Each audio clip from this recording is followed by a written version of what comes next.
see for yourself. Open your eyes and know for yourself.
As children, we learn the true meaning of being a hero. Being a hero requires great sacrifice for others, not just ourselves. We learn about the heroes of Jamaica's past and how much of themselves and their lives they had to give in building a nation we should be proud to call home. They believed in a Jamaica that was more than just a country, more than just an island, more than land surrounded by water. They believed in a dream of a free nation of people, a nation built on the foundation of their sacrifices, a nation of many people working as one, a nation that would continue to produce legends and nation builders that serve towards that vision. As children, we were also taught the national pledge, a solemn promise, an undertaking. I would like to believe Sir Hugh Sherlock, while writing this pledge, understood the vision and dreams of our heroes. It's clear being a hero is too much to ever ask any one citizen. Luckily, the pledge does not require heroics of any of us. It merely asks that we honor our heroes by striving to advance our nation and ultimately inspire the world, like they and many Jamaicans have done. It's important we remember those words. These words.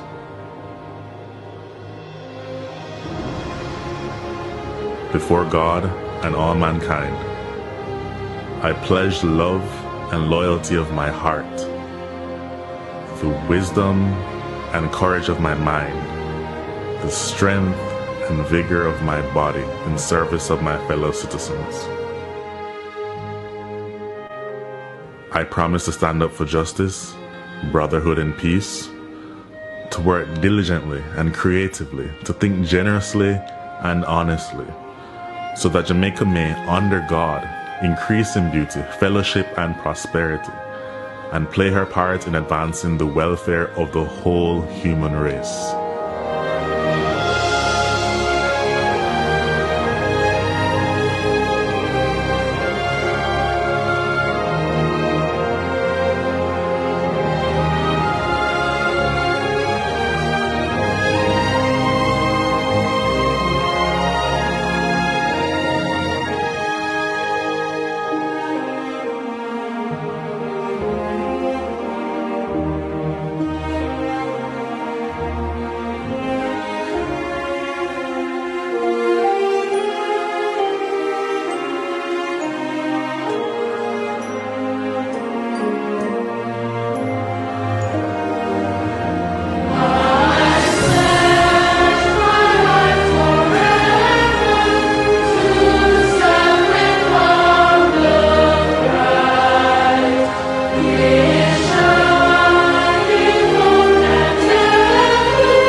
If you are like me, a Jamaican born and raised on this land, maybe you will remember saying those words, singing that song in a classroom or some general assembly. If so, like me, you made a pledge. Somehow it seems like many of us have forgotten that. The crime and violence, the indiscipline and short-sightedness, the corruption, the lack of respect for beautiful lands we are blessed with, and the waters that surround and nurtures us. We have to do better. Let us honor our heroes so that they would not have sacrificed so much in vain. I hope this video can make a difference to even one soul. If so, it would all be worth it. If you feel the way I do, share it. May my voice become yours. Thanks for watching.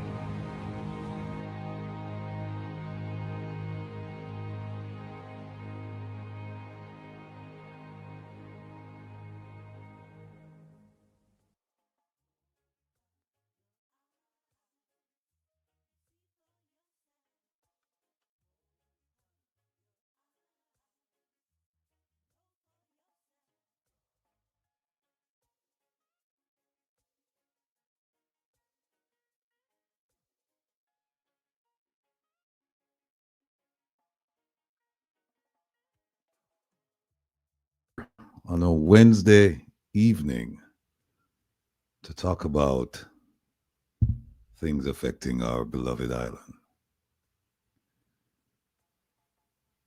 And that video was a gracious introduction to the topics we have scheduled for tonight. We have a super guest, and we also have a super panelist. They will join us shortly. In the meantime, let me greet all of you individually.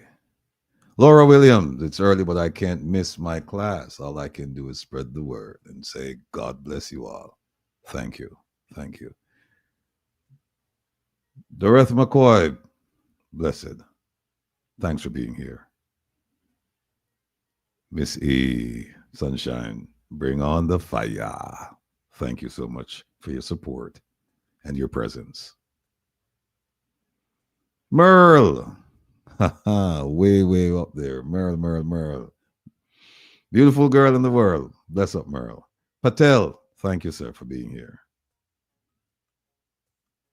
JM Master Songwriter, Miss B, blessings, blessings, blessings. Carly Banks, bless up. Rosalie Ricketts, good evening to you as well. Missy B, use this time to like up the live. Missy B, big up yourself. Miss B, greetings, greetings, greetings, greetings.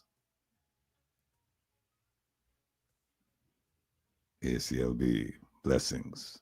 Thanks for being here. Darius Beckford, blessings. Thanks again for showing up. Much appreciated. El Duo Blue, El Duo Blue, El Duo Blue, El Duo Blue. I think I'm pronouncing it correctly. Greetings, welcome. Sonia Graham, blessings. Thank you for being here. Yeah, Patella, big up Elaine. Good, good, good. Cecile, thank you. Good evening and thank you. Marva Dice, good evening. Thanks for being here. Cecile, a bless up Elaine. Mega, it's raining in Brooklyn, but I know Brooklyn is safe and sound because you're there, my brother. Thanks for joining us. Garfield, Simia, welcome. Is that it? Oh, Jove Leard?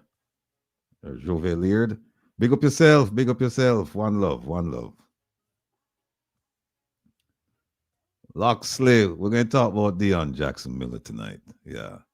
But we're going to be respectful. But we'll go through, we'll discuss the subject. And I'm going to open the phone line and ask all of you to join in the discussion and just, if not on the phone, then certainly in the chat and just express your opinion. I've got an opinion, and it's based on facts. It's not based on emotions. So we shall see. Janet Monday. Mundi, good night. Good night, Miss Monday. Welcome. Neville Shackleford. Eddie, big up yourself, my brother. Good to see your face in the place. Thank you for being here. Rastawan. Yes, nephew. Big up yourself. Salute. Kesu. Blessings. Thanks for being here. Mike Jones, you're absolutely correct, Mike. No guy can stop this train. This train left the station already. Yes. Garfield Gill. Fire and Hammer. Yes. O'Neill Nelson. Blessings. Joan Allen. Good night. Thanks for being here. Mike Reed. Yes, sir. Thank you. Thank you. Much appreciated.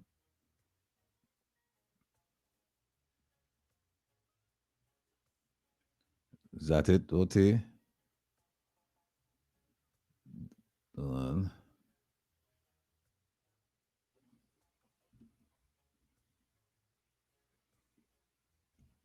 OT, I think I'm hearing music in the background. I don't know if you're playing music. Yeah, OT, I can hear the theme song playing. Okay, all right. All right.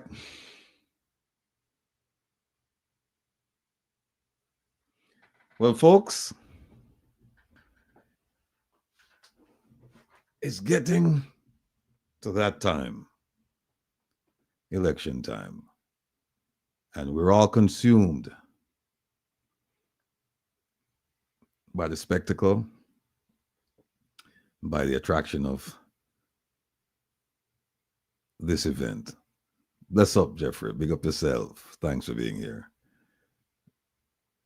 And it is most important at this time that we look at the performance of the government and we ask ourselves, does it deserve a third term? We're going to go through some of those things tonight. And then we're going to go through more on Saturday, and even more a week from today. And all of that will culminate in our final broadcast before the election. So I want you to listen, and listen as if your life depends on it, because it does. I want you to question the things I'm going to say. And if you find me wanting, if you find me lacking, please do not hesitate to express your opinion. But we ask that you do so in a respectful manner. But I guess when I'm through, the questions will be not so much questioning what I've said, but about where do we go from here? What do we do? Because a lot of you have said these people deserve to go to prison. I take no exception to that.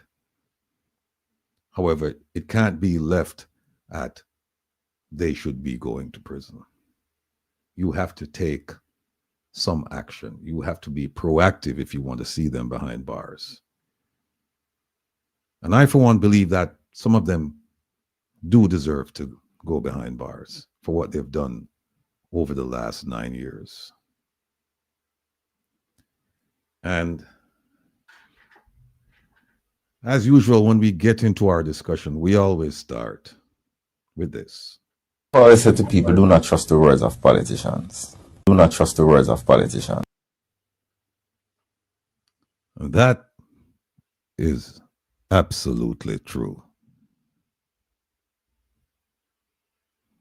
We echo the words of Senator Robert Morgan. Do not trust the words of politicians, particularly those in power at this time, because we have trusted them and they have failed us miserably.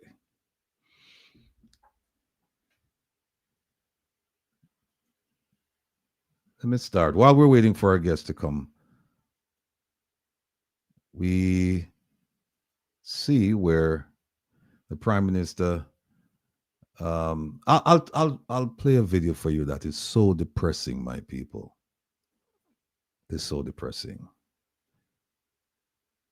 The person who sent it to me was on the verge of tears when I spoke to them. Here it is.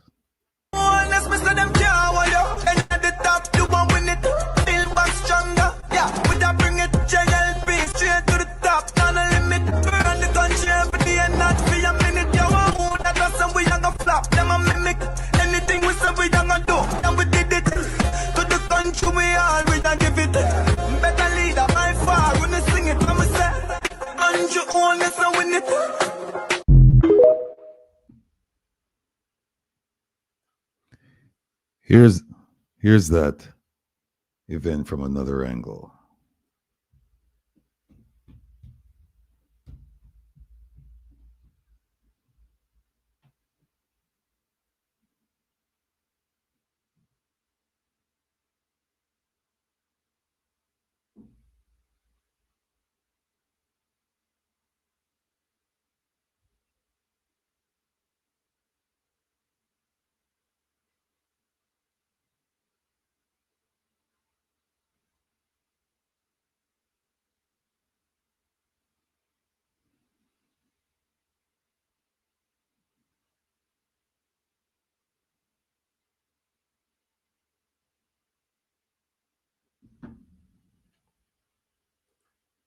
Let me just say, welcome, Miss Rita.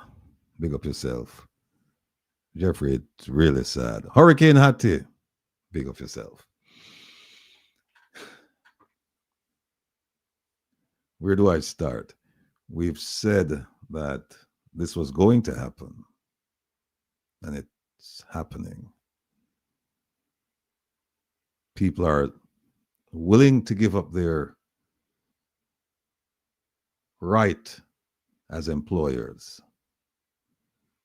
for 2 pieces of chicken. That is sad. It is beyond belief that again, we said this was going to happen, but we were hoping that something like this wouldn't happen. But this is the nature of politics in Jamaica. They starve you for 4 years, and they give you 2 pieces of chicken. And suddenly you're supposed to forget about everything that didn't happen or did happen over the previous 4 years. And it's a playbook that's repeated time and time again. You starve them and you give them a little bit of food and they're beholden to you. Not realizing that you put them there in the first place, and that food you're eating, they're not giving it to you. That's something that you deserve. That's yours, and you should have gotten it every single day. If they're going to feed you chicken, feed it to you every day, not just once every 4 years. But that's what we're seeing.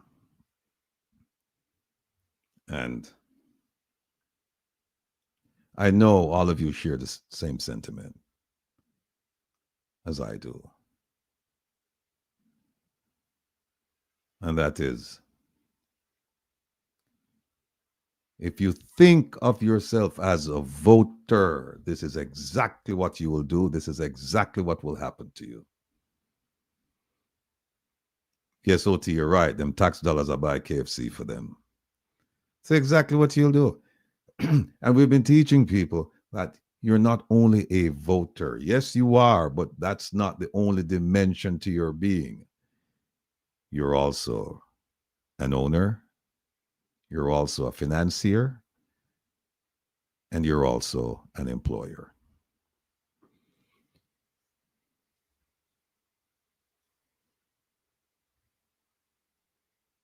They owe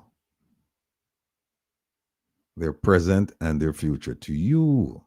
You made it possible for them to occupy those positions of power on your behalf. But they don't. They do occupy the positions of power, but not on your behalf, on their behalf. And we're so blinded by the tradition of political allegiance that we don't understand how powerful a role we have to play. We should play. We must play. Dwayne, you're right. It's a sign of low self-esteem. It's a sign of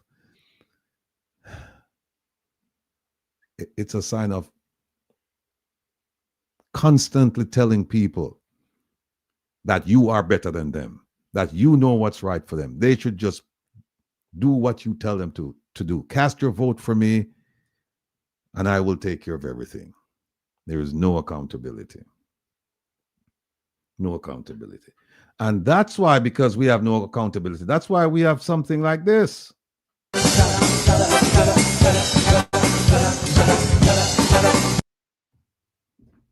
That's why.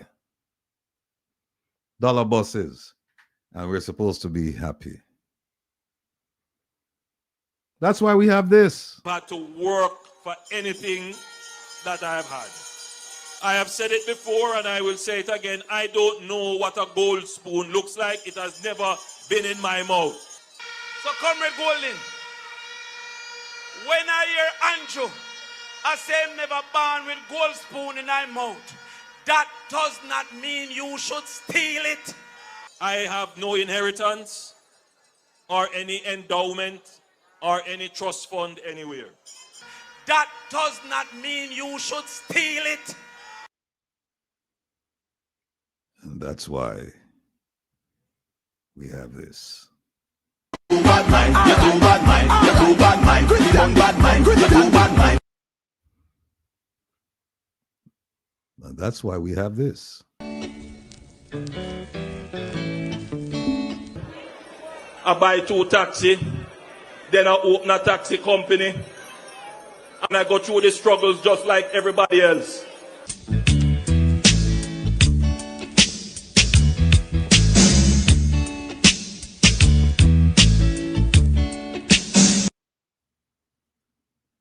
by the way, people, he lied when he said he bought 2 taxes. He actually bought, I stand corrected. He said he bought 3. That's what he told the Integrity Commission. And then he said it went up to 8. But Chatterbox TV, yeah, it should be only 28 gold spoons for the bank accounts, but it should be a lot more because it should a gold spoon. When we have them drop out time out. We have gold spoon for Omega, we have gold spoon for Delido, we have gold spoon for Sunshine, we have gold spoon for Cash Plus, we have gold spoon for Olint, we have gold spoon for Panadian, we have gold spoon for what's the other one here? Estate Bridge, Imperium, Admat. We have gold spoon for a lot of his activities. But we'll leave it right there. Ladies and gentlemen, let me just bring her on right now. We have with us some special guests. We're just gonna bring on everybody. We have OT. Please remove the KFC, that despicable, disgraceful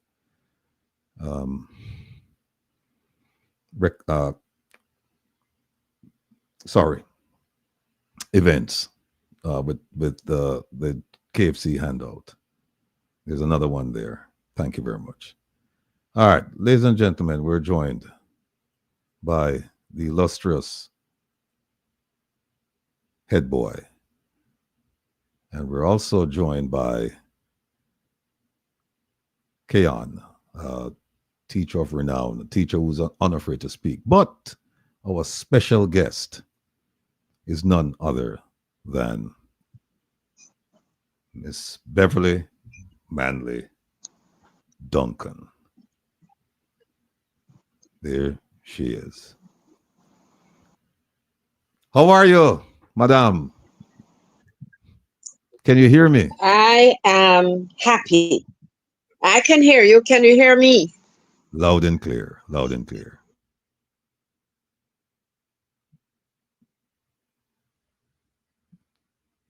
We're having some... Can you hear me? Yes, I can hear you loud and clear. Can you hear me? Hello? Can you hear me? Can you hear me? Can you hear me? I can hear you. Okay. Look, it is our pleasure and privilege to have Beverly Manley Duncan with us this evening.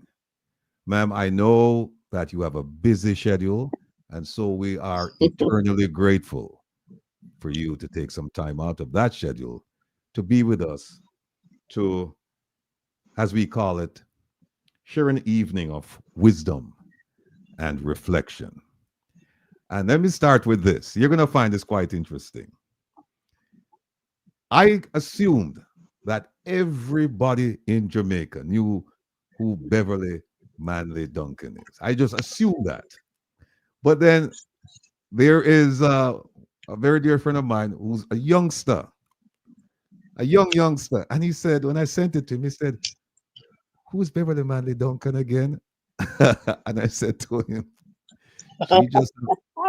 she just happens to be one of the most illustrious persons in Jamaica. And I wouldn't even put it that gender, like illustrious women, just persons, period.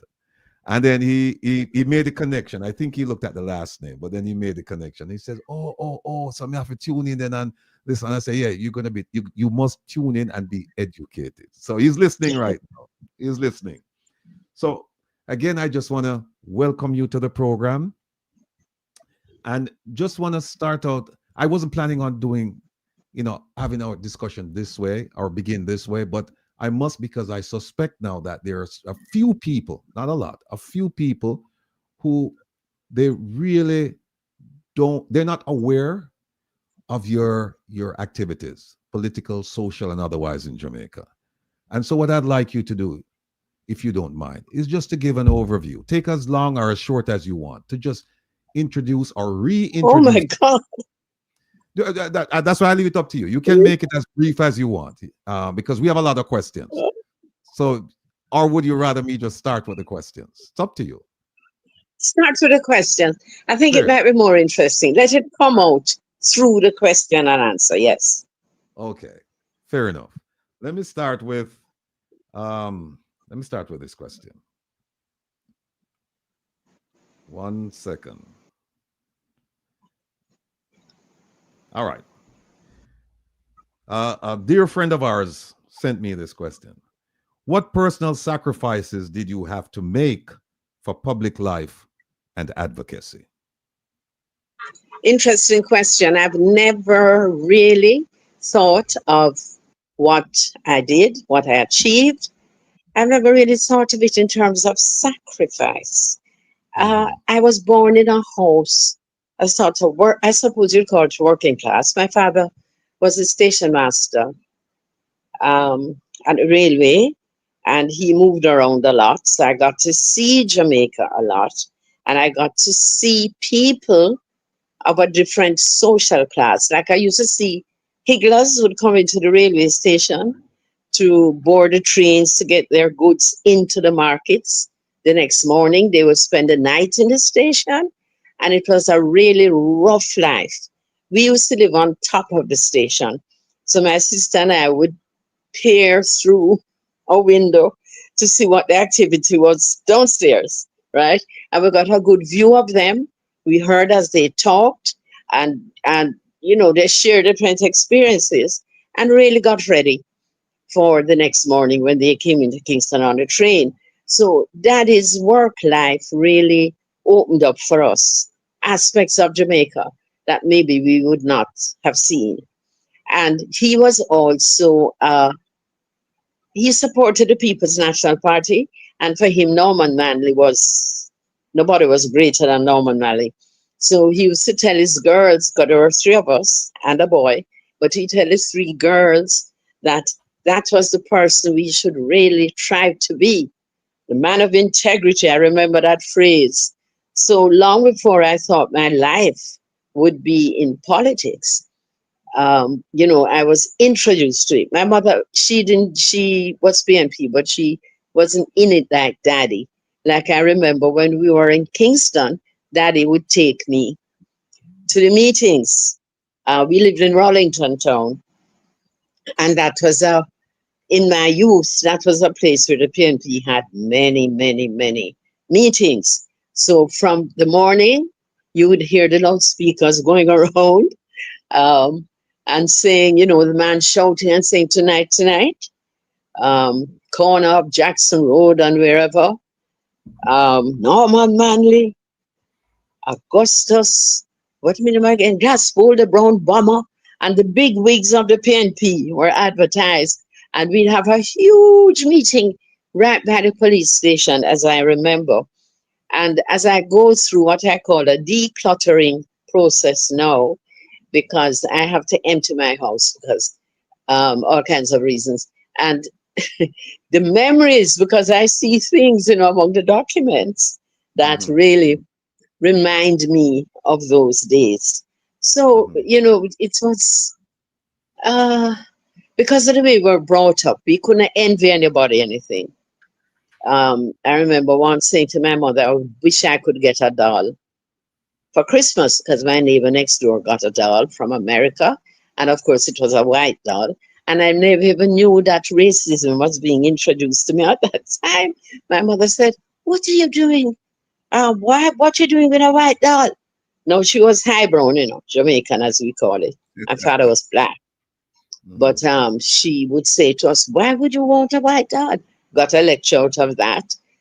We couldn't, she was very strict, very, very strict. And she was clear that, we had to, it was kind of, she was very clear that we had to live the kind of,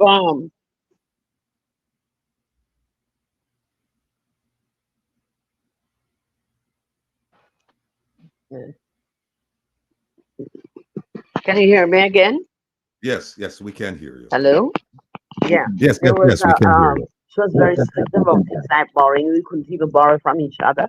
And later on in the conversation, I'll tell you why I am talking about discipline so much. I don't know if that gives you a feel of where I'm coming from. Does it? Or do you, well, just ask. Yeah, well, it does. It does. And I'm going to ask you this question before I I ask. can hardly hear it, though. The sound has gone Can you down. hear What me? do I do? Can you hear me? Can you hear me? Can you get the sound up? I think it's on your side. Can you hear me? Try again. I'm not hearing. Mike, 1, 2, 3. Can you hear me? Can you hear me? Yeah, go ahead. Can you hear me? Can you hear me? Mike, can you hear me?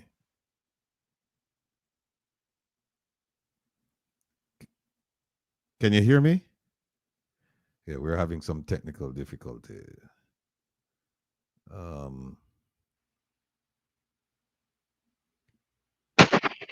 Yes, can you hear me now? Yes, can you hear me now?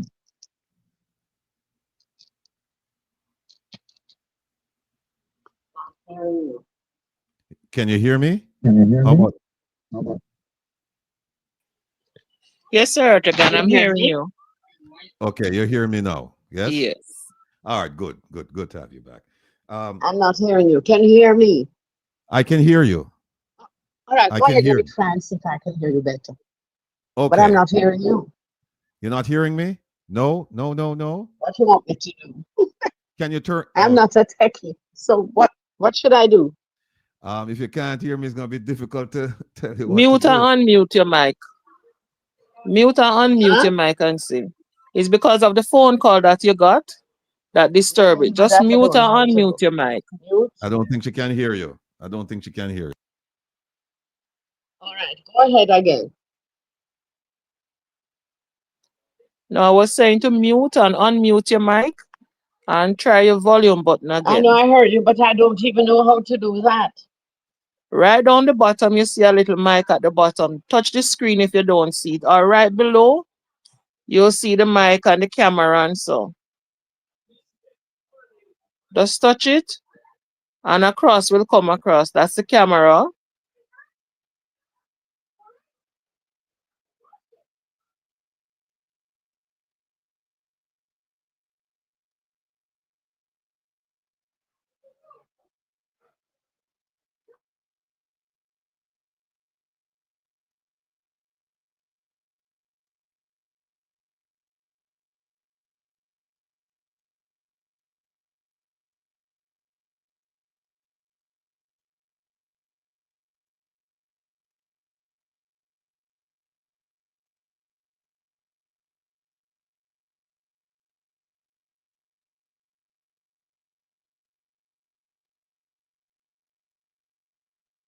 Keon, can you hear me? Can you hear me?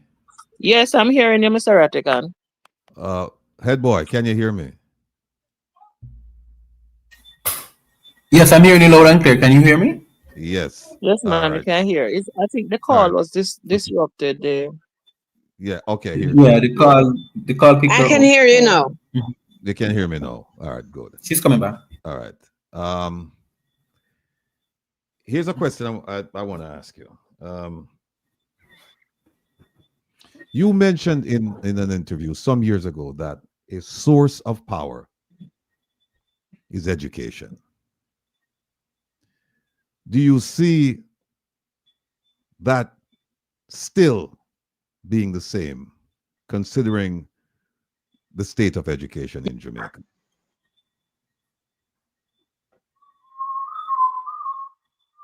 Yeah. No, it's, oops, she got kicked out. Oh, wait a minute, hold on. Uh-oh. Oh, there she is.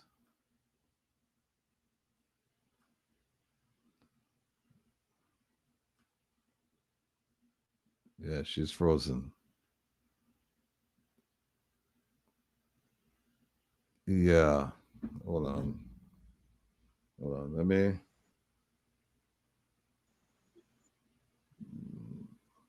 Keep talking. Can you hear me? Mm-mm. Oh, loud and clear. Can you hear me? Yes, I can hear you loud and clear. All right, go ahead. This is great. Yes. You are All right. asking. Yes, you stated some time ago that a source of power is education. And I have a teacher, there's a teacher with us tonight. And I just want to ask you, do you still see that as being the case, considering the state of education in Jamaica?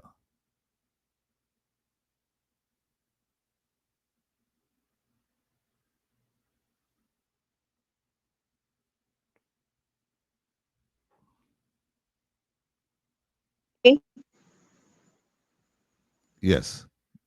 Oh boy.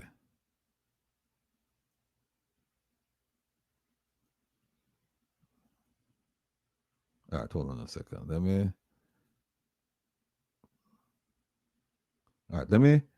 Let me see if this will work. Hold on. Let me remove Kayan and Head Boy. All right, let me see. Hold on.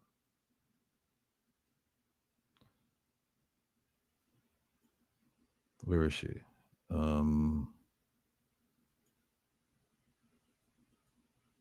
Nope, she's not here.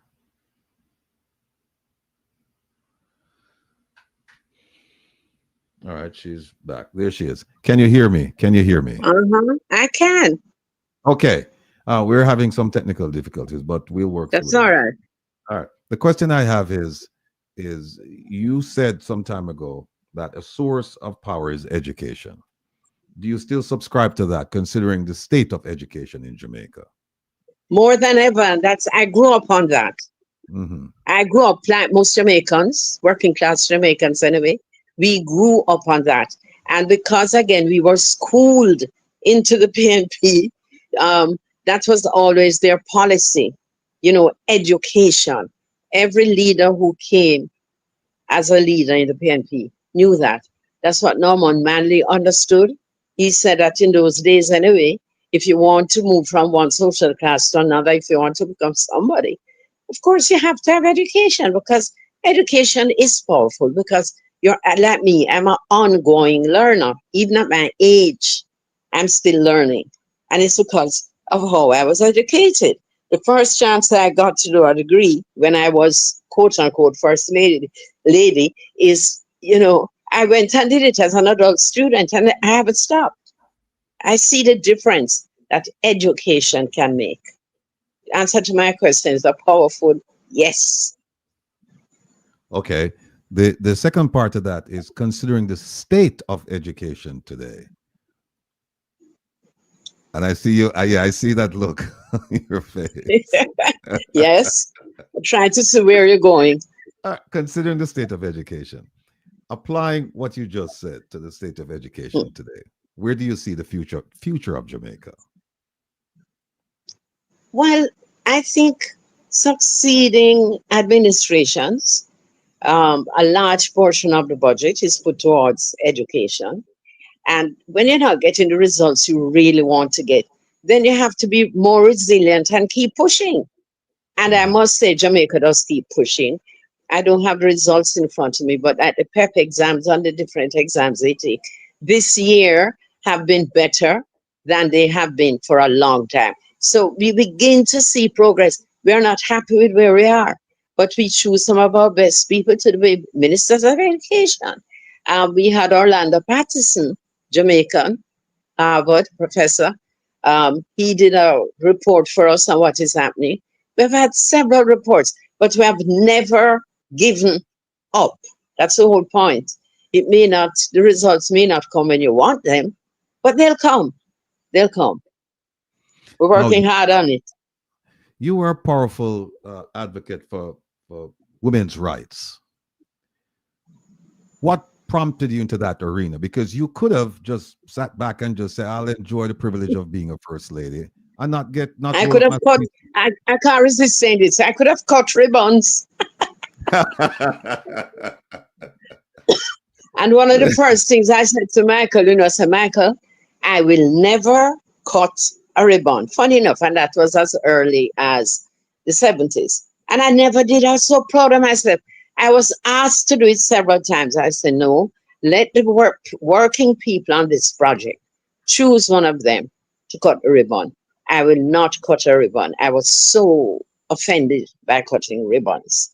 But I see you coming in at the end like a celebrity, and the people who do the work are in the background. So I never cut ribbons.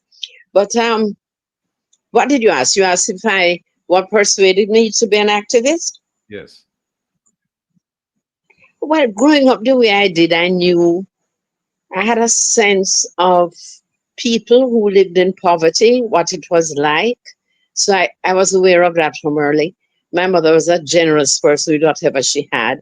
She cared. She was a disciplinarian. You would get a lecture, but you may also get something to send your child to school. And in those days, of course, we grew up on a thing called partners. I don't know how many of your listeners know that, but that was for the school. So everybody put out money towards something, and when it was your turn, that's what it is. You couldn't ask people for anything because she saw that as begging, and she was totally against begging. Mm-hmm. So I think for me, and I've been reflecting on it because I'm not sure what it is that made the push for me. But even when I was at JBC, which is now TVJ, Leonie and I would sit down and say, Leonie Forbes would sit down and say, what can we do so we could contribute to a charity? It was always in my head. So it's like when I met Michael, I said, wow, in this position, what can I use this position to do? I want to repeat that. Any position you're in, it doesn't matter. You could be in a hot spot, you could be wherever. Just stop and say, this is where God has planted me. What can I do with this? What can I do? And that it just took off at the time. And even though I'm still doing, even though I'm still going to the party functions, I guess I'm a PNP activist for life. One of the things I've found very remarkable about you is that you were married to a very powerful man, and yet you were his equal in many respects. And I'll read you something. Recently, you were honored by the PNP Women's Movement, and your stepdaughter, Patricia Duncan Sutherland, she had some tremendous things to say about you. And here's one of the things she said. She said, you chose to use your role in a more meaningful way, not just with your grace, not just with your beauty, but through your ability to mobilize. She continued that you created a platform that changed this country. How were you able to do that, standing next to this powerful man, Michael Manley, and yet you were able to chart a course and say, Michael, this is where we're going? How were you able to do that? Well, I think early on in the marriage, because we really were in love, with each other. and we talked about everything. You have to also, in thinking about me, think about him, this powerful man who would humble himself to listen to an idea. Because you see, he came from a different class from me. So I was exposed to a certain kind of Jamaica that he wasn't necessarily exposed to, maybe until he became a trade unionist. From I was born, I was exposed to that. My mother would say, you're going to have, you'll never be hungry, but you never know which porridge you're going to have for dinner today. So she would think of like 5 different porridges, and she could cook. So she said, you will never be hungry because you can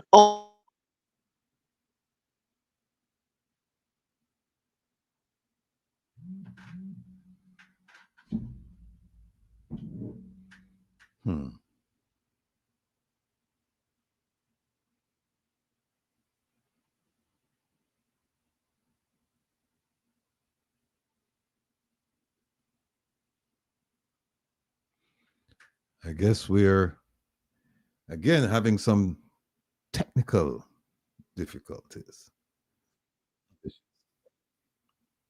may make his government look bad. He said, look, this is it. This makes sense. I told him why I was a feminist and what it was about. And why it was that women, until women could get up to the same level as men in terms of opportunities and so on,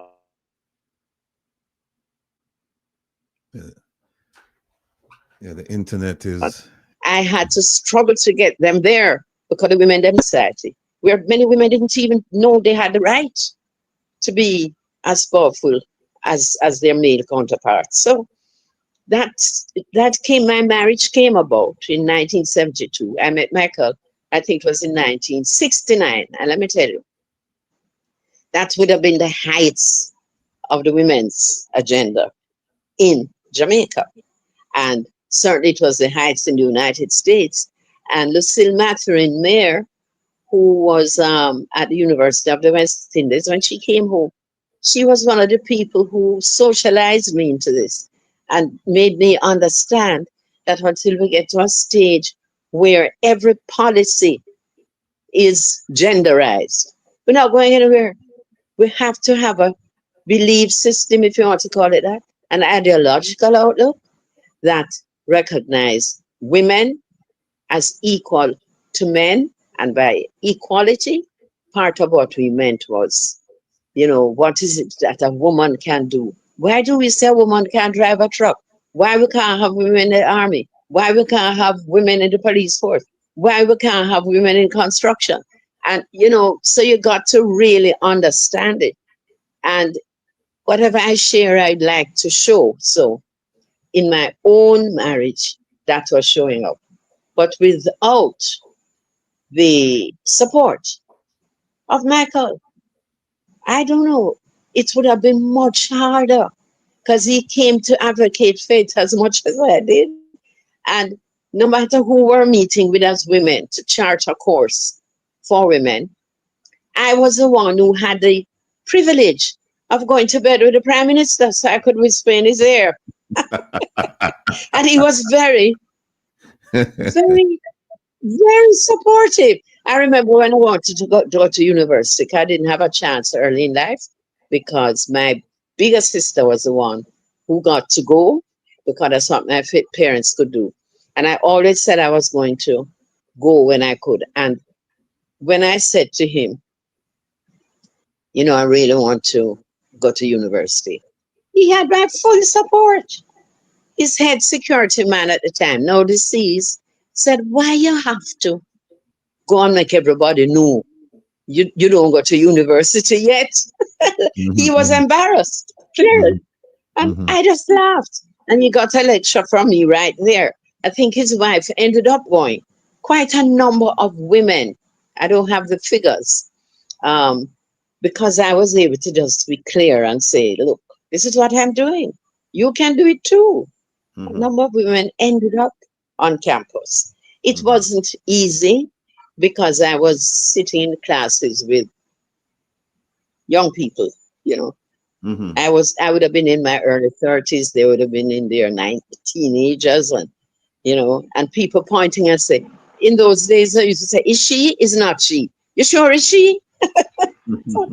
It wasn't easy. It was not easy to go on that campus every day.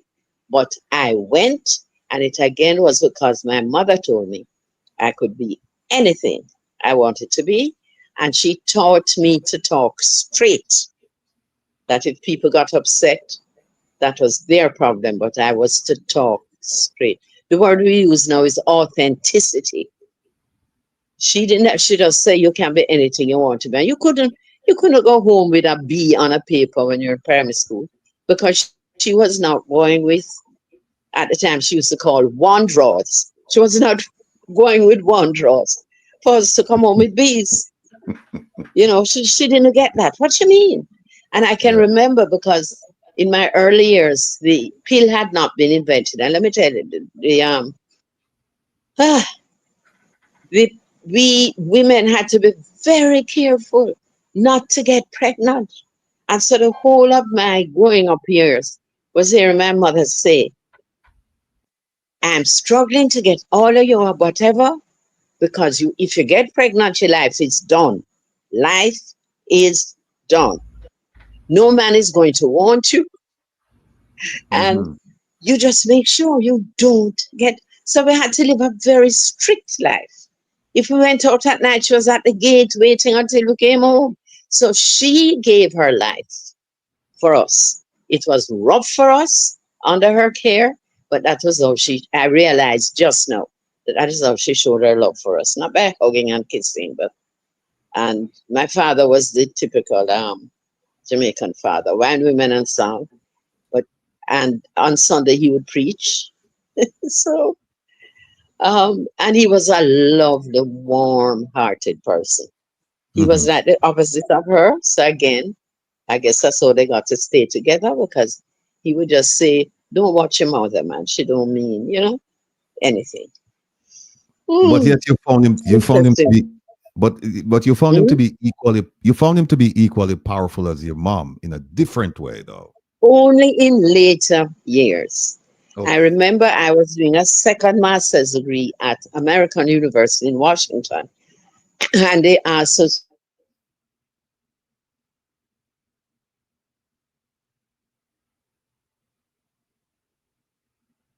when we were first. I realized I was first, and that Daddy, in keeping quiet and allowing my mother to really get off.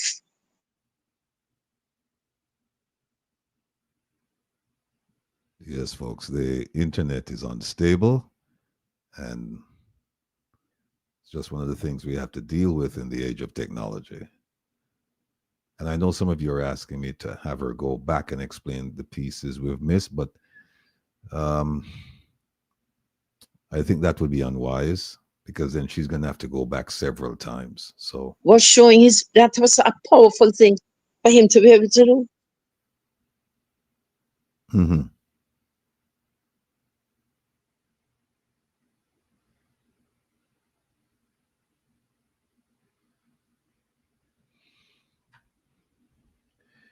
Yes, ladies and gentlemen, if you're just joining us, we have with us our special guest, Beverly, Manley, Duncan.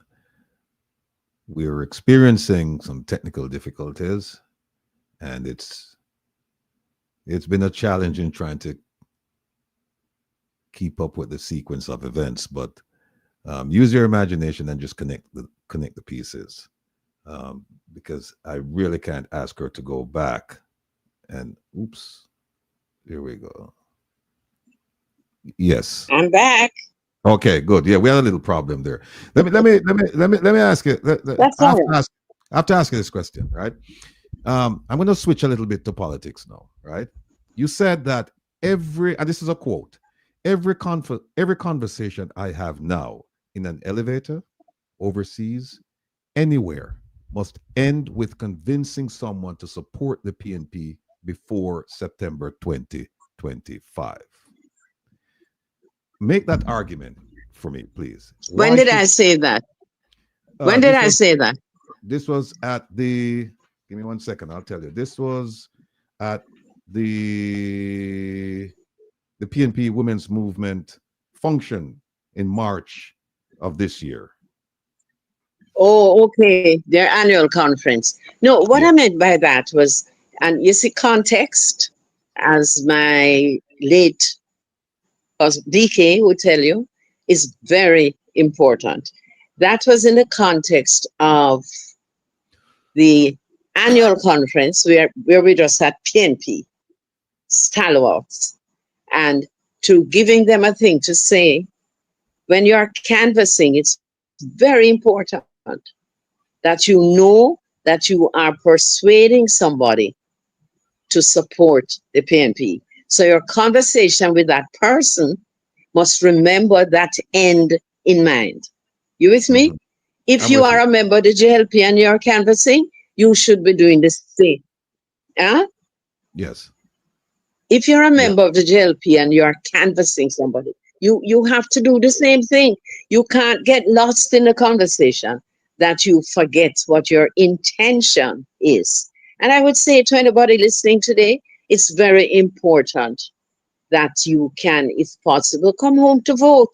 We have to take a much more interest in this, almost this tool that has been given to us by Norman Manley in the early 40s. It's a vote, and what a vote means. You know, a lot of people say, not now go on for me, me now vote, or the MP not do nothing for me.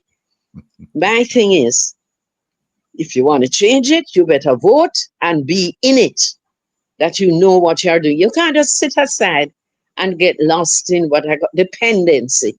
A lot of dependency coming out of our history, and expect somebody else to do it for you. You know what's begging you? Why it's possible for you. You have. I talk about power. I absolutely believe we have power. The power inside of us to create any life we want to create. That's how I live my life. If I can't create it, if I can't see it coming, I then say, okay, what am I gonna do now? How do I create this? How do I create this? We are creators, you know, with God. We really are. I believe that. I've become a deeply spiritual person, and anything I'm going through, I have a conversation with God because I know He already knows what's going on. I just say, open my eyes so I can see. And sometimes I don't understand, but I don't have to understand because He's holding me. And then I go back to that Bible verse, lean not to thine own understanding. I'm preaching now. No, that's fine. That's fine. That's fine.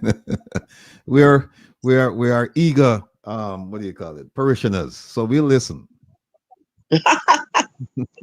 Listen. I have a teacher with us, and since we focused a bit on education, I'd like Yes. to pass the baton to her and ask her if she has a question for you. Kayon, do you have a question for Mrs.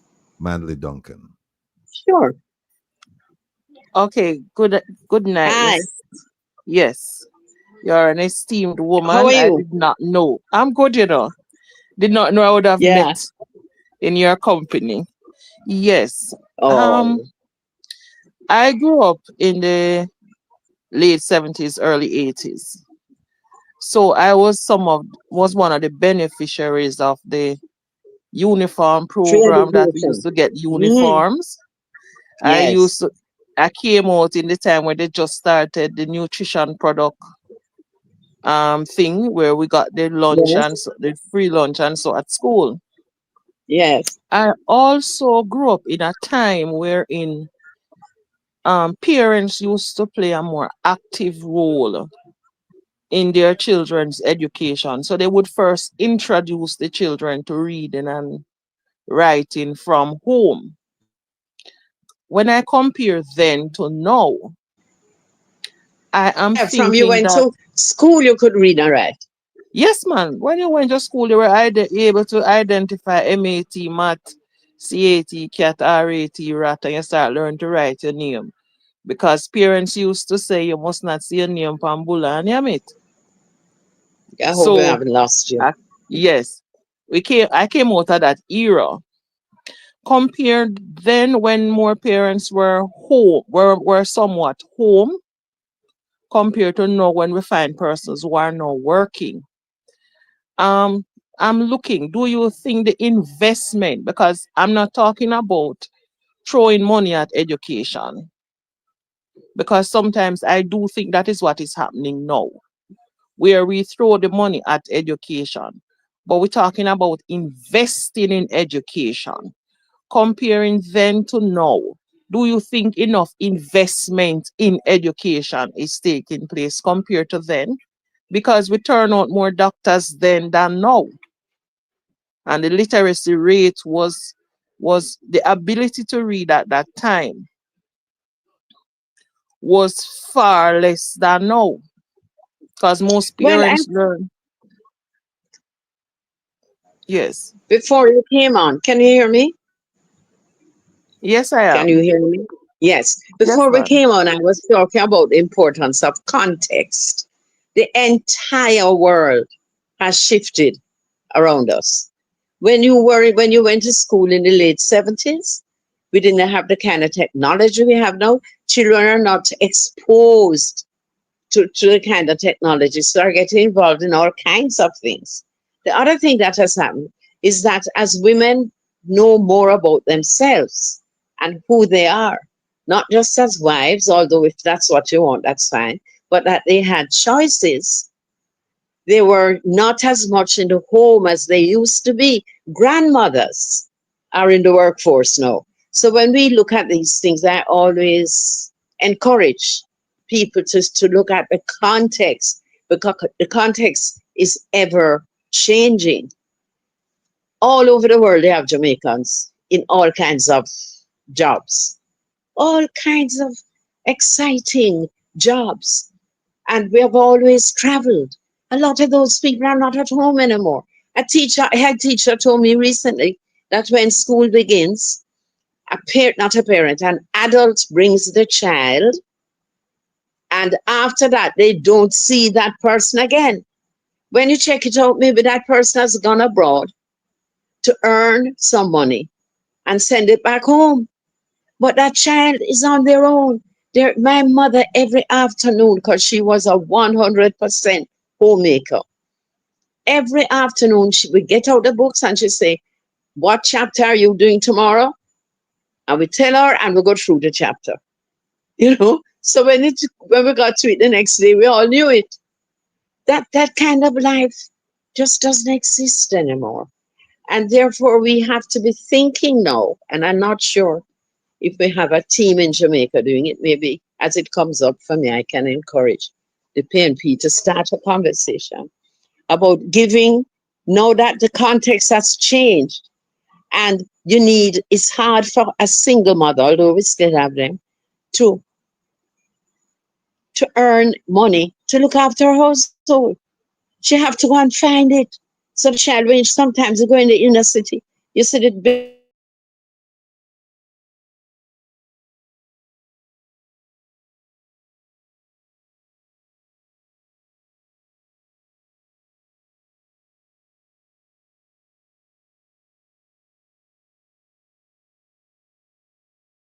babies, and so she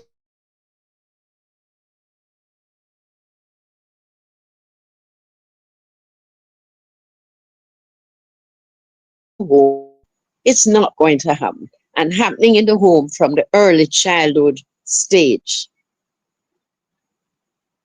In my time, we used to go to school at least reading the Bible. I don't know if that happens anymore. Could you hear me teach? Teacher? Yes, man, I'm hearing you. I'm hearing you. Yeah, so I'm hearing. let you and I start to think about how do we shift the conversation to one where our children are taken care of, no matter what. And if you agree, I look for your support. I'm going to start it. Yes, man. I wouldn't mind, so you can speak to Mr. Rattigan and he will give you my number and we can have the conversation. We will do Because that. Because the other thing I try to do, sorry to cut you, the other thing I try to do is not to have any conversation I like it to end with action. Talking is good if you can create it into action. And I'm suggesting now a shift in our conversations because the world around us has certainly shifted. So I'll get your address from Mr. Rattigan. Yes, ma'am.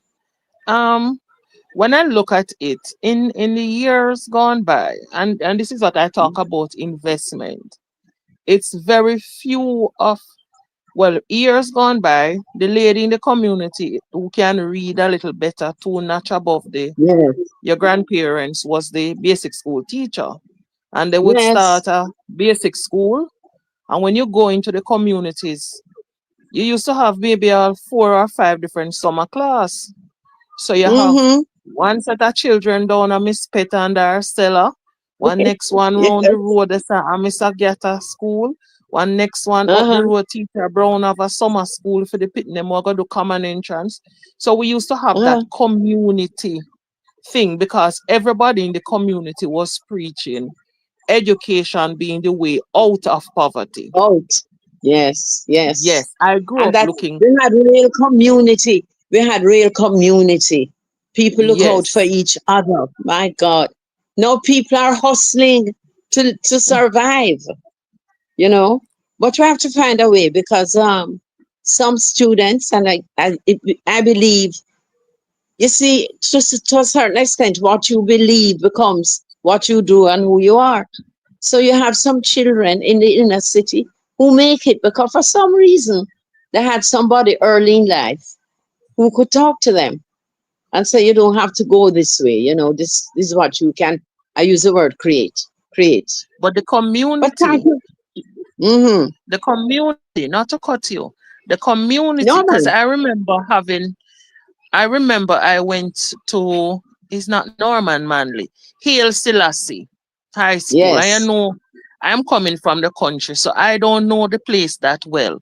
So when you see all Mm-hmm. this water running on the road and I don't everything know. going off there, and you go, Mm-hmm. the moment you step on the road, somebody say, I teach, without even you Mm-hmm. saying or asking Yeah. anybody. The Persons respect. The knew. respect. So yes, Respect.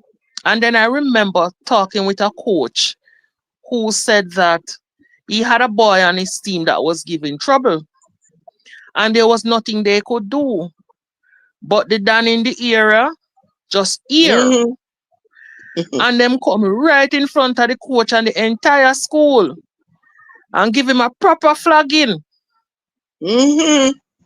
because you can't disrespect teacher. What I've Yeah. seen coming now is not is not the Dan is not the Dan coming to school to fight teacher, but is the quote unquote good Parents. parents who Yes. working in the bank, who is Mm-hmm. also a teacher, coming to school to beat a teacher. Yeah. So But even though I'm an the optimist, so I know if we put our mind to it, we can do something about it. Parents have to be much more involved in their children's education. They have to be. They have to be. You have to know when you get pregnant and have a child, what it means. I think a lot of people who get pregnant like that, they don't understand what it means. That child is yours for life. For life.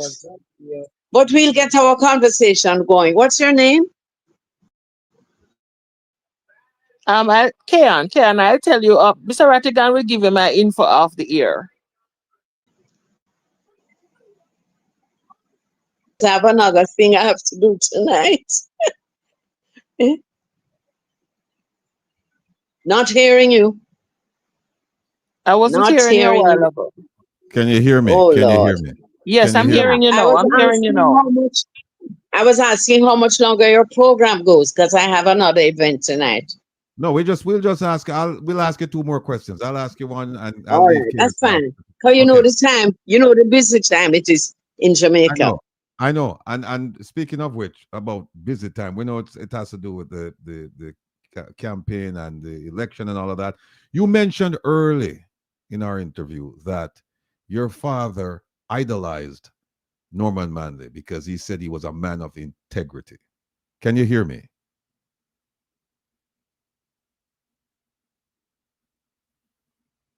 Well, I'm hearing you, no, sir. yeah, but I don't think she's hearing me. Or maybe she is, but we're not hearing her. She's frozen. Hmm.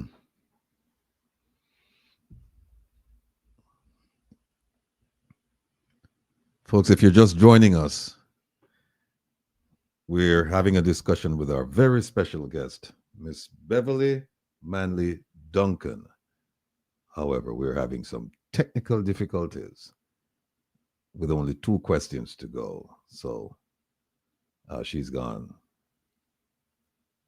She is gone.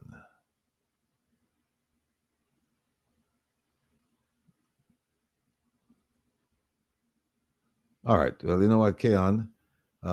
We can Yes, talk sir. till she. Oh, wait a minute. Wait a minute. She's back. Hold She's on. back. Yeah.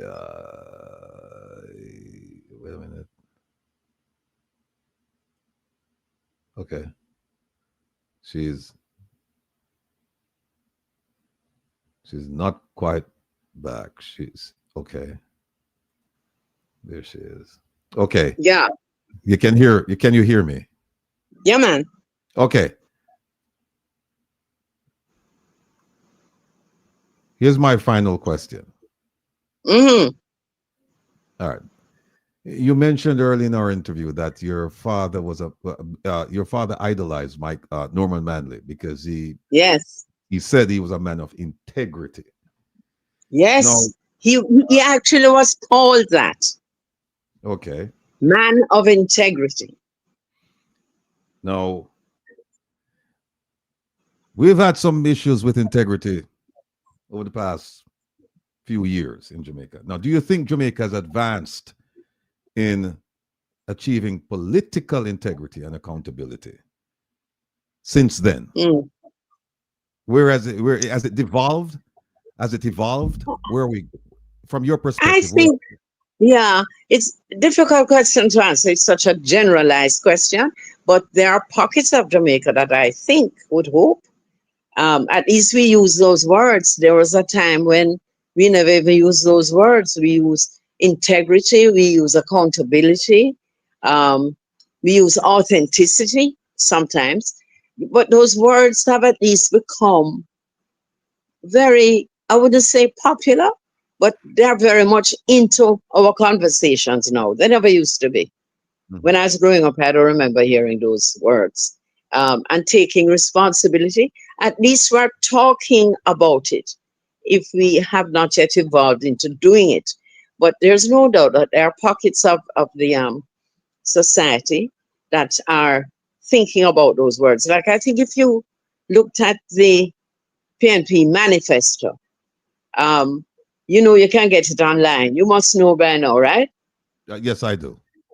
Yeah. If you look there, you will see words like that. It's I have to take the time to say it's an excellent manifesto. And it's excellent mainly because not just what we believe in, but because it was heavily participatory. Not just where you consult somebody in a constituency, but it was heavily participatory. Going around the island, hearing what people had to say, what they would like to see in a manifesto, or how they see the party, gathering the information together, working it through the shadow cabinet. And it has got very good reception. And I'm appealing to anybody hearing my voice. Don't take my word for it. Go online and read the manifesto, and you will see how we are all evolving. And I'm not just saying the PNP. I'm sure the JLP is evolving. I can't speak for them. But the PNP, I mean, what people are saying now, is the PNP come back. BACK, come back.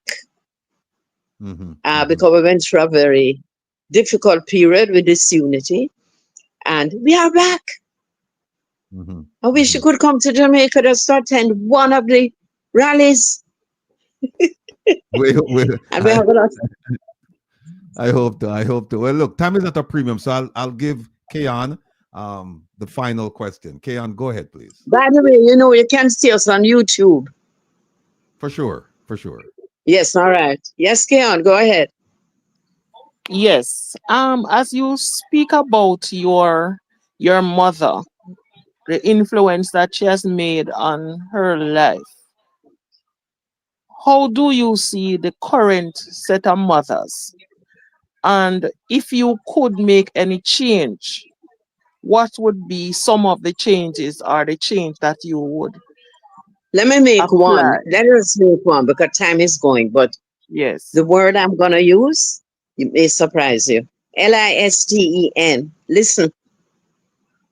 Parents and the children will tell you, don't really listen to them. And always know that your child has something to tell you.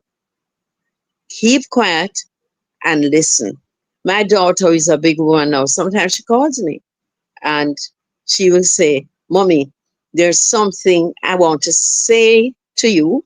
I want to share with you, but I don't want you to say anything because you and Daddy are so action oriented. I don't want you to say anything. Could you just listen? And it taught me taught me something. Try it. Parents listening. No matter what you think of the child is no good. All that. That's what the child is getting from you. That the child is no good. Child won't tidy their room. Da da da. Listen to what they are saying, and it applies almost in every conversation. When you listen, you learn, you get wisdom, and the other person that you're talking to is getting it. We don't listen enough. Work with that one. All right? Yes, ma'am. All I'm right. not Well, even look. sure. You heard me. Yes, she did. Yes, She Try man. did. it. I hear you. I Hmm. hear you. Look, ladies and gentlemen, Okay. it's been our pleasure and privilege to have Beverly Manley Duncan with us this evening to share her experience, impart some wisdom, and to grace us with her presence. And we look forward to seeing her. Oh, We know she's gonna be we know she's gonna be a regular on this program for the next 50 years, 100 years, however long she wants to be.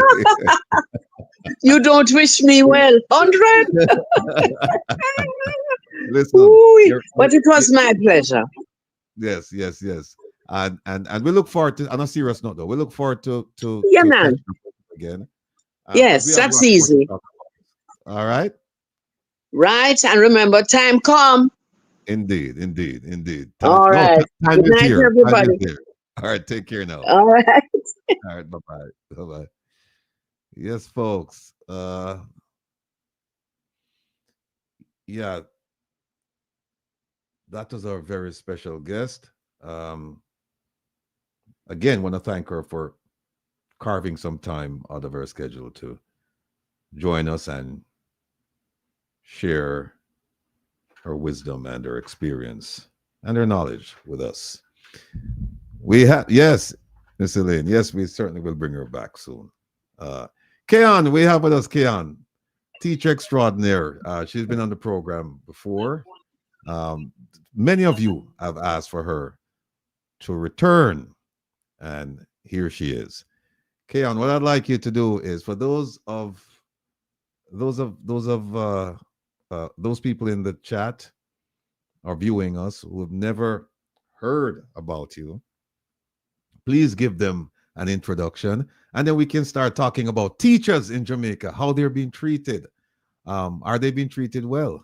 What should they do? Because we're hearing about negotiations falling apart, and we also have that constant problem of teacher migration. So we have a lot to get into. Without further ado, the floor is yours, Keon. Yes. So I'm a teacher for the past 23 years, and I've taught in quote unquote inner city schools, schools in rural area, and also traditional high schools. And I've also taught overseas. So I have been doing this for the longest of while. This is the longest I've ever stuck with anything. No, I've been through two different, well, three different prime ministers. I've been through Portia Simpson Miller, and I've been through um, Bruce Golden, and I'm under the rule of the Dr. Andrew Holness. Yes. So I've seen the transition over the period of time, and I've seen both salary negotiations and the fall and the deterioration of schools over these three separate ruling prime ministers. Now, for me, I grew up in a system, I grew up in a home with mother who is a higgler, fish vendor at the time, until she moved up to being a teacher at the early childhood basic school in those days. In those days, the basic schools were run by churches, private individuals who grew up not necessarily college trained, but who like to see children read. So I grew up in that period of time to a poor family, single mother, rearing children without any father or very little father assistance, growing up with stepfather who education wasn't a thing for them. However, I remember my stepfather, he was not able to read, but he went to Jamal in those late 70s, early 80s, where he was taught to read so he could get out a driver's license at that time. And I remember for years as a child growing up, he would have the magazine with his name in it and this picture showing that he graduated from Jamal. Pretty magazine that he had tucked away to show him being in it. So he's able to get his driver's license because he was able to read. So he was somebody that loved Michael Manley because of that factor. So me growing up now, I learned that education is the way out of poverty. And that I have proven to be true because what I realize is that if I did not have my degree, it would not even afforded me to travel to another country to teach because it wasn't for my good looks. It wasn't for my rich family background because we were poor people, but it was because of education that I was able to be even on the program tonight. Kaya wouldn't introduce me as a teacher, right? And as such, I am of that firm belief that once somebody gets an education, it doesn't make you rich, but it gives you an opportunity to choose because it serves you that you really have a choice. So you're here at a job. I remember teaching at a school, and when my vice principal found out my qualification because I was sitting down looking like somebody, now have no sense. But I remember when she was doing the evaluation and she saw that I had a master's and I went to NCEL and I had this sort of qualification. Right there and then she started looking because she and I are the same qualification. So as a result, she started her foolishness. I could not turn in the school without even when I was supposed to get an award. She said, no, no, no, she can't get it. And they find things out of the way that they can use to disqualify me. And if I was not somebody that had qualification, I just go school the Friday and said today the last day. And the Monday morning I was at another school doing an interview for a job. Because education don't let me rich, but education gave me the opportunity and make me marketable. And that is what we want for our students to be. You have a choice and you want to be marketable. Somebody must be looking for you to hire you based on it will not keep you in the job, but it gives you that opportunity to walk and to know what you are able to do and what you are competent in. And competence is what we really want. Because when you're competent in an area, it builds that level of confidence. And that is what education will do for you. Can you hear me? Yes, no? Yes, man, I can hear you. Okay. You said that education is a way to escape the grip of poverty. Now, over the years, we've had antisocial, indeed criminal behavior that provides an escape out of poverty. With the poor schools that we have, poor in the sense that they're not properly resourced and teachers are leaving in great numbers. How do you compete for a student against the tide of scamming where they look at the children in school And they say, look, I'm making more money than my father and mother combined. In one day, I can make as much money as they've made in 6 months. And I'm doing this without going to school. How do you compete for the heart, mind, and soul of that person to return to school as a student? All right. Well, I've had situations wherein I am at school taking a taxi. Sometimes I can't even pay the taxi fare. But I have a student that drives a Honda Civics to school. And that boy is in grade 9. What I try to let the students realize is that being involved in scamming or any other untowards means, yes, you get gratification in the beginning. However, one, your life no lasts long, right? A teacher can walk anywhere in Jamaica, basically, and from the person step out and can say, yes, man, a teacher that. And a teacher will walk. But you a scam, you can't walk anywhere, And your lifespan is not very long. What it is that you really want for each of the students is to be able to look within themselves. I have to go back to Bible. The prodigal son take all away him father, will him, the whole inheritance, and he do all he want to do with it.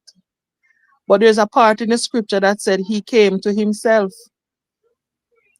What we are trying to do with education is to use it as a tool that will say to this so that the students can come to themselves. So even if in the short run a child might scamming because them love things, right? And them love the easy thing, and they are taught that way, that anything you want, your mother must give it to you, or your parents must give it to you, or your family member. So that level of entitlement, that is what is robbing our children. The entitlement behavior that they own everything they see as they see something. I remember your guest before was talking about you don't beg.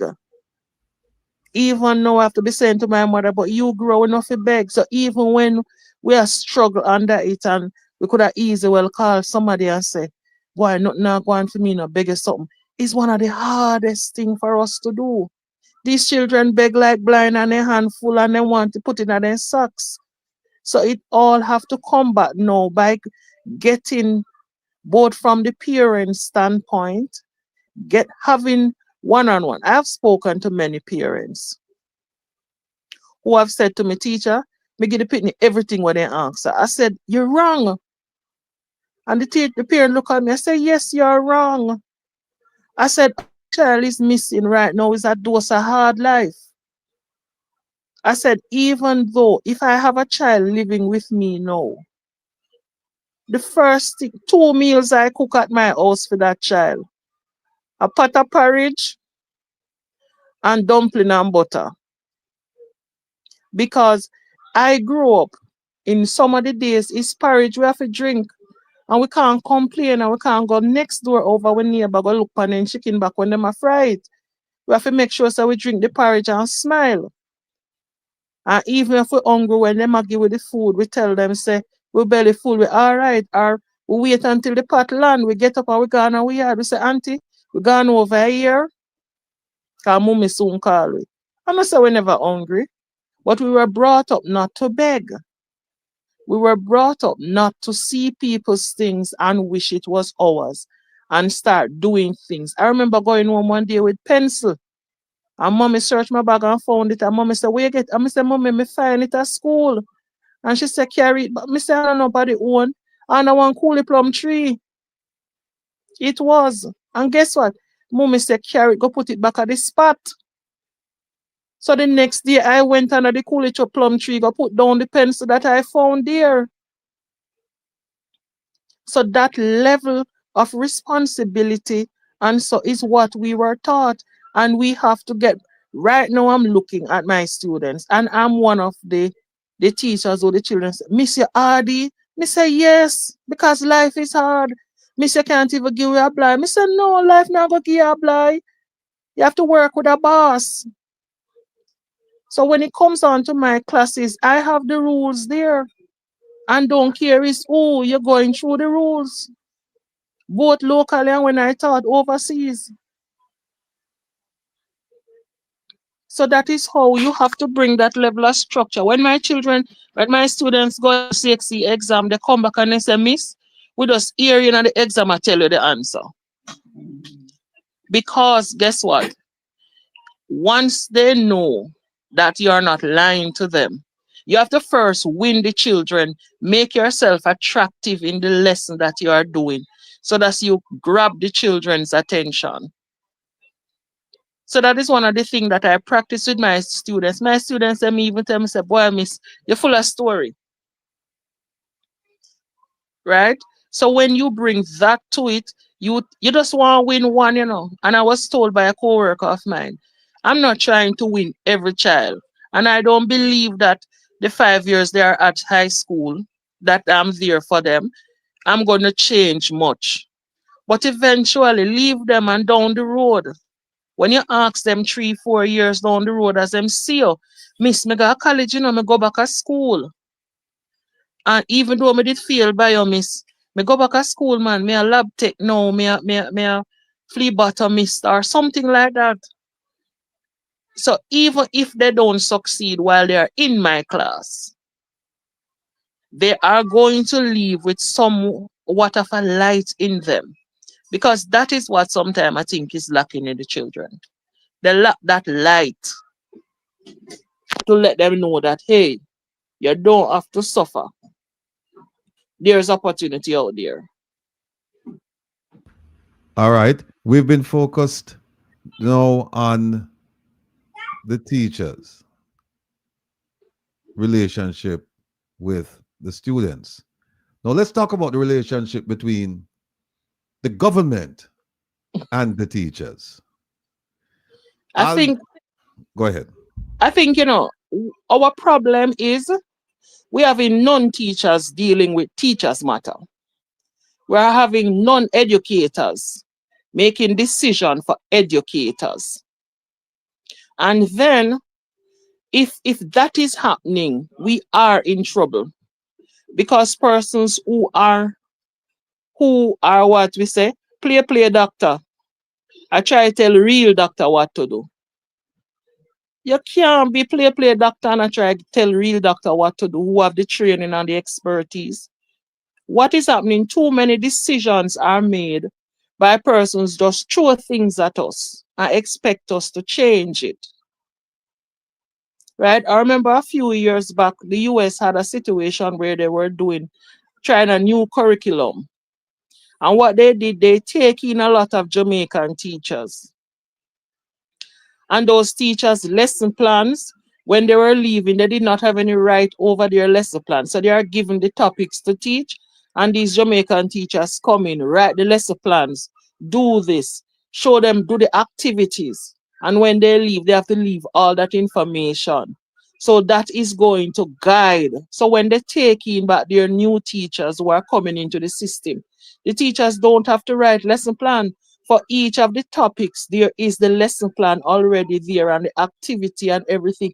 And that is what the US had used a few years back to drive their education system.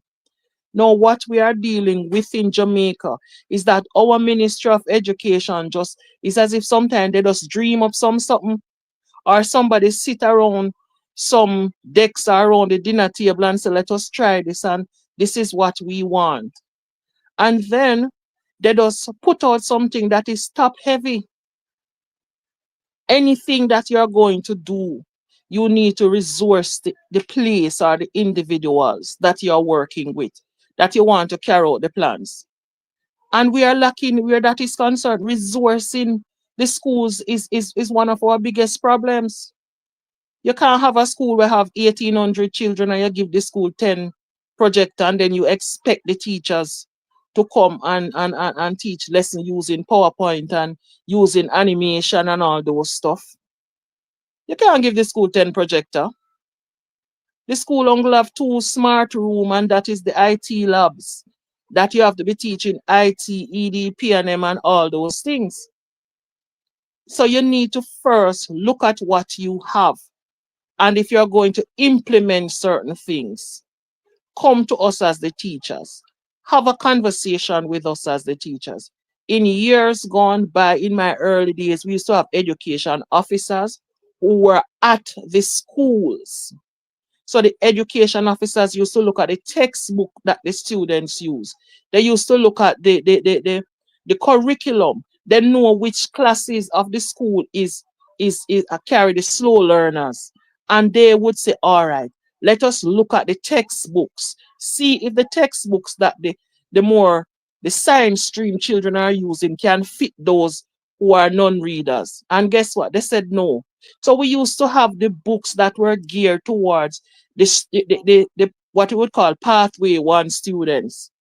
Right? So pathway 1 and pathway 2 used to use one set of books.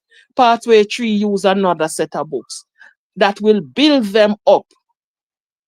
Same at their grade level, but it would be a little easier and give them more activities. What is happening now? We are just told that we have pathway 1, 2, and 3, and you just give one, you give 50 books.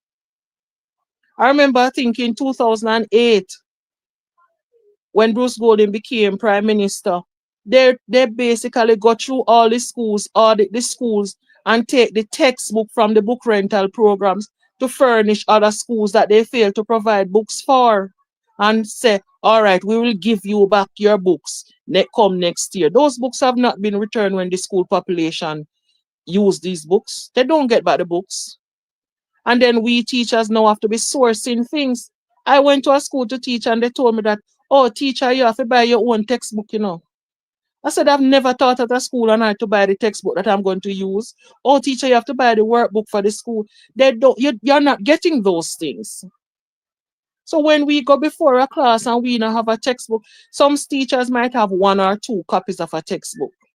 Because I've been in it a long time, I have some books from in the early 2000s, come up the textbooks. So sometimes I'm there, it's me carry one book and the teacher them say, wait, you have that book here? Lend me. Let me carry it to class. So I have to put the book on my desk now so everybody who is teaching that subject have access to it for the information. So the newer teachers coming in, what happened, you know? You see the compensation package? Compensation package screw teachers like myself. Those teachers who are getting seniority 1, seniority 2, along that line, we got screwed. We are the same teachers who have the 20 years of experience and the 15 years of experience. We are the ones that were normally in the schools guiding the new teachers who are coming in. I went to moderate CXC and everybody in the science department was brand new. They did not even know that the CXC curriculum syllabus had changed until I went. And I have to be sitting down with the teacher and they're guiding the teacher at the same time because the teacher wasn't aware. I've been back in the system since 2021 and I've been to maybe 2 workshops. First time for September and October, we used to have workshop every week. 3 days there, so with this syllabus. 4 days there, so 2 days there, so we're going all a Mandevilla Hotel. Go spend 2 days. We're no longer doing that because the investment in education, not investment on education, but the investment in education. Because education, you can't say you get $2 billion from the education as interest or returns on the investment. People are looking for quick returns. And as such, they just throw money on education, but they are not investing in education. Because education in Jamaica, for it to go forward, like in my days in the 80s, you have to invest in it. You see, you know that you have children coming to school with barefoot and no shoes. And them can't find the uniform and have to wait until their cousin done then wear their cousin uniform and go school. So when you look, it's a picnic full of 3/4 pants, boy picnic. And the girl them in some big skirt because then cousin did big and This one did skinny and so forth. So what the government of the day do? They give the children uniform. Every child get a new set of uniform in September. When they realize the children them come to school and by the time they walk the 3 and the 4 miles and realize that they walk out the roast dumpling where they eat it in the morning. When they come to school by 10 o'clock, you get 2 Nutribun and a box of milk. And you keep and you play and you go and go eat your cheese sticks and drink your back juice or you buy the fritters we sell at school gate or you buy cook lunch. And that is how we were. And then we were allowed to play. These children aren't allowed to play. We used to have recess, that is the ramping time. And then we have lunch.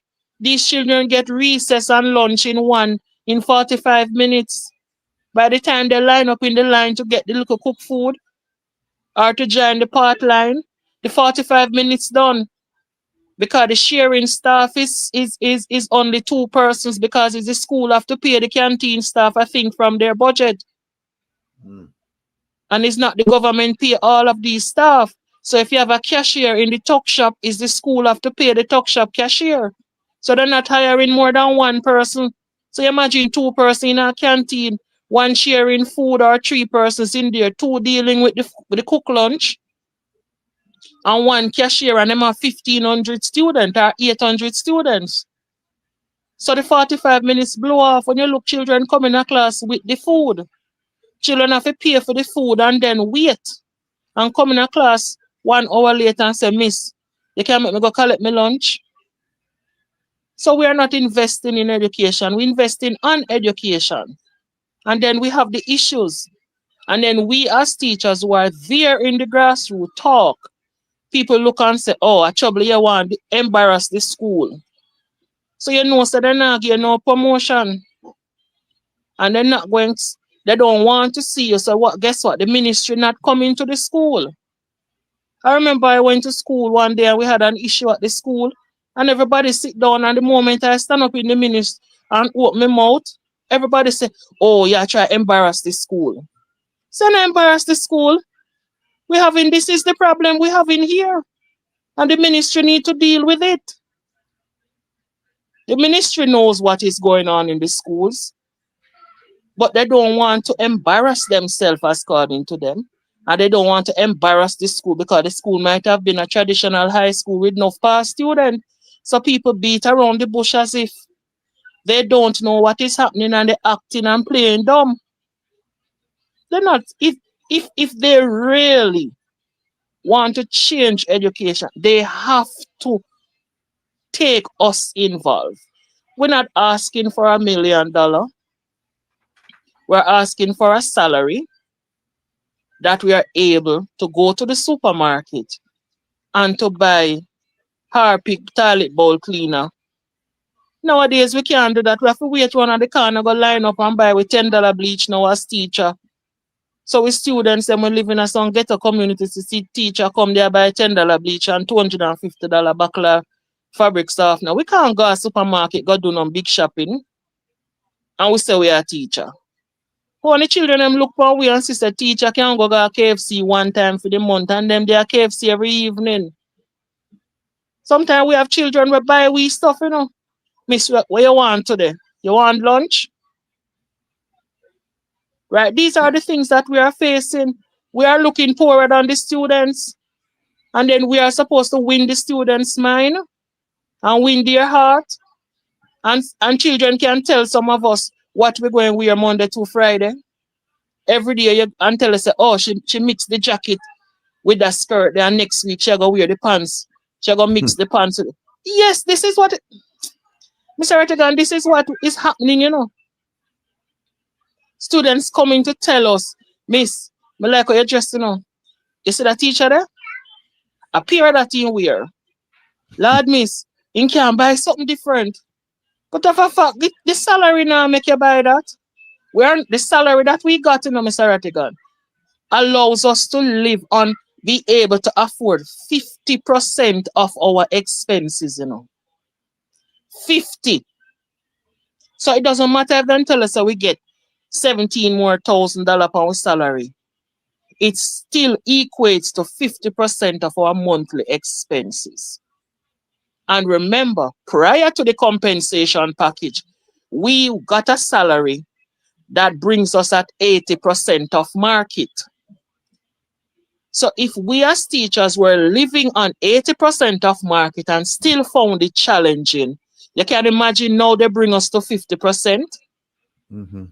and we never used to pay our pension, and now they are taking out pension of it. So every step of the way, right now, some of us as teachers still have money outstanding that the government has owed us from the compensation package. And we are going into a new negotiation. And there is no way they are telling us when we're going to get the money. Teachers waiting 4 years now for the right salary. Even when the letter come from the ministry and said, this is the salary you are to get, we are still waiting. The last time I went to the ministry, I was told that, oh, the Ministry of Finance say they're not supposed to pay any money outstanding to teacher unless it is the increment money and the master's allowance. So persons who are being paid on the wrong point on the scale still not getting the money yet. And we have to be waiting. And that is where we are at. We're not the priority. Seriously.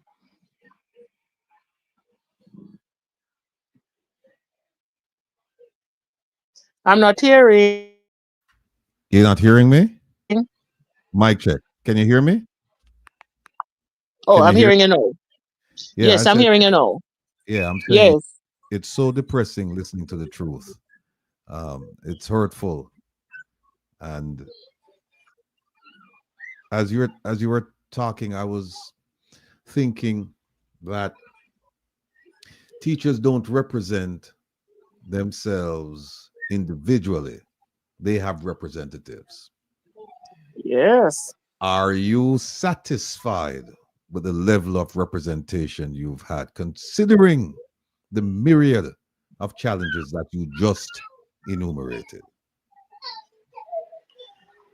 Okay, to some extent, yes, but I've seen a lot of what you would call. It depends on the type of. All right, I've been to school we're in as a JTA member.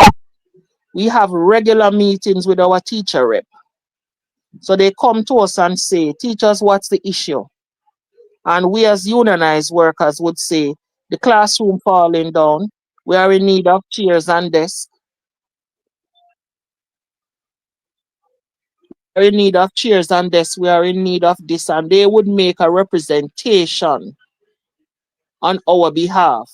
And when we have union meeting and stuff like that, where salary and so is concerned, we would normally be in the know. In recent times, what has happened is that those older union persons, so the persons who was around when JTA started, they are now out of the system. And what we are having is persons now who want to wear the jacket and to put on the pin and to put on the logo with the blazer with the JTA on it, who don't have a clue what it is to represent teachers, right? They are now the one that is running things. People who don't know not about union and union delegation and what you're supposed to be doing as a union delegate. They are the ones now who are coming and being representative. And sometimes they come with too much feelings. Because you find less men now in the union than females. And anyway you find females. And I'm not being disrespectful, but anyway you find too much single women. And you give them some amount of power. Appear feelings and deal with everything them deal with feelings. So somewhere along the line, there is some amount of representation, but I think that we are lacking sometimes when we're dealing with teachers.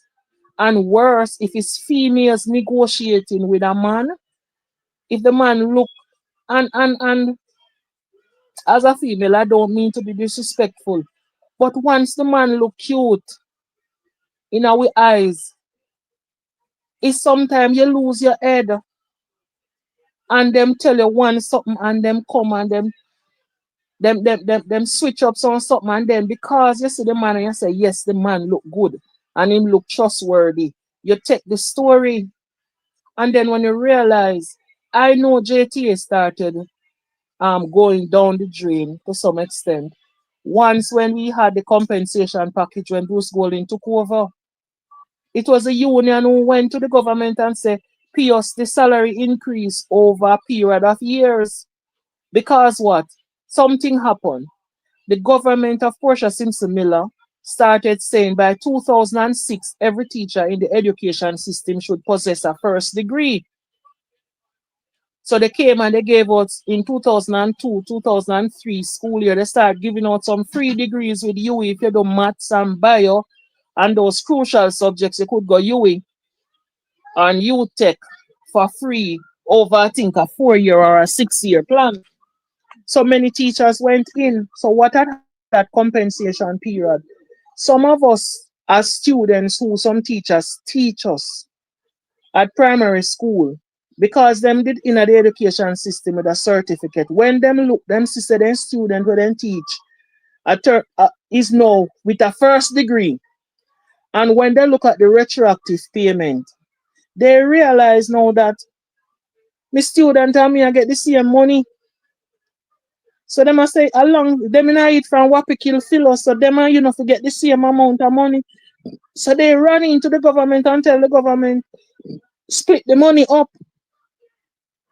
And that is when the union start shifting away from representing teacher and start representing whosoever is the order of the day. And then because them come from country and because them never used to in a certain position, they are now.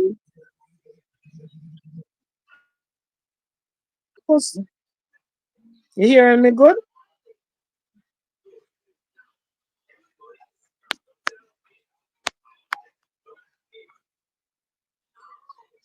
Are you hearing me? Yes. We're hearing you. All right. But you Yes. up when you said they are no. You said they are no, and They then are now. What happened, you know, because they were the ones who were in the system long time. When they look and see persons like me coming at the system and come with my degree, and me and them at work, I get the same. I remember I was at a school and I went there, and when I went there, it was only 5 of us with a degree. One of the vice principal was getting the free degree from UE, so she was still in school. So when the compensation package run in 2006, 2007, I think, I was getting more money than she. And these were the persons who were in charge of parish president and so. So guess what they did? Them said, no man, me can't teach you and me and you get the same money. So them going and say, here what? Split the money up and give it over 3 years. And that was when the government realized that the union's off.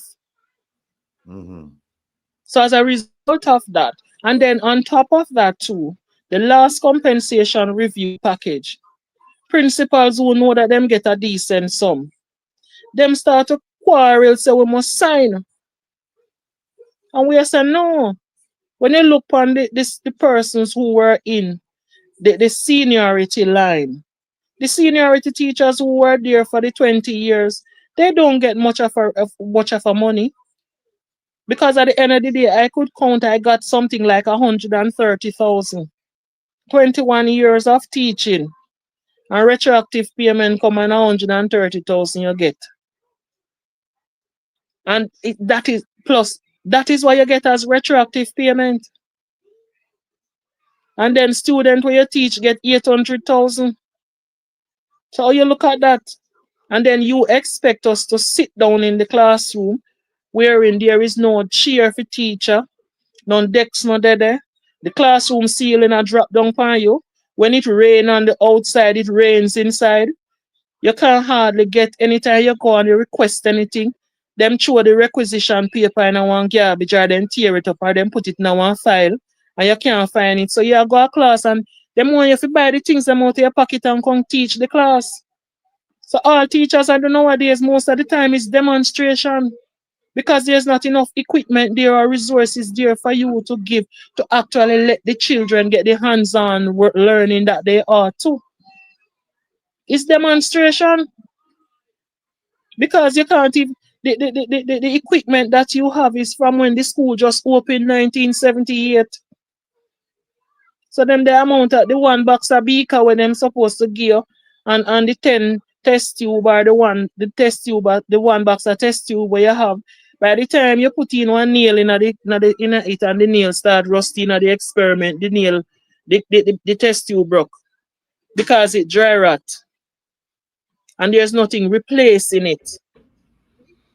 And then you're gonna come now and take away with little master's allowance and take away the increment that we used to get. You take away the special teacher allowance we used to bring up with salary. You take away the book and software allowance, and then you're gonna tell us now to go and use one of the modalities to teach.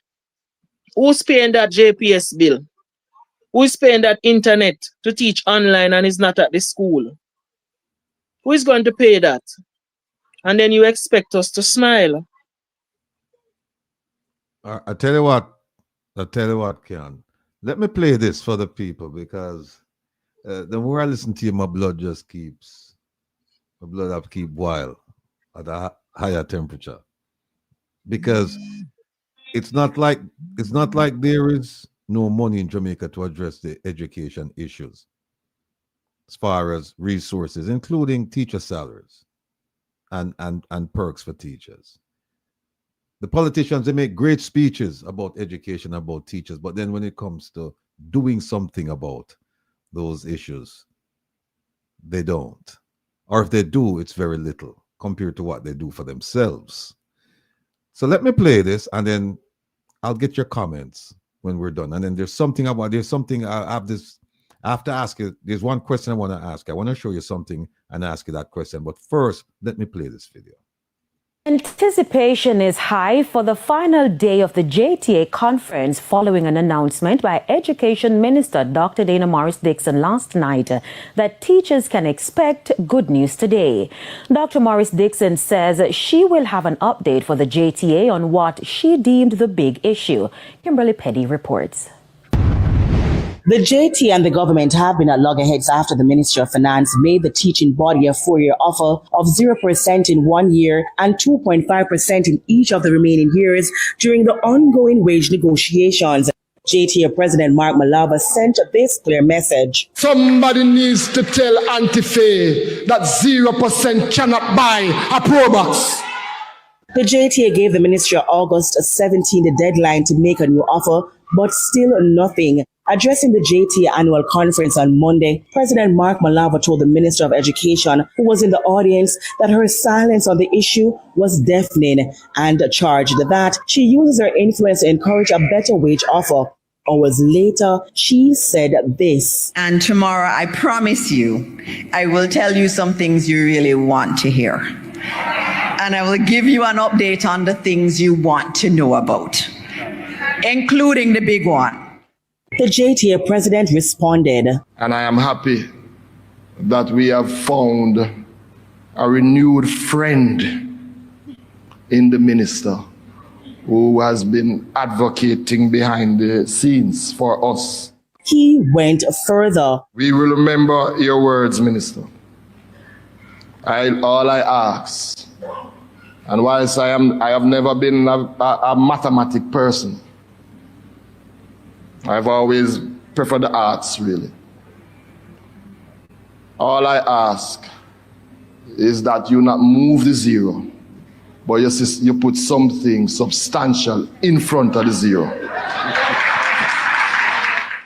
The JTA has said that it cannot guarantee normalcy when the new school year resumes if a better offer is not placed on the table. Kimberly Petty for TVJ News. Meanwhile, a short while ago, Education Minister Dr. Dana Morris-Dixon announced that there will be a high-level meeting tomorrow at the Office of the Prime Minister to address the wage negotiation issue. Here's what she told the JTA president and delegates. You do not need to look at that zero. Do not look at that zero. What we say to you is, We are ready. The Ministry of Finance is ready.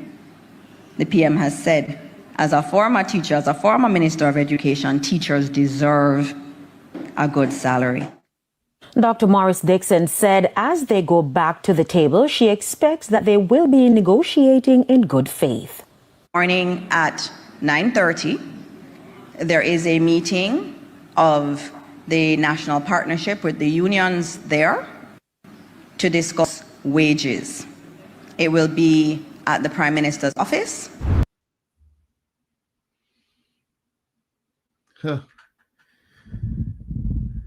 Keon. Hello. Mic I'm check. here. I'm here. All I'm right. here. All right. No, listen. Here are some things that just came out of that struck me. It said what she deemed, not what the teachers deem, what she deems. I have an issue with that. I also have an issue with the timing of it. The Prime Minister is now saying teachers deserve a good salary. You never know that before. As a former teacher, as a former Minister of Education, he didn't know all of this. Listen, when Prime Minister Holness was Minister of Education, I remember at that time Audley Shaw was the Minister of Finance. Normally, when teachers go into negotiation, the Minister of Education was a part of those negotiations. As I remember, that was the first time I strike, because when he went in, at the time, Audley Shaw insisted that teachers not getting a red cent more than the 3%. And he just came in and he took up his 2 cell phones that he had at the time and walked out. And the next day we had island-wide strike. Because Mr. Holness was saying to Audley Shaw, remember me the minister. So me and you can have a conversation, and Audley said now hold no conversation, and he walk out of the meeting. You understand me? That was what happened in the time when Mr. Holness was, and we did strike. So what I'm saying now, for the hands-off things that we see the Minister of Education took when Faval was Minister of Education, that she no really participate and she's silent on the matter. It's the first time I'm seeing that happening. Mm-hmm. And I remember when Colonel Charles, the father, senior, was there, he talked about giving us a livable wage. When he was in charge of, I think, Ministry of Labor or somewhere there, he talked about a livable wage. Now, if the Prime Minister came out on a platform and said, if you are not working $294,000 per month, you are classified as being poor, it simply means that all the teachers who are on band 4 and they are at point 5, all of those teachers below there so are classified as poor, because at point 4 or point 5 on the scale, you are working $267,000 a month. So it simply means they knew that we are classified as poor. And they are looking to give us zero. It's not even that you're giving us 1%, you know. You're giving us 0%. And I think it is in law where the salary, the negotiation is for 2 years, not 4. So you want to freeze for a 2-year thing into 4 years and come with this foolishness. Well, you know that the cost of going, listen, Mr. Rattigan, enough teacher can go supermarket, you know. That's why we love Chinese shop at Saturday daytime, you know. Because Chinese shop you can go and you get 2 pounds of rice and 2 pounds. You understand me? That is what teachers are doing. I remember being at a school and you know what the teacher come to school with? She makes sure that she got Price Smart once a while, or she begs somebody and then buy the big bag of the Cheerios cornflakes. And then put them in a plastic bag. And when you go in a teacher place, the teacher take her time and she eat the one Cheerio because it rich with sugar, so it make, you know. And that teacher reduced to. You understand me? That is what some teachers do. I am on the more fortunate side because I cook from home and carry every morning. I get up and I cook and carry my breakfast and lunch. So I know that I'm having a meal. But when you go to the tuck shop and you got a canteen and you see a box lunch for a teacher being $700, that don't include the water and the drinks that you have to buy, and that is just for the lunch. And in some places the rice burn every day. So yeah, eat smoked rice and the little bit of something, and then I went to work and we went to work, and the box lunch the day before was I think $600. And when we go, we say, oh, teacher's lunch raised and it's $800 now. No warning. And then we have to turn around and go before the class, go teach. And then some of us have diabetes and high blood pressure. And when the time is hot, and the classroom, Jamaica has been experiencing a severe heat. When the classroom is hot, there's no ventilation in the classroom. On top of that, we have the Sahara dust that is frequent now in Jamaica, that blankets the place, that looks like when hurricane is about, the place is overcast and it's real dust. You know, Keon, you wouldn't like to know what I'm experiencing now. You wouldn't. I don't know the depth of your experience. I'm hearing you, but I know I as much as I try, I will never be able to put myself in your position and go through that experience. But at the same time, I also am going through turmoil, a different type of turmoil. I'm going through the turmoil of listening to this. You are going through the turmoil of experiencing it. And if I'm feeling this way, I can just imagine how you're feeling. I just imagine it. Just imagine, because I can't do it. No, they said that they're going to be negotiating in good faith. Are they saying that they've been negotiating in bad faith all along? I mean, well, they have to be negotiating first, you know. That's the first thing, you know. But they have been negotiating, but it hasn't been in good faith. If now they're coming, it wasn't a negotiation. It wasn't a negotiation. It was a thing where I body you up. Okay. And tell us, so this is what I'm giving you. So we ask you, because based on what the agreement with Dr. Nigel Clark before he left, the salary and wage claim is supposed to be ratified by March. So we should have already had agreed on the percentage increase and the duration and what the benefits going to be, the salary side of it, and then the other things are being dealt with as we go along. But the first thing is that the government has to meet, and they weren't meeting based on what was said by the current president. So we are there sitting down. This is the first time we are going into an election and we don't have a clue what kind of salary we are getting. All the other governments used to sign off on salaries for public sector before any election. So this is a first for us. That lead days away from an election, we have to be planning a strike or planning and showing that we are not in agreement with certain things for the government to meet with us. That has never happened before. Keon, you know, let's put it in context here. Them come and them want to baden up and say this is what I'll get, right? But it's worse than that. Them bad up the Jamaican people and said this is where we are going to take, and them take 300%. No, but if then they tell we say that them are going to take, that would have been different. Them never tell we. Right, that's what I'm saying. There's no negotiation. Them just come out and say we are take. Because remember, at one stage, you know, the councillors and the rest of them said they want to know what their salary is going to be and X, Y, and Z, you know. True. At one stage. But all of a sudden, everybody goes silent when them hear so they might get 28 million. You can imagine. Let me tell you, Mr. Rattigan.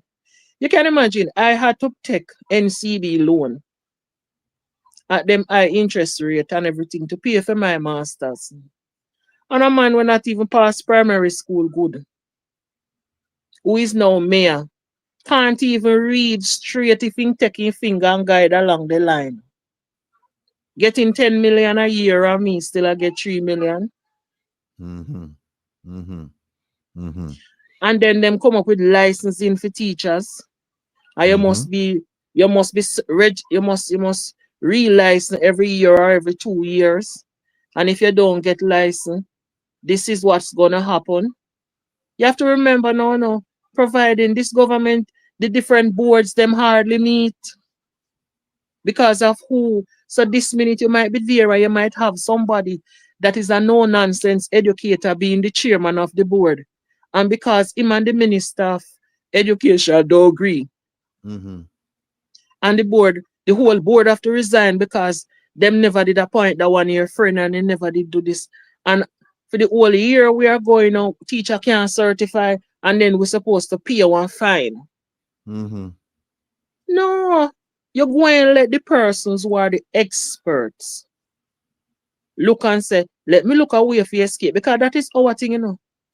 Teachers will not war and fight and carry on and go on bad because we are so indoctrinated that teachers must be nice and always smile and you take kin teeth and cover heartburn. So guess what teachers do? Teachers look for the way of escape. Mm-hmm. And the way of escape, them call it VIP, VIF, IAG, them call it all sort of name. So the teachers now quarrel with you, sir, or ma'am. You just look and see a teacher with 27 and 30 years experience. Because first thing you could retire after if you had done 34 years. No teacher now stay enough for 34 years. Because when them look and see them spend 27 and them still a pay rent.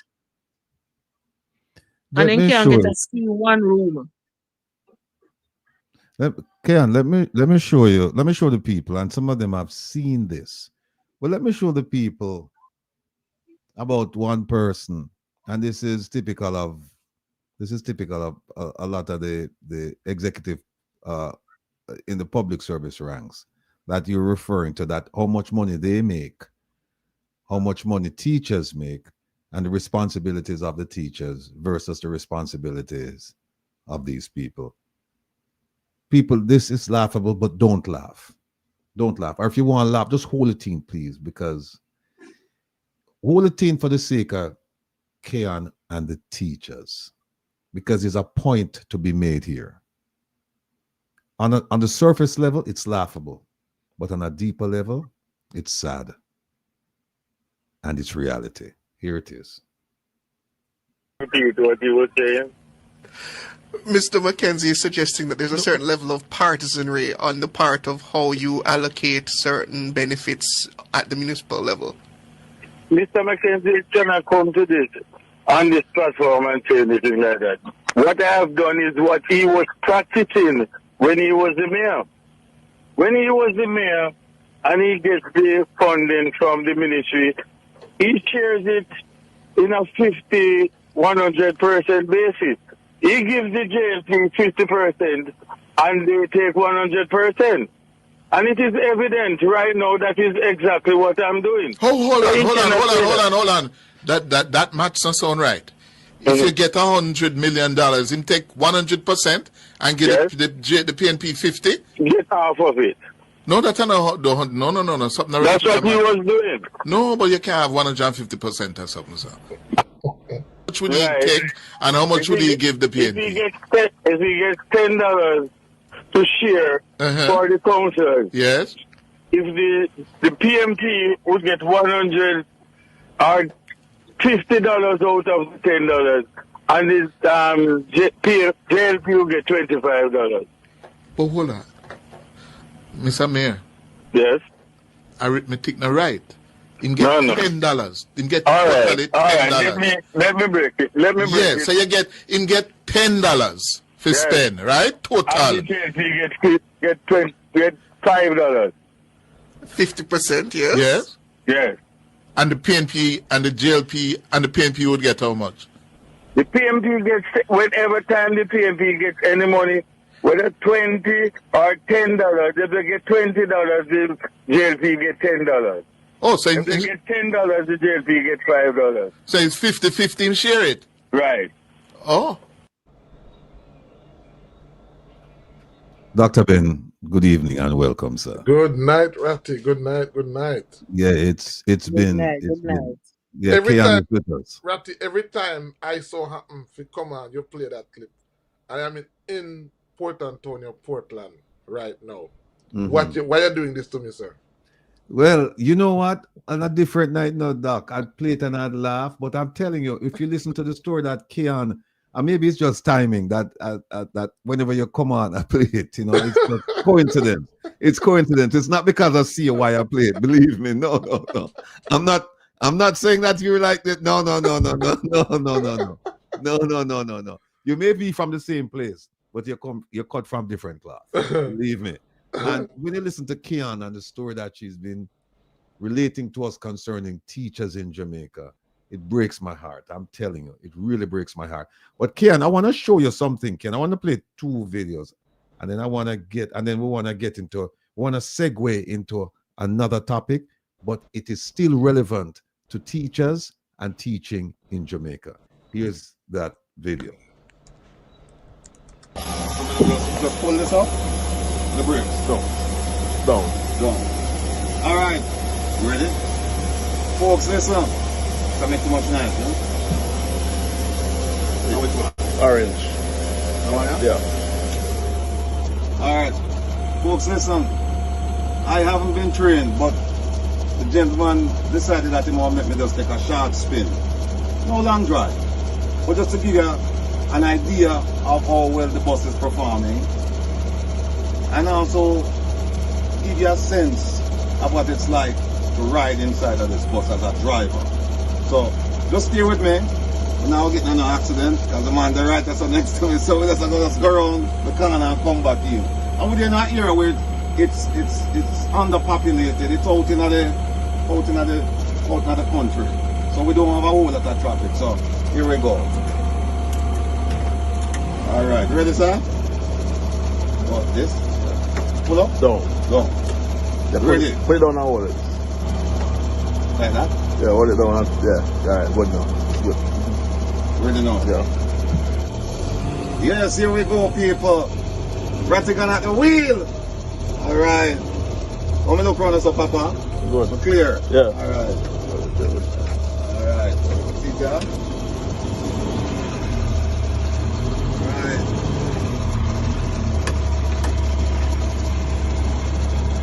Yes, people. We want to live on furniture, outdoor furniture, anything like that. But I want to do a thing.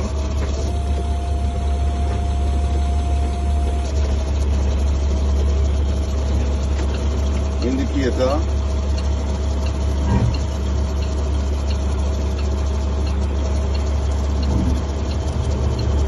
Alright. Here we go. What's that one there? Don't worry.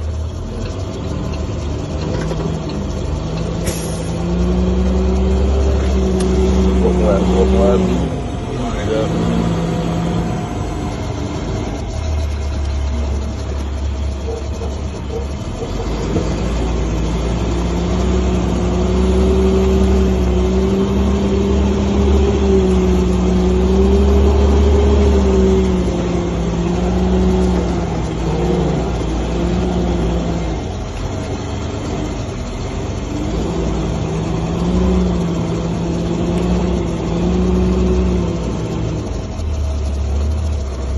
People, that's it. This bus is available not for $80,000 US, but for free. We're looking for somebody in Jamaica who wants a school bus to use either as a mobile clinic, a library, a food truck, whatever. Bus is available, and we're going to get more like this. And we hope that the government will give us the same extend the same courtesies that they extend to Minister Vaz, and they won't charge us to bring these buses into the country because they're for a good and noble purpose. So, when you see me tonight on the program, and you see me again Saturday night on the program, we'll play the video so you can see me drive the bus and we can talk more about it. Thank you very much, sir. All right. Keon, you with me? Yes, I am. All right. Here's the last video before we get into the discussion.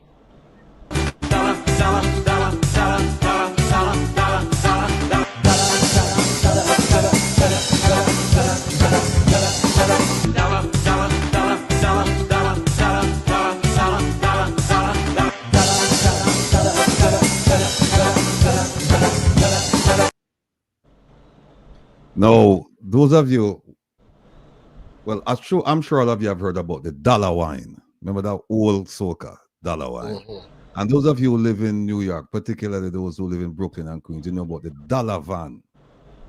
Well, what you just saw me drive was the dollar bus. That bus was purchased from a school district for $1 American dollar. And that bus was given to me for free. In fact, I love the bus so much that tomorrow I'm going to where it's parked and just drive it around again and make another video. Because it's so big, I can't park it in front of my house. And I know Bim and Bam watching me right now. The two gentlemen who gave me that bus, and they said, we're giving you this bus because we want you to take care of it and provide it to somebody in Jamaica who might need a bus. And in fact, they also had me speak to the person who arranged for them to buy this from the school district for $1. And the gentleman said to me, if I had known that you were interested in these buses, Mr. Rattigan, I could have gotten you 6 or 7 of these buses for $6 or $7 last month, July. So I could have had up to 8 buses now sitting down, $8, and they're all in good working condition. They don't need to be refurbished. They don't need to, everything inside, the seats, perfect condition, everything. 8 buses, $8.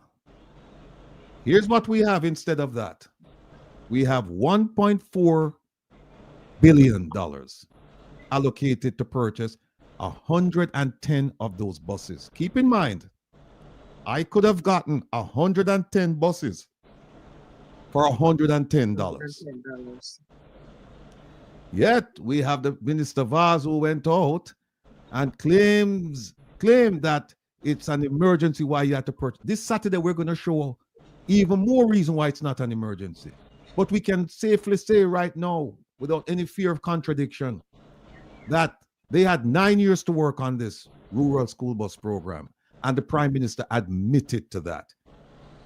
He said in an interview, he said, we've been working on this for 9 years.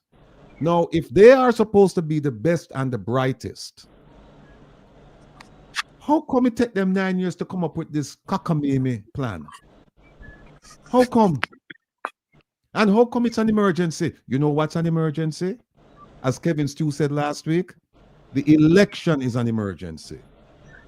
Not the school bus program for the rural, for children in the rural areas. No.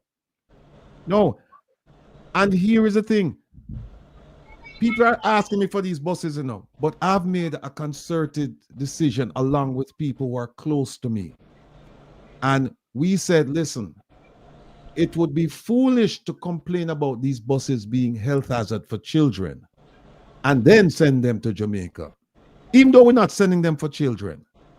But they're saying, look, the steering is on the left-hand side. The doors are on the right-hand side. Them too big, them too old. You mean to tell me, I'm going to get on my soapbox now. You mean to tell me that our cabinet couldn't, over 9 years, couldn't have come up with a plan to say, let's look at China to see what they have to offer. Let's look at Japan and the coaster buses to see what they have to offer. You mean to tell me that they couldn't have figured out? I am not a transportation person, but here's how I figure it out.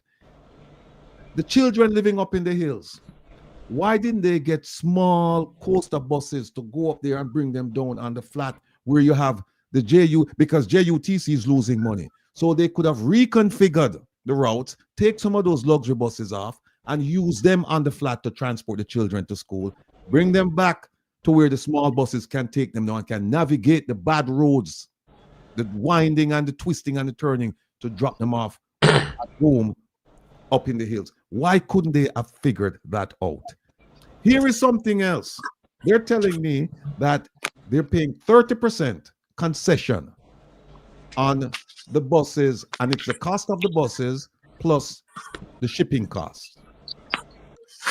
Now, that doesn't hold any water for me, and I'll tell you why. Because They could have, I believe, they could have avoided the 30% per bus by simply doing this. Go to the tax code and look to see who not pay no taxes, who don't have to pay no taxes. And then there are other laws that they could have looked at. And there's one person in Jamaica who pays no taxes. Jesus. One person, the Governor General. All they had to do with this lazy ass man,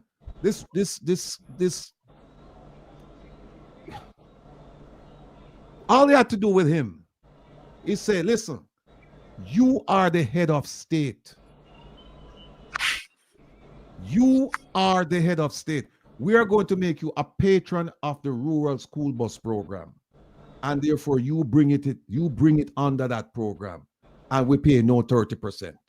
Because you don't pay no taxes. That's all they had to do. Who's gonna fight that? Even if they have to bend the law a bit, who's gonna say no? You have to pay tax. Who?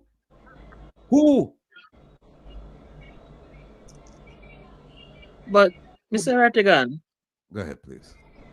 The rural school bus program, you know. The idea of having a bus program, because I come from two parishes where transportation has always been the problem, and that is St. Thomas and Trelawney.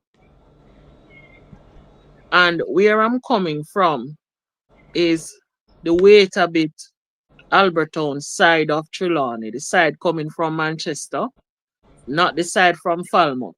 So we have always had a transportation problem, and that's why I don't live there, because at the time I never have a car for myself. So I decided that I'm not going to live there. But on the other hand, I am quite au fait with St. Thomas and Portland. And those roads there, and I think that was the original reason why no JUTC bus came to St. Thomas when the program came out. When they built that transportation center there, both even when Bruce Golding built the transportation downtown where they have it as a car park lot now, when they have in State Show over across the road. But that was the reason why no JU, because the road was so windy and it would have been prone for vehicle to go over some of those precipices. No, especially in Portland. I have been to Portland and right at Kensington there, so. Sir, you're supposed to know Kensington, right at Kensington there, so. Right after you pass where you turn the hill where the shop is by the road. I remember in the early 90s, two buses, I think a K-Sun bus and another bus was passing. And when we look right off of Kensington there, so which part the shop, they're over there, so one of the bus go and kill one of the sidemen down the bus because the road is not big enough for two of those long-term big buses to pass. So I don't understand why are those big buses going there, because you know that's the terrain for the children who are going to Happy Grove and the children going to Titchfield from that side of Portland will have to go from. So when you have, and the road is not wider as at the moment. So those are the, I remember a year gone by a truck run off the road, Eastern Banana workers, and up to now they can't find some of the bodies. Mm-hmm. So when you carry those huge buses, and even going down in the Rio Grande Valley area there, those areas are very, very dangerous. So when we look and to see that you buy good, brand new, 50 new rubbish truck, brand new, because I remember when those came in before Christmas last year. Mm-hmm. And then you come and you buy old bus with dashway, where basically is not using, and it both a health hazard and both the aesthetics in this 2025, when we are just 5 years out of 2030. These children, them don't know them children are nowadays. Them children are in a style and fashion and what looks good. Those buses are going to be parked and sit down there and rotten down because the children them almost primary school picnic alone I go up on them. But not high school children where I teach. Well, hold on a second, Keon. Here's the point. Here's the grand finale of all the points I've made so far. Yes, the buses are inherently unsafe. Unsafe from a driving perspective and also from an environmental perspective. But the killer point is this. Putting the $1 bus aside, it is that they've spent $1.4 billion to transport children to schools that have no resources. 1.4 billion to get them to schools where there are no resources. Them never think about teacher salary. You hear them negotiate about and so the teacher them have to like rise up in order to even get some attention. But you know what happened? God no sleep. And as long as me a blow breath, me a go keep the fight on, because I believe that the Auditor General should do and conduct an audit, and she should also look and make comparisons to say, okay, oh, by the way, when we did our calculation, Dr. Ben, you know that you could have gotten, because remember he bought 2010 vehicles, of the 26 vehicles, the first set that came to Jamaica, 10 of the 26 were manufactured in 2010. When we went back and we look at 20, and some gentleman just made a comment about a vehicle he bought from Japan, and it's a 2000. Oh, Wilbert made a point, and he said the vehicle from Japan is running great. When we went back and we do the calculation, we could have got not 110 coaster buses.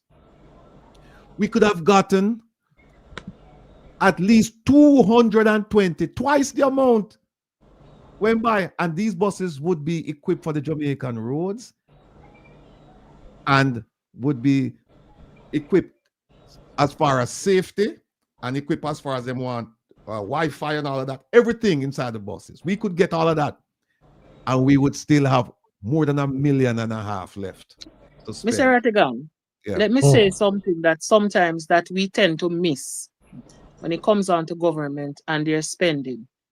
The government did not promise us education. They did not promise us good roads.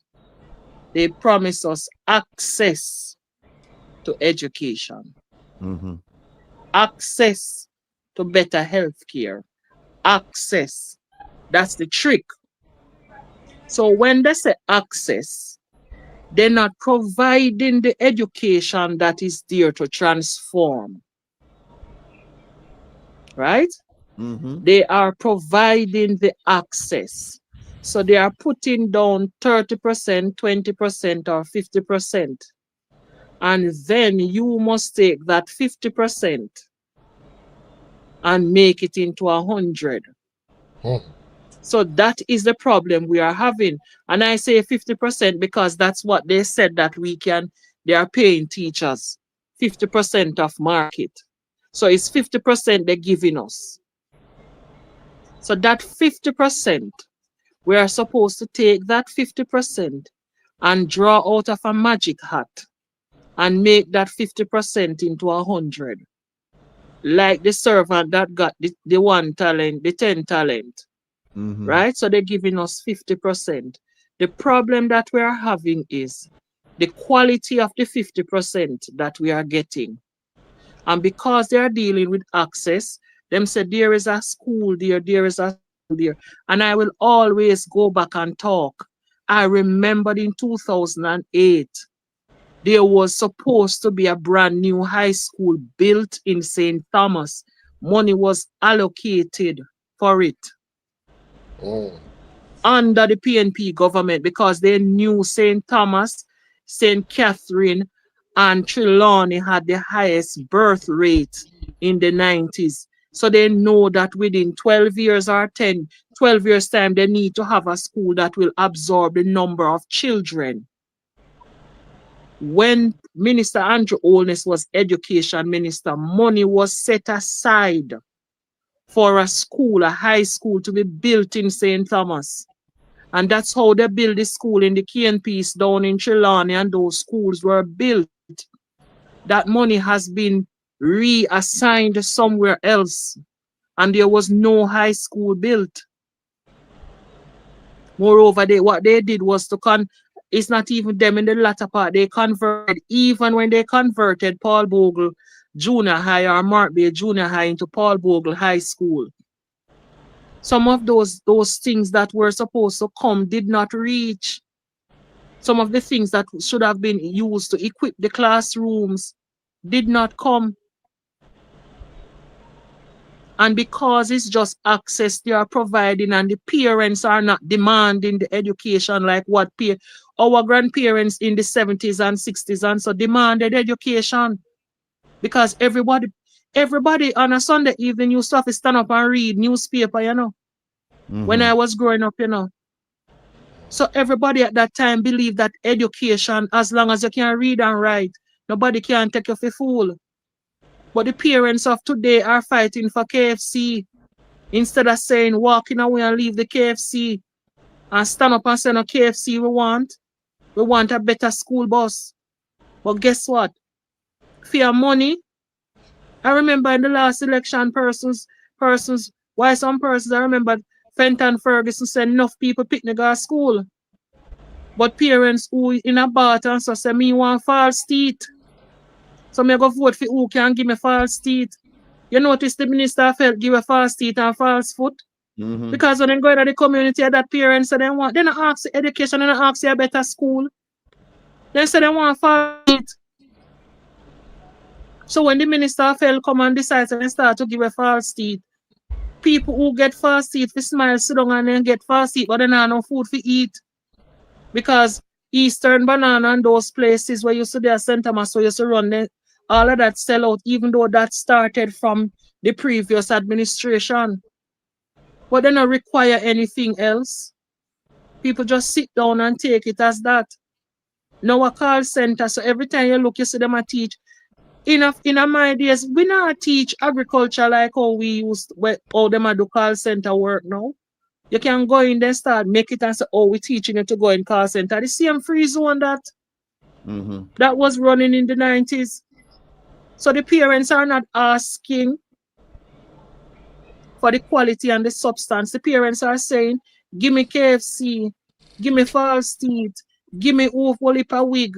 I remember one year when Pernell Charles was running in St. Thomas, somebody up the market road of the right foot, and the next somebody down at the bottom of the ball ground of the left foot, and people are fight for wig.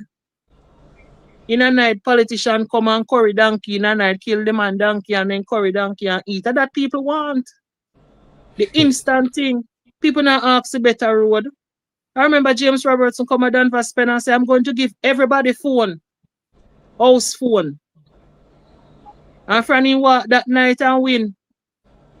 Anthony Hilton did give 10 computer to the community center and had us who were going to college come and teach classes in the summer. James Robertson win the computer, them lock up that hurricane blow, lick off the roof and the computer them mash up. And that's the end of the conversation. So nothing there to bring the skill level into the parish and keep the young people and keep these people, because they're saying school a scam, so man can stay one side. So then get one rum and boom. Election a come now, you can look. One liquor go park right at the ball ground at York Field. And you see one man stand up and a group of young boys sit down around there. And them a drink rum and boom from morning to night, and then you see about the member of parliament again until the next 5 years. And when you say boss, you're not doing. Hold that point. Take a look at this video. It illustrates a point you just made about them coming and giving you all of these things and then you don't hear from them again. Listen to this video, please. Yeah, the 2020 about the big man who died and went to the other side. On that day, God had decreed that whoever arrives must choose where to go, whether heaven or hell. So this man was excited. He demanded to visit hell first. And he got into something which looked like a lift, and he went down to hell. When the doors opened, things were glorious. The devil had no tail. The devil had no horns. He even met his friends. They were healthy, eating well, drinking well, making merry. Then it was time up, and he then demanded to be taken to heaven. In heaven, the picture was nice. Angels floating around, good music, the Lord Almighty presiding and reigning supreme. Finally, he was asked, what's your choice? Because you are not going to be judged. There's no judgment today. Judge for yourself.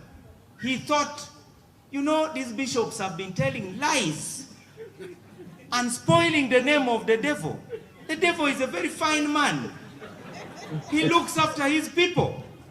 Now all these imams in the mosques making noise, saying Satan, Satan. This man is not bad at all. And in any case, heaven seems to be overrated. As a matter of fact, it's a bit boring. That was the debate in his head. So when the angel asked him to choose, he said, I have chosen that I'll go to hell, now that I've seen it with my own eyes. And the angel said, get into the lift. He got into the lift, and it took him down, but when the doors opened, things had changed. The place looked like a desert. His friends were wearing dirty clothes. They were eating from the garbage pit, and the devil was now complete in his devilish regalia. The tail was out, the horns were out, and he was carrying a whip. So he tiptoed towards the devil and said, excuse me, sir, you remember me, don't you? I was here the other day. You surely remember me. And Lucifer said, go to hell, I don't remember you. What do you have to say anyway? He said, you know, the other day things were very nice here. Things have been changed for the worse today. What's happening? The devil said, I'm sorry, my friend. The day you came, we were campaigning. So, now, therefore, we need to tell our people to know that there's life after campaigns. Okay. Thank you very much. See, there is life after campaign. They need to get this message. They need to get this message. Everything is fine just before the election. And they don't understand that. Yeah, you get the rum and boom now, but then you won't see your representative, your employee. You won't see your employee for another 4, 5 years. And here is why. Here's why, Ken. I want you to listen to this. I want you to listen to this, people. Yes, there is life after campaign, but I want you to listen to how they view us. And this is coming out of the mouth of representative, employee, member of parliament, minister, Vaz. Here we go. Oh my God. And they're stupid. You hear that, people? Play it again. They are dunce. Oh they my are dark, and they are stupid. One more time. They are dunce. Oh they my are dark, and they are stupid. They're dunce, they're dark, and they're stupid. Do you think he would say that to these people? I must say, madman. Would he say that to those people? If they criticized him about the bus program, do you think he would look at any of those people there and said, you are dunce, you're dark, and you're stupid? Do you think that would happen? Right.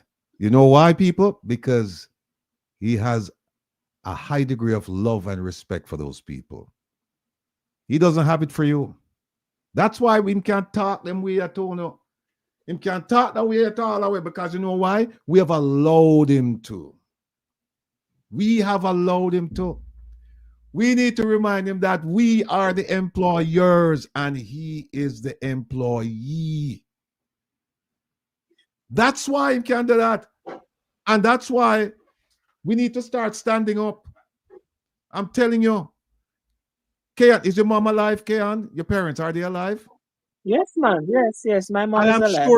I'm sure they're proud of you. My parents are deceased, and I'm sure right now they're looking at me and they're patting me on the back and them say, that's why we send you go to school.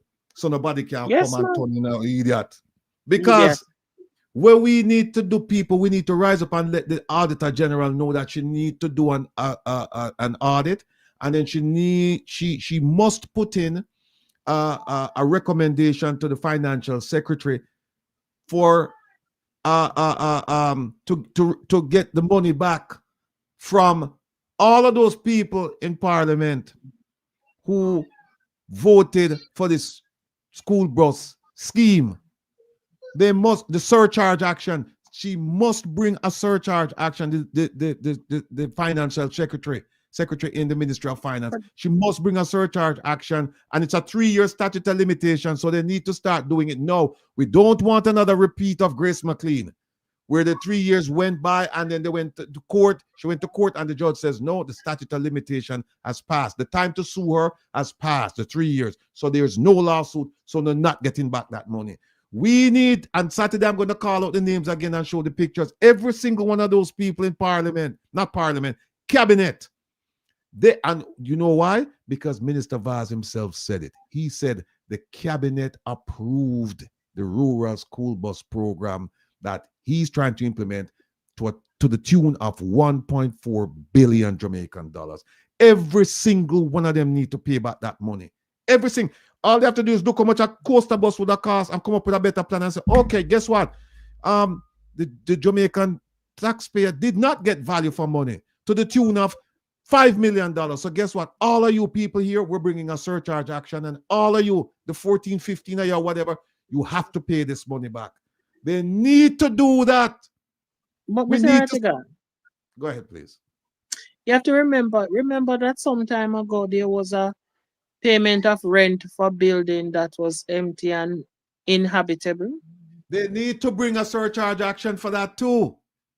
And that was done by that was done by TAJ, and it was done by the Ministry of Legal and Constitutional Affairs.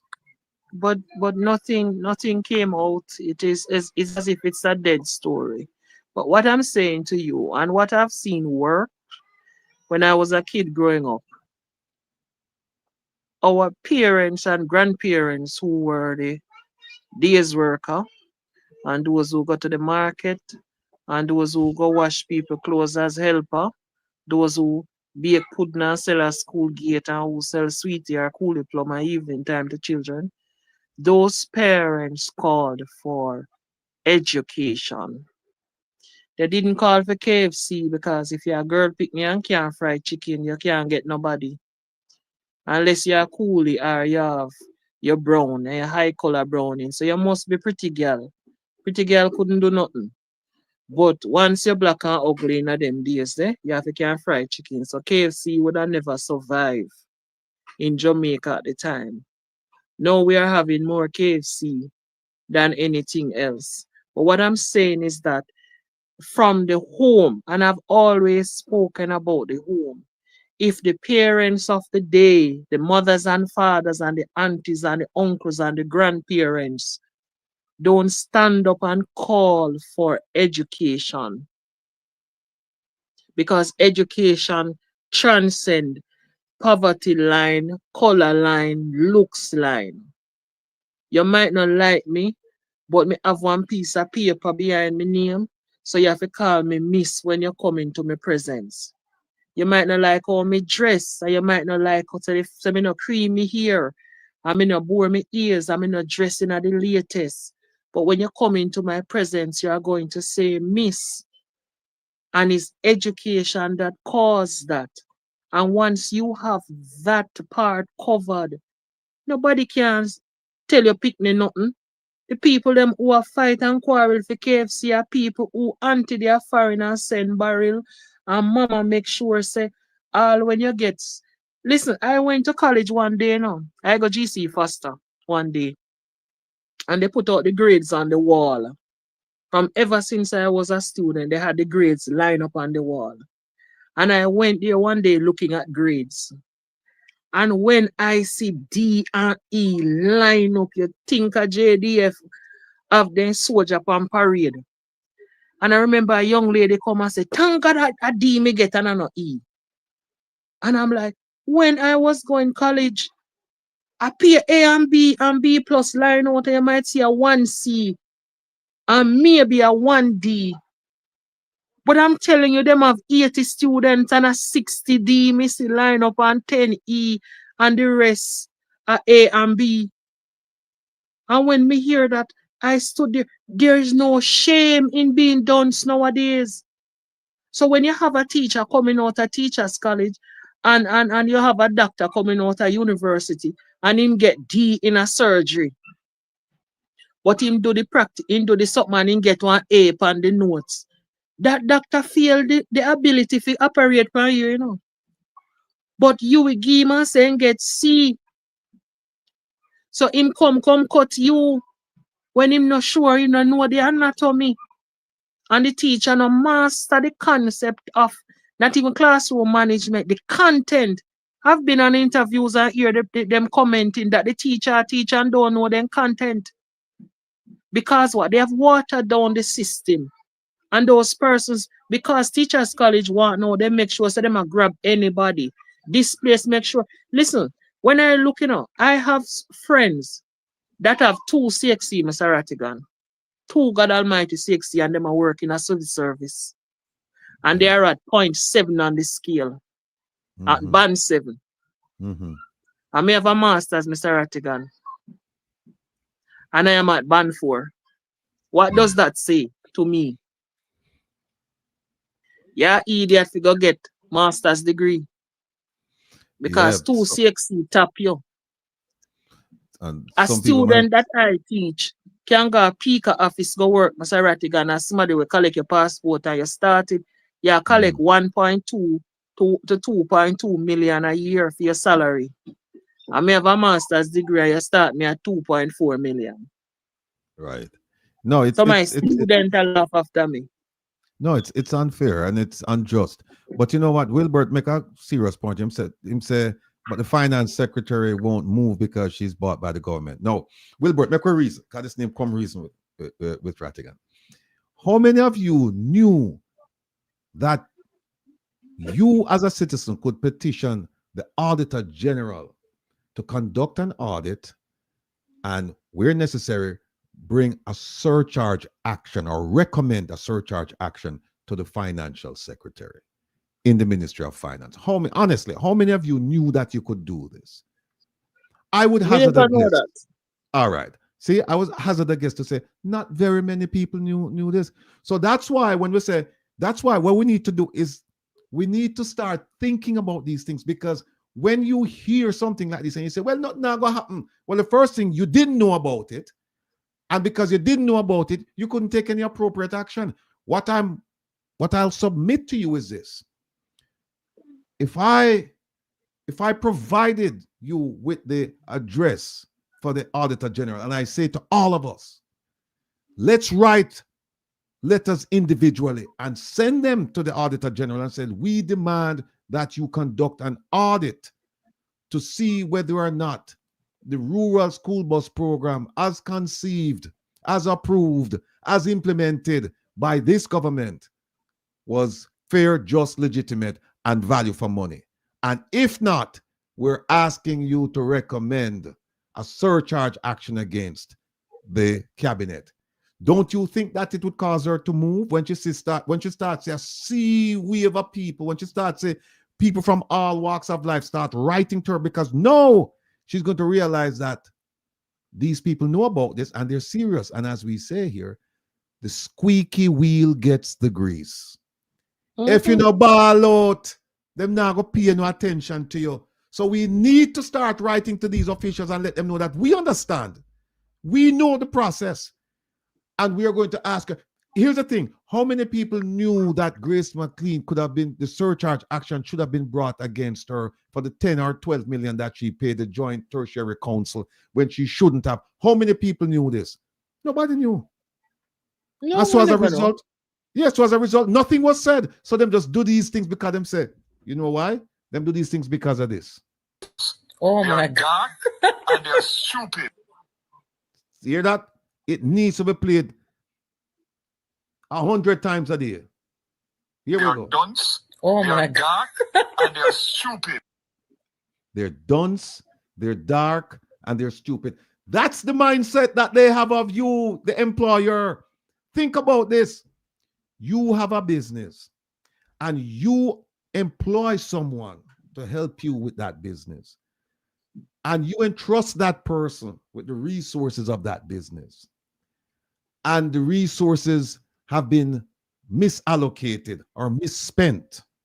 And when you ask the person why, and the person says to you, "You're too bad mind," what would you do? What should you do? What must you do?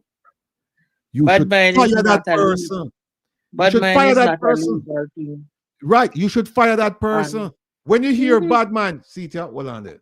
Hold on there. Bad mind. Say, she play it one more time. Play it one more time. See it? Bad mind. Oh my God. And they're stupid. That's why I can't say born bad mind. You know why? Because of this. They're dunce. Oh my God. And they're stupid. Because he, in his mind, perceives us as being dunce, dark, and stupid. And what he does is, he says, "Me a born bad mind." You think when him sit down with them people, yeah, oh wait, let me move it already. You think when him sit down with them whopper white people and half white people, you say that, and them ask him questions, you think him going to tell them to them dunce, dark, and stupid? No. But he would tell us that we're dunce. He would tell us, he would tell the 90-something% of us, but make up Jamaica, that we're dunce, dark, and stupid. And him a born bad mind. And him saying born bad mind because why? Him appeal to the lowest base of the population. This is what them want to hear. Them don't want to hear him give an answer to the question. And the answer is, where you do it with money, how you spend the money that way, that we need to fire you. That is what we need to say. That is what we need to do. And that is exactly what we're not doing. That is exactly what we're not doing. And that's where education comes in. Because even with all that is out there at our fingertips, research has shown that this generation of Gen Zs are amongst the dumbest that has ever been. They lack common sense and all those things. And as a result of that, and this is where education plays a part. I have been with persons, if I wasn't educated, I would not be able to ask certain questions. Because the questions I will be asking, I would have just be get caught in the group of people who are asking false teeth. Because those things are the things that would affect, that would be my bread and butter issue. But I am not asking for false teeth. I am asking for making my work environment conducive for me to function properly. Right? While the children and the parents, them are call, you know what the parents them are asked about? Stop make them wear short, tall uniform. Make the boy then can come with plait up here. Make the girl then can wear weave. Make them can wear ears ring. Make them can wear this. Make them can wear that. That is what they're asking for. No parent is coming. You know how many schools short a teacher? You know how many schools short a desk and chair? You know how many schools, certain things not there. Some of them not even have toilet, proper toilet, a pit toilet, same way them are going to use. Some schools not even have a groundsman and 2 watchmen. Then have no perimeter fence. Some school compound, the school railing them a drop off, picking a drop through school flooring and them something then. Ceiling in a classroom a drop down on teacher and picnic. Right? And you have hundreds of children. And no parents not come to school can ask one day a PTA. So principal, I when you not go fix the roof. I when my daughter, you know what the parents then say, oh, me we throw money and buy one desk to my child. That's what they are doing. So the bread and butter issue that they are asking for, no, Me see interviews with parents. I say, yes, them like the school bus and for them pick me, I go travel on the school bus. But them are the parents, but because they hear say it free or because them have to go pay $100 and they want the rest of the money to do something else. Because them believe that once it's free, you know, it me not go pay nothing and it not go cost until one of them bus they run over precipice with them and it can't reverse or it can't hit the brake, feel it. Because what has been happening, you know, because I have a friend who used to drive for JUTC. And what him used to say, okay, every time we go in and tell them, say, this one do, that one do, the first thing them want to know, the bus can drive. And what them do, then take off parts off of the one there and put pan on one there and then replace it. Me have brethren did a mechanic for JUTC and he left Ghana, Canada. Because he said, no care how he talk, then now do nothing about it and the supervisor them depend in case they so depend that they so. And the bus them, sometimes you can't find bus that is drivable. I have been on trips with JUTC bus and them a 3 bus them have to send 1 bus for drive along just in case the one where they send broke down. And we have to park on the roadside and wait until the relief bus come. Because guess what? The persons who are making decisions for these are not the one that is technically sound. You see the thing with being technically sound? The people who are technically sound are the ones who are silent. And the technically sound persons are the ones that are not liked. And those are the ones where they try to frustrate to leave. And then when the things start happening now and the things start fall apart, I have been at a school working. And when you look, I look and I say, all right, I want to move into this position. So what is it that I need to get?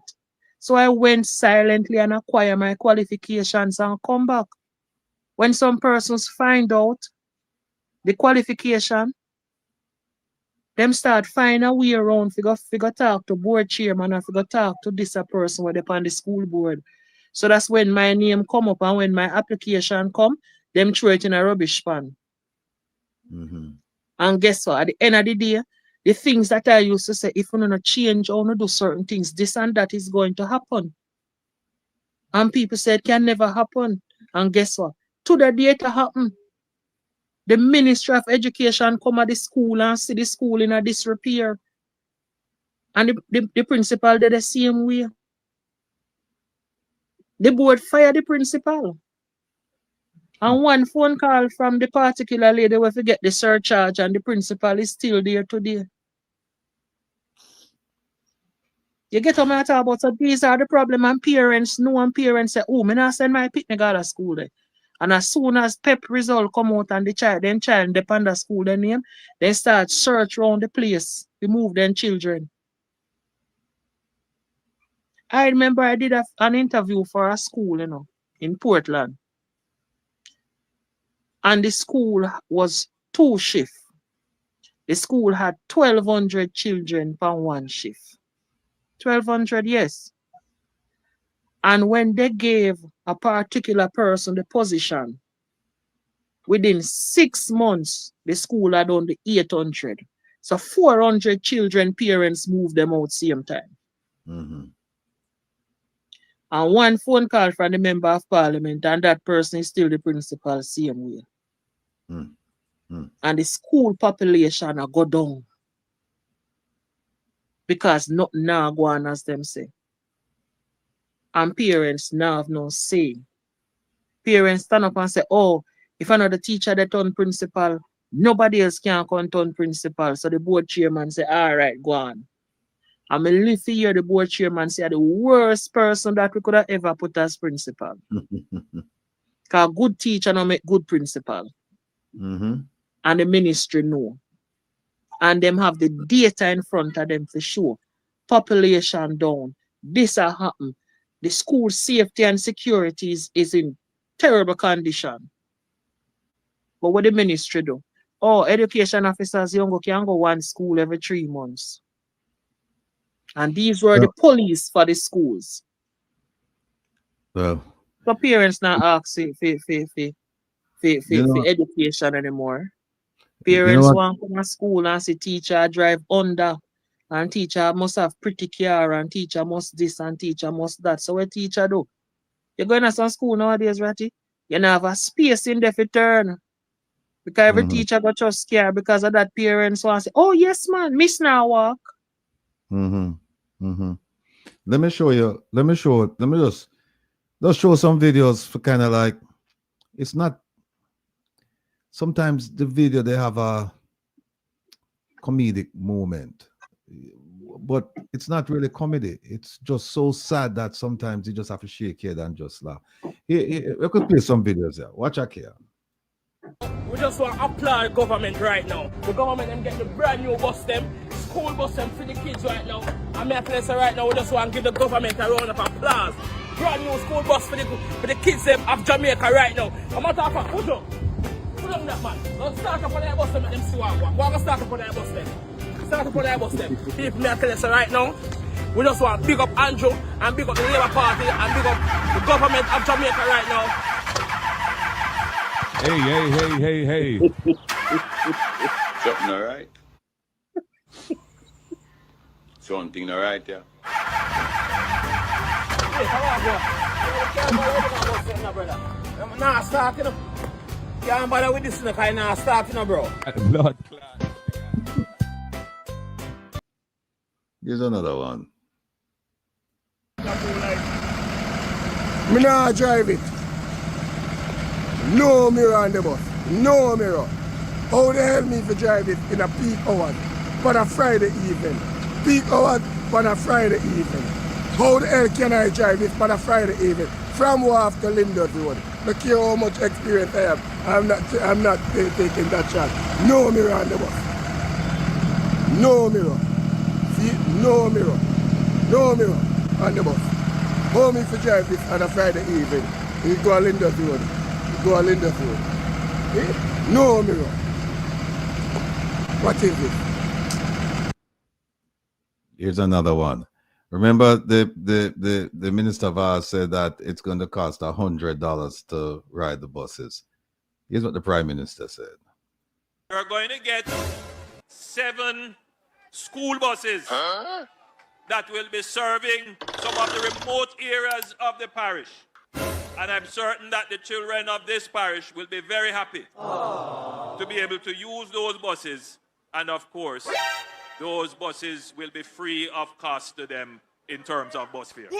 Those buses will be free of cost to them in terms of bus fare. Those buses will be free of cost to them in terms of bus fare. Schoolers only. $50 each way. 100 Jamaican dollars per day per student. Here's another one. So, hold on, Mr. Rattigan. Go ahead. When they built the bus terminus downtown there, the transport center, where they put St. Thomas, Portland, and St. Mary buses, they came up with a shuttle bus system. So when you go to the market, when I used to leave St. Thomas and come to Coronation Market a Saturday, we just walk over Pitcham Street, and there is what we call a shuttle bus that transport us from there, that take us to the bus park, so we can board our country bus from there. And let me tell you, it never lasts 6 months. That was when Bruce Golden came in and they built the shuttle bus, because they were telling them it was not feasible to build that bus park down there on both sides of the road coming figure waterfront there. So they told them. And him said, no, one bus park of it there. People dig out the toilets, something them, and all of that. That's what happened. Where up to now, we don't know. We don't remember how much money was spent. We now said that the body thief the money or anything like that. But it was an investment that they said down there, so they would provide a shuttle bus service to take the persons from St. Thomas and Portland and St. Mary. So everybody that is going above half a tree would meet down there, and there was a big line that each bus had their way to park. The only set of people them use it, a center mass busman them stay down there, sir, and then drive, come up Orange Street now and can pick up them them passenger when time come.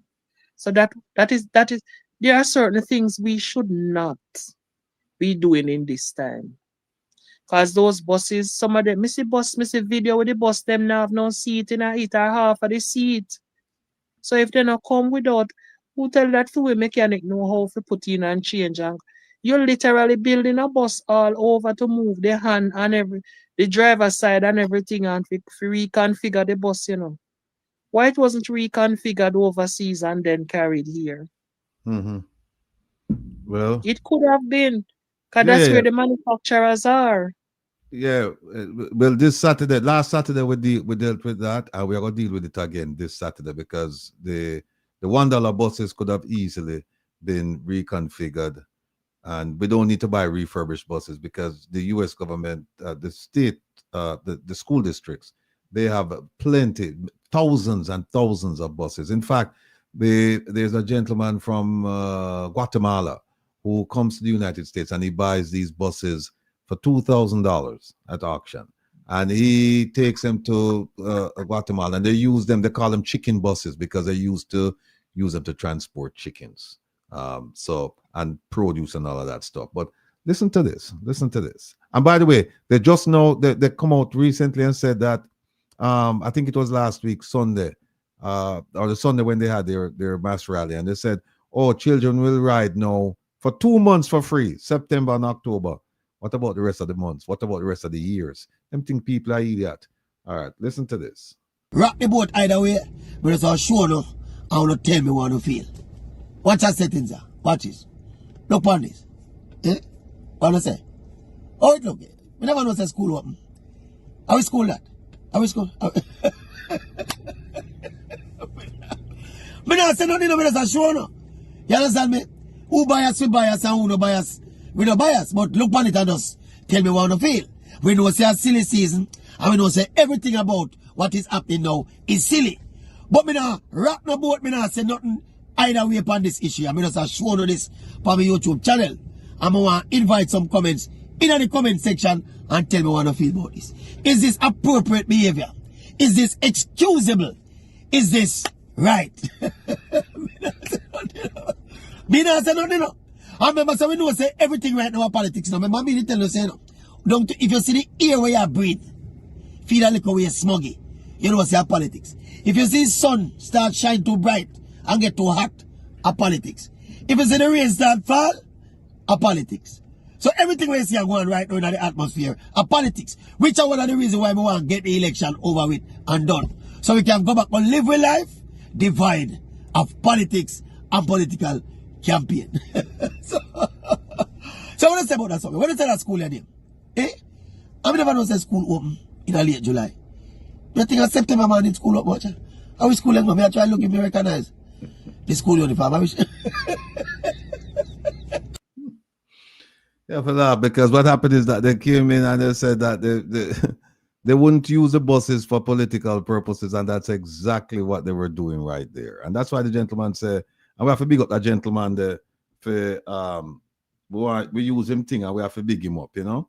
Oral Tracy. Oral Tracy, yeah, we have to big him up, yeah, because I mean it was well done. I like him say, I want to say with school this because me not see them people don't look like schoolers. And them don't look like them are paid the $100 either. But that's where we are. Folks, listen. Well, they ride for free till up for the next 2 months, so a free ride. Well, no, that was before they made the announcement. That was way before they made the announcement. So what we are going to know, people, we are going to open up the phone line. All right. We have our teacher extraordinaire here, Kean. Can call and ask any questions about that. And one of the things I want to call me and make we have a discussion about is whether or not the diaspora should have a seat in the Senate, because that discussion is getting getting a lot of traction. Oh yeah. See, what are your thoughts on the diaspora senator? Yeah. So thank you, OT, for putting that up. Before we do that though, we could just put up some put up a couple of video, yeah. This one here is, you see one here? To work for anything that I have had. I have said it before and I will say it again. I don't know what a gold spoon looks like. It has never been in my mouth. So, Comrade Golden, when I hear Andrew, I say him never born with gold spoon in my mouth. That does not mean you should steal it. I have no inheritance or any endowment or any trust fund anywhere. That does not mean you should steal it. Yeah, but you need to come tell the people about the leader. You need to come tell the people about Sunshine. You need to come tell the people about Omega. You need to come tell the people about Palladium. You need to come tell the people about Estate Bridge. You need to come tell the people about Imperium. You need to come tell the people about Positive Jamaica. You need to come tell the people about ADMAT. And you need to come tell the people about all of the investments we have all over the place. Gold spoon like crazy. In fact, look on gold spoon, people.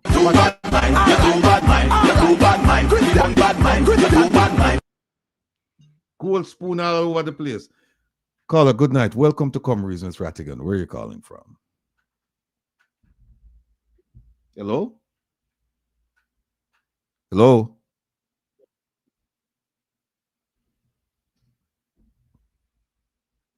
Caller. Hello? Yes. Hello? Hello? Hello? Caller, can't hear you. Can't hear the caller. And here is Prime Minister saying only have two, him start out with two taxi. So him have a phantom one because him tell them, oh, you know what? Hold on, I'm a fan of it. Caller, good night. Welcome to Come Reasons Rattigan. Where are you calling from? Hello? Hello? Yes. Yes, I can hear you. Go ahead, please. Hello? Hello? Hello?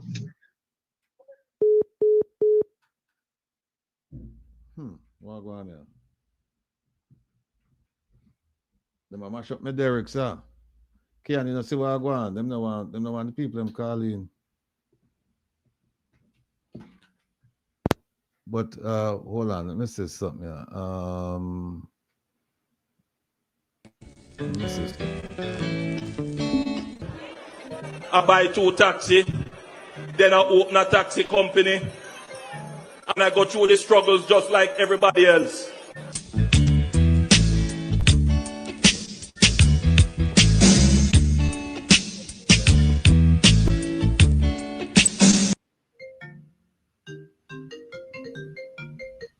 Caller, good night. Welcome to Come Reasons Rattigan. Can you hear me?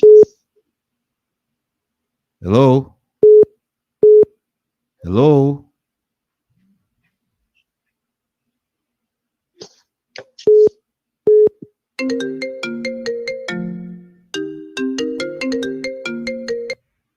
Caller, good night. Welcome to Come Reasons Rattigan. Hello? Hello? Hello? Can you hear me? Hello? Hello? Hello, hello, hello. Nobody can hear me. Hold on a second. People, obviously there's something wrong with the phone right now. Let me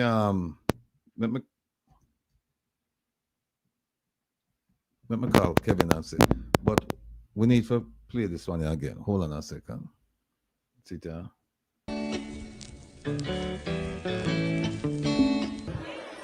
I buy two taxi, then I open a taxi company, and I go through the struggles just like everybody else. Okay. Are true? Make we see if I true that. Make we see if I true.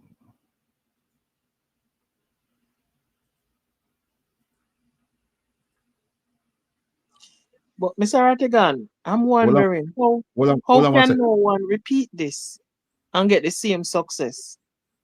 Well, I know, man. Well, I know. What is this? All right, you see, here I'm saying buy two taxi. Watch out. What that say? Right here, so.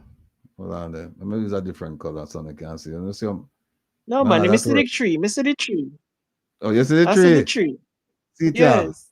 In one tree. And then after tree, what I'm going to do? In one eat. See it? Mm-hmm. See it? See it?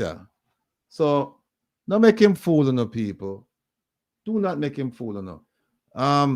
Kean, go on talk. Yeah. Let me get Kevin. Let me see if Kevin can come fix this phone line now. Well, I would say to us as Jamaican, well, one of the things in terms of the diaspora, I do not have an issue with the diaspora being a part of the cabinet because one, the diaspora have skilled persons that has experience and expertise that is needed in Jamaica because we are lacking experts and expertism. And as a result of that, we have to be carrying in non-Jamaican nationals who are coming in and getting the big salaries. So I wouldn't mind if it's a yardie who have the expertism in the area coming back. I remember going to Trinidad, I think in 2015 or somewhere there. And the persons who were the engineer for the roads in Trinidad were Jamaicans. But they couldn't get a job in Jamaica for work with the National Works Agency to be able. And these are the Jamaicans who build road pan sea because we know that Port of Spain is a water area. And it's Jamaicans who are there. The government of Trinidad are hiring as the engineer to make these highways. But yet still in Jamaica we go. China will get China prisoners to come and be a part of our highways and our housing schemes and everything. And the Chinese come them with some of the cheapest set of fixtures and fittings that you get one of the housing schemes that the Chinese have nowadays, and it's 6 months guarantor you get on it. So anything happen, you don't mash up within 6 months. After the 6 months, you have to pay for the repairs.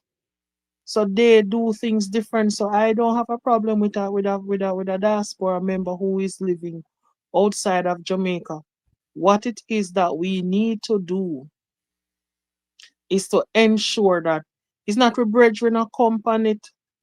It's somebody who is coming with that technical ability and technical skill that we need. And we need to ensure that who we have as our advisors to or the expert that we have within the government agencies are really technical persons who are technically sound.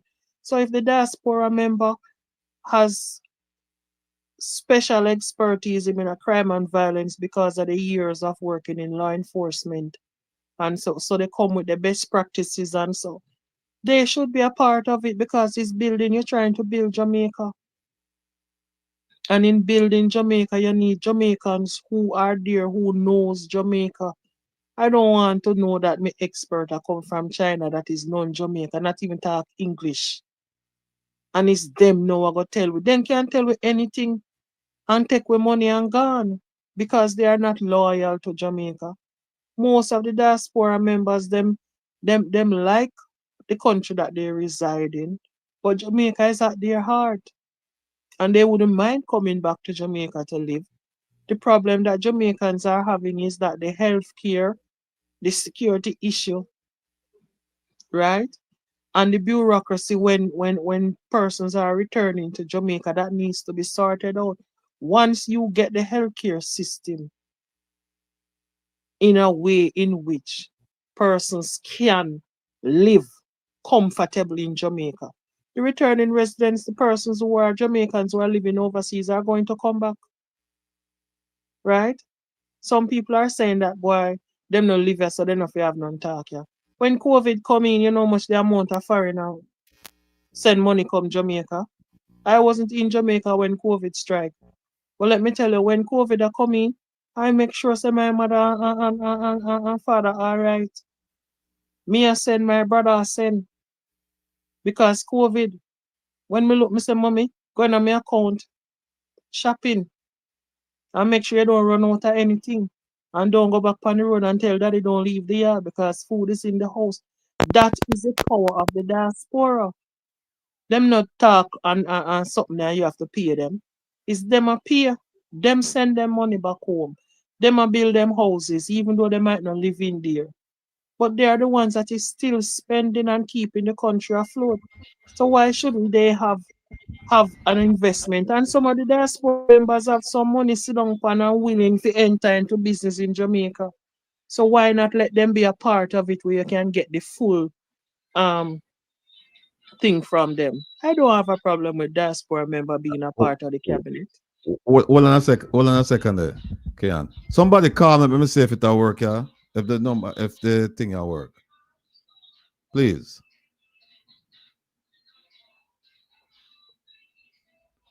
I think Miss P and Miss Philly did a call a while ago.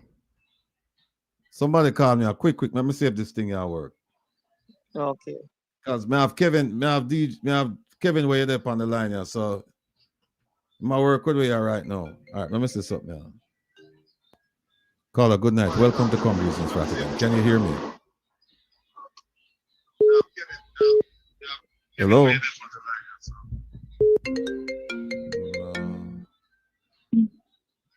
Hello? Hello? Hello?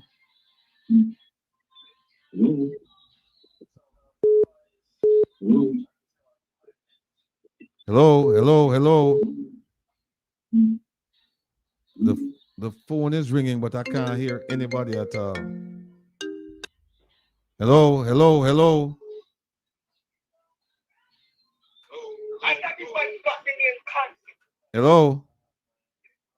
That is why man put the spoon in his mouth. Hello? I'm hearing some talking, you know. Yeah. Yeah, that's me. But it's not working. People calling, but it's not working. Because my mother was Hello? I tell you, you come around. No, man, it's not work. Hold on there. Go on again. Go on again, Kean. Kevin will call me. Yes. Mm-hmm. Don't you see the people of Jamaica? The person have somebody in the background, you know, that they're playing or they're watching another show. So I think that's one of the things. But I'm saying that for the diaspora, if you have the technical skill, I think the diaspora has the level of expertise that we Jamaica needs. And them have the academic, the educational qualifications in some respect too. Because some of them are doctors and them have them PhD and them have this and that and different set of qualification. If we put a good diaspora team together, along with what we have in Jamaica, there's no way we don't function properly as a country. Irrespective. And every foreigner want to know where for them little part of Jamaica where they come from is being taken care of. Because they are the ones who are sponsoring schools, primary schools, feeding programs and so.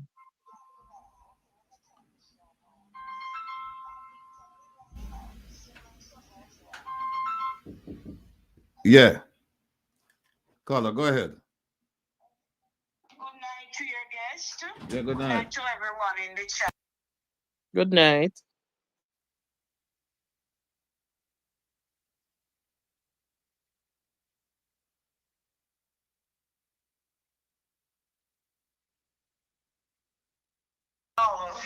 Now, Education Minister Dana, Now, for far too long, the teachers of Jamaica have been laboring and cannot get their partner drawn. And when you look at it, teachers are the nucleus of Jamaica. And look how many other profession and career has come through teachers and their hard work. When you have a prime minister of a country who does not recognize education and the work of the teacher, then the country is going nowhere. And that's the reason why teachers are leaving Jamaica. And I would say right now, teachers, whatever partner Johnny can get anywhere, move to it. Teachers are suffering. They are dying, some of them. Distress. When you realize some teachers are paying, not to mention their light bill. They have children going to school. They might have a little car, some don't, and some have been going on for years and can't even buy a second-hand one, because where is the money coming from to pay the bills? Because they are not getting the pay that they should get to substantiate their monthly bills that they have to pay. Now, Miss Philly, sorry to interrupt you, but give me the question, because the things that you're saying, Kian said them, and we're all in agreement with her. So I want you to ask Kian some questions, or ask me some questions now. Well, I want to ask Kian, whatever you're asking the government for, if you don't get it, what would the teachers do? What other plans do you have? If whatever you're asking the government for, the increase, if you don't get it, what does the JTA president, what's the next move, what's the next step? And what about your union? What about your teachers' union? Are they backing you all? All right. Kian, did you get the question? Yes. Well, the thing about it, the JTA is the teachers' union. It is the union that negotiates on behalf of teachers. Hold on a second. Hold on. Miss Philly, hang up for a minute. Let me grab another call. All right? Yes. Yes, So caller, hold on, please. Go ahead, Kian. Yes. The JTA is a union that negotiates for teachers with salaries and the benefits that comes with it. If the teachers, if the government offering is not in line with what us as the teachers are looking for, we are going to vote, get our delegates to vote whether to accept or to reject it. And once we reject it, the government will have to come. During that time, we have what we call those areas where them say call and get ready. So we can get a day where we sit down and don't teach. So really and truly, the union don't want to walk out of the classroom. Right? Because they hear what teachers are somewhat docile animals where they might think about the children 24/7, even at their own peril. Right? So teachers are going to say, all right, let me wait. Let us give them another chance. And that is what we have been doing. But what has happened? The majority of the docile teachers who will accept anything from the government are the ones with the 27 and the 30 years, and enough of them gone. Okay. So what is left are the hot girl teacher them now, who want to make sure so them can drive a RAV4 or them a drive a kind of vehicle, and them go trust the vehicle from Kia or whatsoever. So that 70,000 have to be coming out of them pay a month time. So they are the ones who willing to sell and give. All right. Hold on a second, Kian. Caller, good night. Welcome to Come with Ms. Rattigan. Where are you calling from? I'm calling from New York. Yes. Kian, I thank you as a former teacher, a retired teacher for 32 years. I do know what teachers go through and the sacrifices that we make. What I want to ask, and I don't know if you're the one with the answers, what can be done in terms of teachers who are who have retired, still have a lot of life in us and want to come to Jamaica to volunteer in the schools in our community?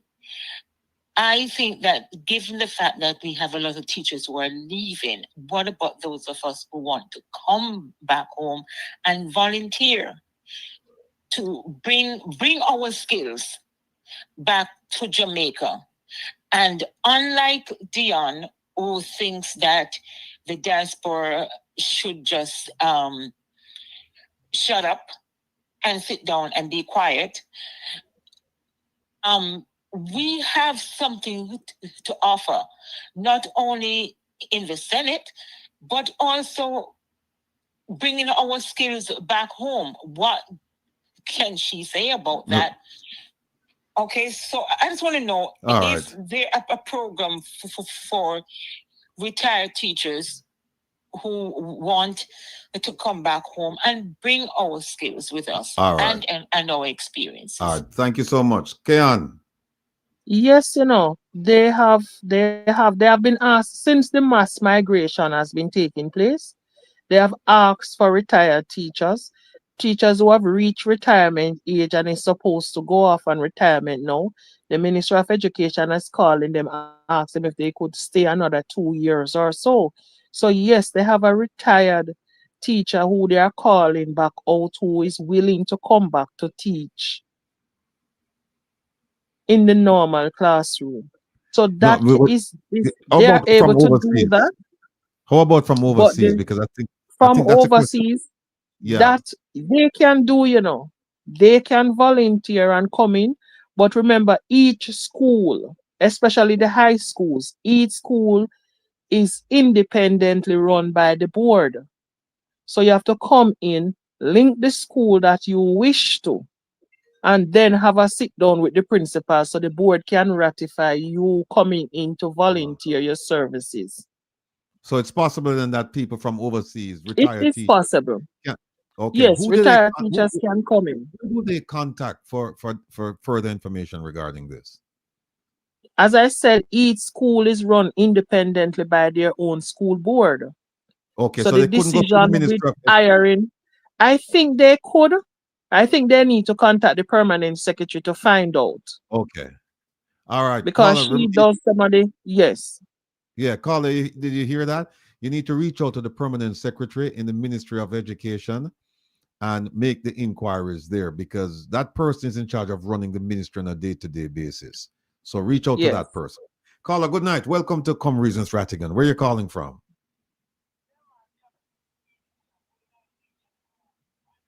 Hold on a second. Why do you sound so low?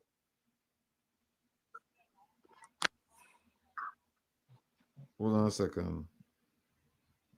No. All right, go ahead. I can hear you now. Go ahead. Yeah, good night. Bless you now. Okay. I'm about 3 points. Well, to the teacher and all teachers retire, who active now and who intend, big up to yourselves and respect. Without no teacher, no country. Miss Kean and the rest of the teacher them, strike. Send them a message. Me and Pitney are going to school, but we have to stand for something. And we are faulting up. Strike if we don't get to the money. Politicians in the way we can't spell teacher. They can't spell politics and them get to money. $1,000,000. Time come now. Full time we stand up for something. We support on 100% and more. The next thing, about the diaspora. Dion Jackson Miller, female, respect. But you have done something to this country. You second to Holness. How can you say you do not want a member of the diaspora to sit in the parliament when is a diaspora run Jamaica? Eh? We're not take them for books. As we had and then we call them, we teach that we call them and everything we call them and them no fear no say. Well, diaspora, we love we love uno. Uno have to take a stand. When Mark Golden come in, uno have to support him. That's him pass legislation. Members of the diaspora must and will sit in the House of Parliament. And whatever decision to make, them can be a part of it. No, my personal want from the diaspora is to come home or come here and open some business, some pharmacy, some supermarket, some hardware, and all the things them that foreigner operate and treat you like trash. Hotel, everything where foreigner do, we don't come do the same thing. We want a chain of supermarket, a chain of hardware, a chain of pharmacy, a chain of everything, a chain of bookshop, a chain of everything we want from Uno. Because what? Uno Banya, Uno Kuya, Uno know the terrain, Uno know everything. So we know if we talk to people, treat people, and make everybody happy. Because if we don't do nothing like them there, I know whole of Jamaica. Imagine when you come and start do something, and we go sleep good, and in peace, and can buy with food, and have a job, or we feel good to go to work, because until we don't work, we feel like we are a part of the business. We can't feel work with people where treat we like trash. Like say, we not contribute, right? That we not contribute to it.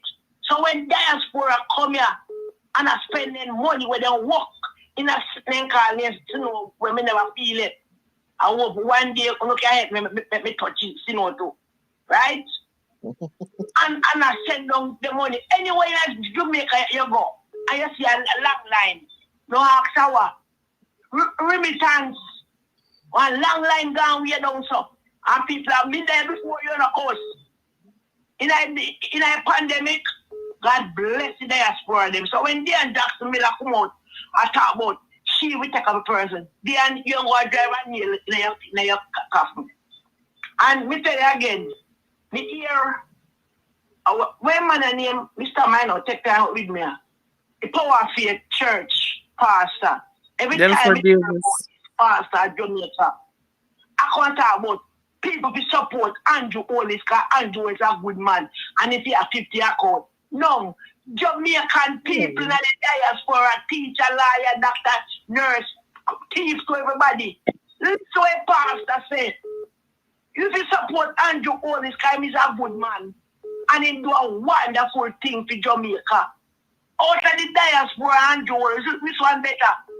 I want to them people here. The man talk out of his mouth. Say my girlfriend, she was sat there. We're going to have prayer meeting for the Prime Minister. And he not say one prayer meeting for the people in the hospital. He not say one prayer meeting for people like me that we are work for nothing. He not say one prayer meeting for the people and where police are killed. He not say one prayer meeting for teachers that we can't get no money. But he want prayer meeting for Andrew Holness. We have 28 bank account with millions and billions of dollars.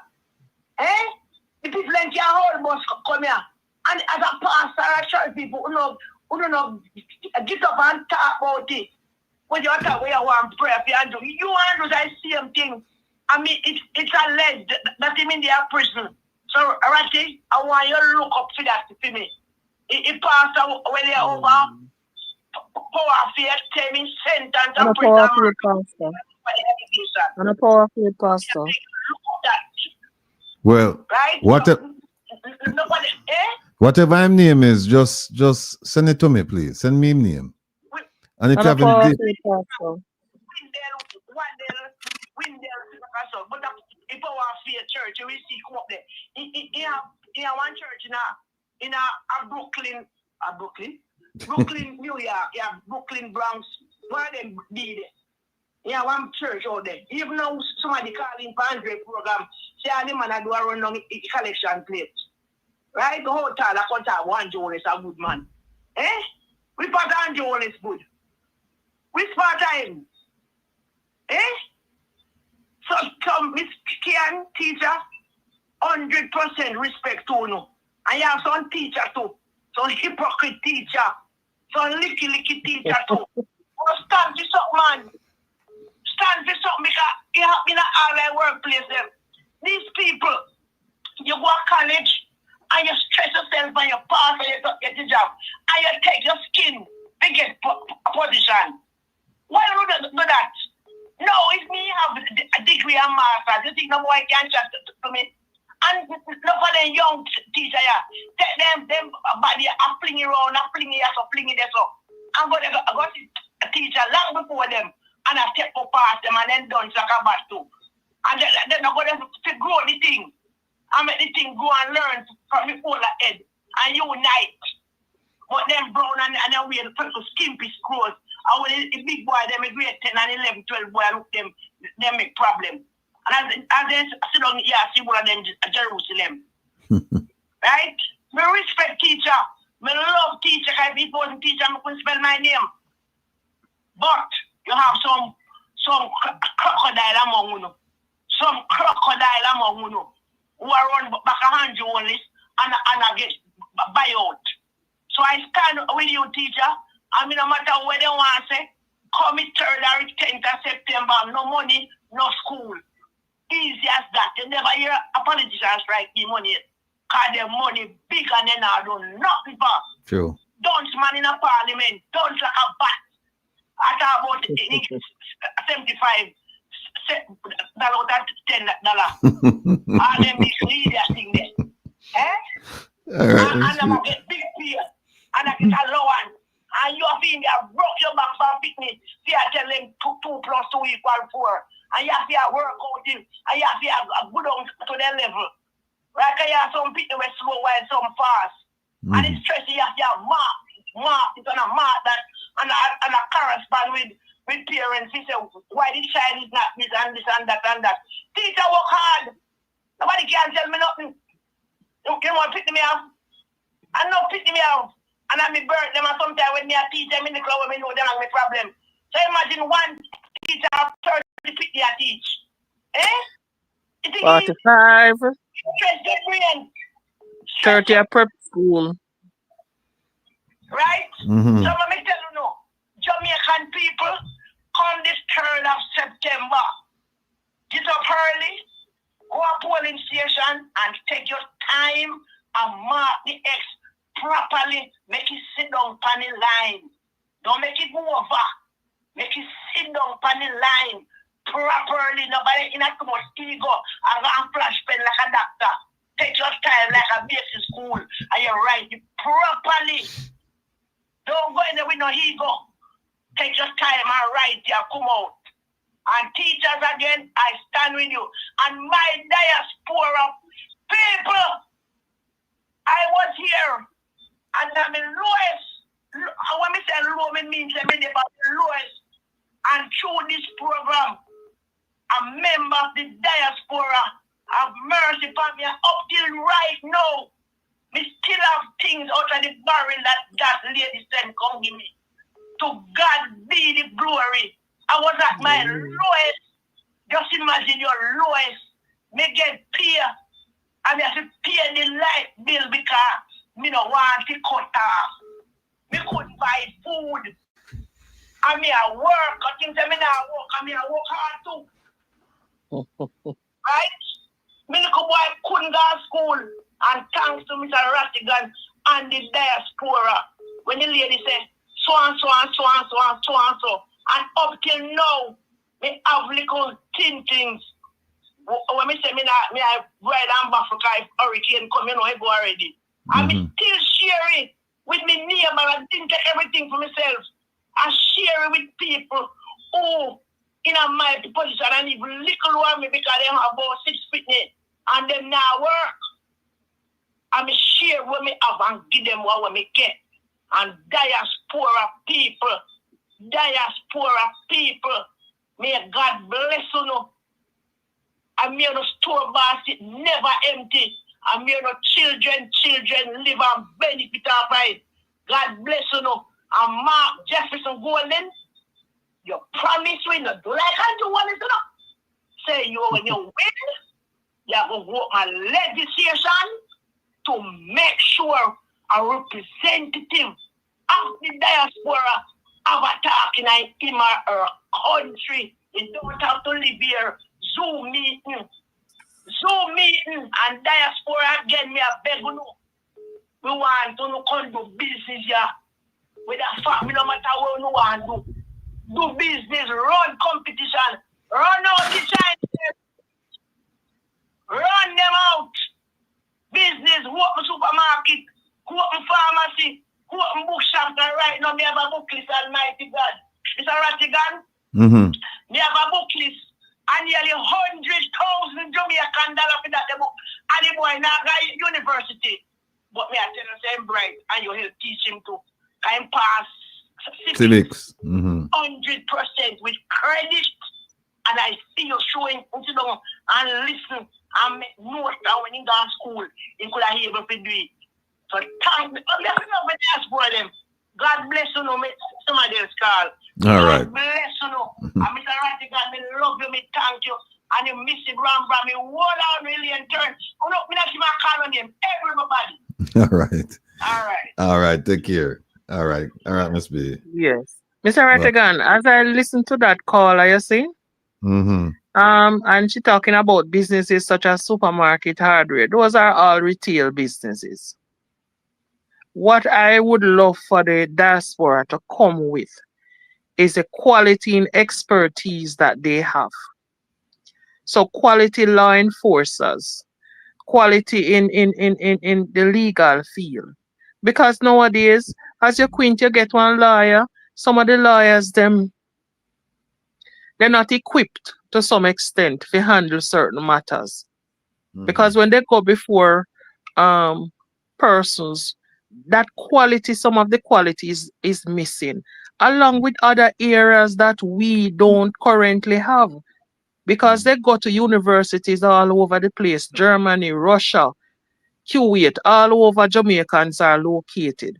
When they come with that technical skills and technical competence, and they are sitting down, we're in 2025. For me, government should not be campaigning on road and water. True. Because road and water has been around from Michael Manley days for me. When my mother and other community people used to broke stone to make road, and you broke your stone and the truck come and son them measure how much yard of stone you broke and them pay you accordingly. So stone was from them time there. And road and Michael Manley and them run water come put standpipe in the community. And because top road and bottom road no agree, them put one next standpipe up there. So we have access to water.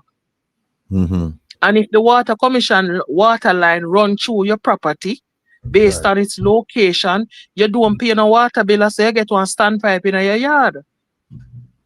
Now, in a 2025, we supposed to go beyond that. We supposed to be looking now how to equip and make sure so we have proper subway as a means of transportation, because we're moving into the 21st century. And see one private man come in with the bus where we run all over Jamaica, the luxury liner that carries you from Kingston to Portland or from Kingston to Montego Bay and so forth. We should have a government system that offers such a service. So we should not be looking on the road. Listen, from the road in a St. Thomas bill, me say something wrong. Right. You're billing, you take out all the storm drains them that was there to take the water. St. Thomas water replace. You take out the storm drain them and you cover them. And then when you do that, and the persons who do the road work is not the persons who used to work with parish council or so in the day, so them know. So I don't see that kind of technical persons. So each time rainfall, the road surface dig up. Right. Hold on, That's Keon. technical skills. Hold on a second. We want the diaspora to come with. All right, hold on. I'll call up. Good night. Go ahead, please. Let me ask your guest a question. I didn't get to finish. All right, go ahead with the question, because I have something I have to say. Yes. Do you have a national PTA body? Yes, we do. Yes. Yes, we do have a national parenting body. Okay, why I ask the question? Because I don't hear any other voice except the JTA vouching for the teachers in Jamaica. So what that body should be out foremost, up for the teachers, to talk up for the teachers as well. So how that body is so quiet? Hold on a second. They need to stand up for the teachers. Hold on. Okay, I'm gonna save it. All right. I'm gonna say, Mr. Rattigan, please. I heard a caller this week on one of those bloggers, female bloggers program, and she was saying like this: she don't know why that president of the JTA is down on Andrew Holness, and like him come faithful, come swamp, like what? Something. She used a term like not fly, like bees or something down on him. And if the man can't pay them, then we're in for do. And some of the teachers, them are thief, and that disgusts me to my guts. Because the teachers come September will be teaching some of those who are behind Andrew Holness jumping, and not really realizing the work of the teacher. And if their children are not taught properly, they have a problem, and they'll have a problem. Now, these are the people, instead of them jumping for Andrew Holness, should be shouting for the teachers to get an increase, because they duly deserve it like now. You understand? So, I mean, when we think about Ukraine, I'm going to finish, Mr. Rattigan. When we think about Ukraine and what happened with those students there, and that he was telling them to borrow a loan so that they could get to come back, no, sir. That man can have no heart and sympathy and empathy inside of him. It was Margolin who goes in his pocket and put his money there so those students could return to their country, Jamaica. Now, when you look at that is enough to tell people that the JP government does not value education. And the second reason why, so many money has come out of the education system that could have made it better, 100% better. And Andrew Holness says nothing about it. Because he's one of the culprits when it comes to education and education money and the bond money and all of that. Yeah, the neutral bond money. Will Reed and there are others. We know who they are. We know who they are. And he does not stand up that those money be put back in education to make the system better and for the betterment of the children of Jamaica. And these are the same mothers and fathers, auntie, uncle, whatever, jumping behind him. Now you wonder, what does Jamaica want? Those are critical things to think about. What do they want? Yes, because if they are gonna bring the teachers to this level, 0%, and don't pay them what they deserve, how is the nation's children gonna be educated? How are their children going to be educated? Come September, you teachers, I wish the JTA could go on a strike and see what they do with their children. This is what is happening in Jamaica, and we wonder, where are we going? Mr. Rattigan, I'll come to you now, and I'll come off the phone. Mr. Rattigan, with Dion Jackson Miller, with what she says out of her own mouth, that she would stand up and she would fight, she would push back. That's a hard talk, sir. All right. Let me answer that. Wait, now, let me finish, please, sir. For the diaspora not to have a seat in Parliament. Now I want you to tell me what you think about her All right. rhetoric, That she gives our statement. Okay. All right. All right. Thank you, sir. All right. All right. I don't want to get any disruption when I'm answering Miss Phyllis' question now. Because I've thought about it long and hard. Miss, what's her name? Dion Jackson Miller. I love her like I love all of you. She's a Jamaican. And that to me says you have to extend the love. She's a sister. She's also entitled to her opinion, even though it may be incorrect. We're all entitled to our opinions. We're not entitled to the facts. The facts speak for themselves. But your opinion, you're entitled to it. And you know what they say? Opinions are like posteriors. Everybody have one, backside. So we can't fight her on that. But here is what I would say to her. First question is this. Why are you going to pick a fight with the diaspora? It's unnecessary. Why this position that you will push back on a diaspora member having a seat in parliament? Why? That's the first question I'd ask her. Why? Second thing is this. She should remember that both parties, the JLP and the PNP, have said repeatedly that they support the idea of a member, at least one member. I think Mark Gold had even said two, but at least one member sitting in the Senate. Now, let's be clear. They're not saying that the person should sit in the House of Representatives, because in the House of Representatives, you have to, in the House of Representatives, you have to be elected. And it's a different process from being in the Senate. In the Senate, you're appointed. You're not for running on an election. You're not for have no campaign. You're not for none of that. They appoint you to the upper house. What do you do in the upper house? It's different from sitting in the House of Representatives. They can't bring spending bills. That's the first thing. They can consider spending bills, but they can't bring spending bills. And to put one member, what is it? It's 21 members in there, right? 13 and 8. When you win the election, you get to put 13 of your people inside there, and the opposition will have 8. Now, we don't even know where they're going to put this one person.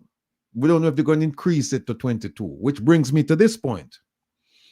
The argument about putting someone in the Senate is largely an academic argument.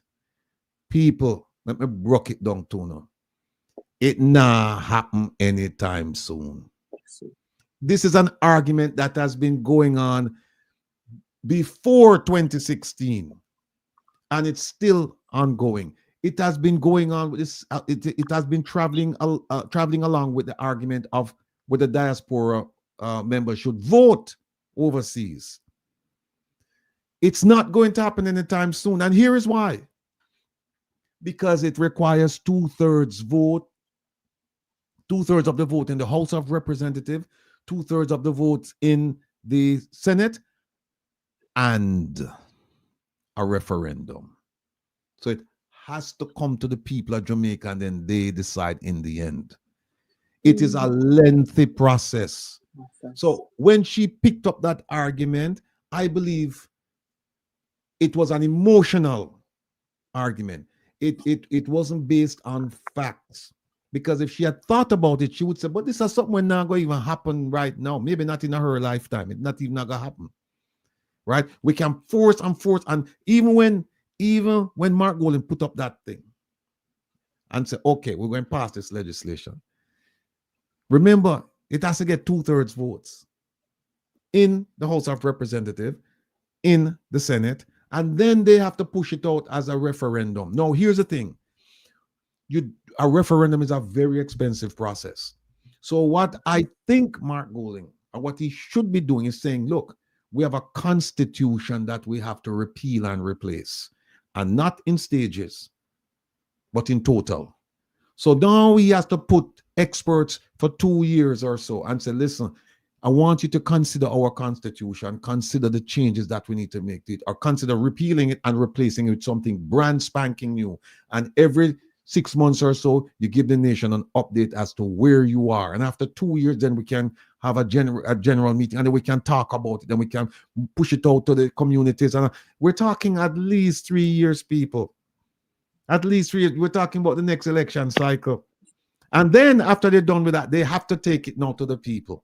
And the people of Jamaica, what do you say about having someone, a Jamaican living outside the country, to come in and sit in our parliament, in the Senate? Another thing is, when people say, "Oh, they want someone to come from the diaspora," people immediately think, the first thought, and don't lie to me, when you hear diaspora, the first country you think of is the United States. America. First country. No, let's say the person is living in the Dominican Africa. Republic, or even Dominican Republic next door, or in Cuba. You have Jamaicans living in Cuba, or somebody living in Costa Rica. Do you have the same feeling about that? Because now geographically they're close to Jamaica. Do you have the same feeling about it, that no, they should not, even though they're geographically close? Because if you make that argument, then I'm going to make the argument that technology has made geography a thing of the past. It has bridged geography. How many of us, especially, you know what the pandemic. The pandemic proved us that we can work effectively from any part of the world, doing things that would be required by being in the Senate, which is you read some documents and you have a conversation. It's not like you have to fix a machine or anything like that. This is just about reading, understanding, talking, discussing, coming to a conclusion. That's all this is. Another argument is this. So you get one person in the Senate. No, I would like to ask her, how much power do you think that one person is going to have? They're 21 in there, and they make it 22. How much power that person is going to have? How much? So I think because you're saying, well, them don't live here and we don't want them to come and make no decision. Well, then I make this argument. How many politicians do we have living in Jamaica who don't show up for work? They can go and check the attendance record. JAMP has the attendance record. Make sure go and look at that. How many politicians living in Jamaica, they don't show up for work? You get traveling. Yeah, and they get traveling at the allowance. Yeah. Another point is this. How about a politician who lives in Kingston but represents a constituency in Westmoreland? That person is not there. They must get a report from the councillor. So why is it then that somebody living in, and also keep in mind that when you are in the Senate, you don't have the representational responsibilities as an MP, because you never run in no election, you get appointed. So you really don't have a constituency. So that argument no hold no water. Then here's another argument. What's so wrong with change? What is so wrong with change? What is so wrong with having new blood infused into the system? Because if she'll agree that, listen, the diaspora, they have something to offer. They have skilled people. They have talented people. They have intelligent people. They have people with the wherewithal to get things done. Then why would you refuse that? Why would you? And that's why both parties said, no, this is a pool of people that we should include. This is not a pool. Yeah, this is not a pool of people. With the technical competence that we sometimes are in dire need of. That's why we go and hire the Chinese. Okay. Because of the technical capabilities that they carry, or the technical competence. Right? And we have, as I said, I remember going to Trinidad. And it's Jamaicans there are the engineer who building the road on top of the sea, because we know Port of Spain is a place that is mostly sea. And it's Jamaicans there as the chief engineer doing some of the technical work. Why can't we have those same expertise coming back? As I said, our university in Jamaica don't give every course. They are just coming in line now to compete with other overseas universities. A lot of the Jamaicans that are overseas are brilliant people. We Yeah, need well, that technical know-it-all. yeah, and here's the thing. Here's another thing. Both parties, she's saying that essentially that you have to be in Jamaica to make good decisions for Jamaica. Well, No, let me sir. tell her about some of the good decisions that the politicians living in Jamaica have made. How about this bus, this rural school bus? Does she think that that's a good decision? How about the drill? Well, not the drill, because the drill had nothing to do. It wasn't Parliament. But how about rooms? Where is it? Rooms on the beach. That hotel that was evaluated at 13 point something $million, and the government decided to sell it for $7 million. How about that? That was a good decision. Because I'm telling you, another thing is people from the diaspora, a lot of them, they're not coming to Jamaica to look for scuffle. To live off of Jamaica. They're not coming to scuffle, right? So the idea that you have to live in Jamaica to make decisions for good decisions for Jamaica, that's bunk, because we know that the politicians in Jamaica, they've made some terrible decisions and they live there. They live there. So the argument that you have to live there to make good decisions for Jamaica is foolishness. Then here's another thing. If you take her argument to the logical extension, what she's saying, if you live overseas and you want to be a member of the Jamaican Parliament, particularly or specifically the Senate, then you need to move to Jamaica. Okay? So you say, what do you need to do to establish residency in Jamaica? The rule is that you have to live in Jamaica for 6 months. Okay, I live in 6 months, and now I get appointed to the Senate, and now I come back to America. What are they going to do now? What are they going to do? Tell me that no, they're going to kick me out of the Senate now? I come back to America for 2 months, and then I come back to Jamaica for a week, and then I come back to America for 2 more months, and then I go back to Jamaica.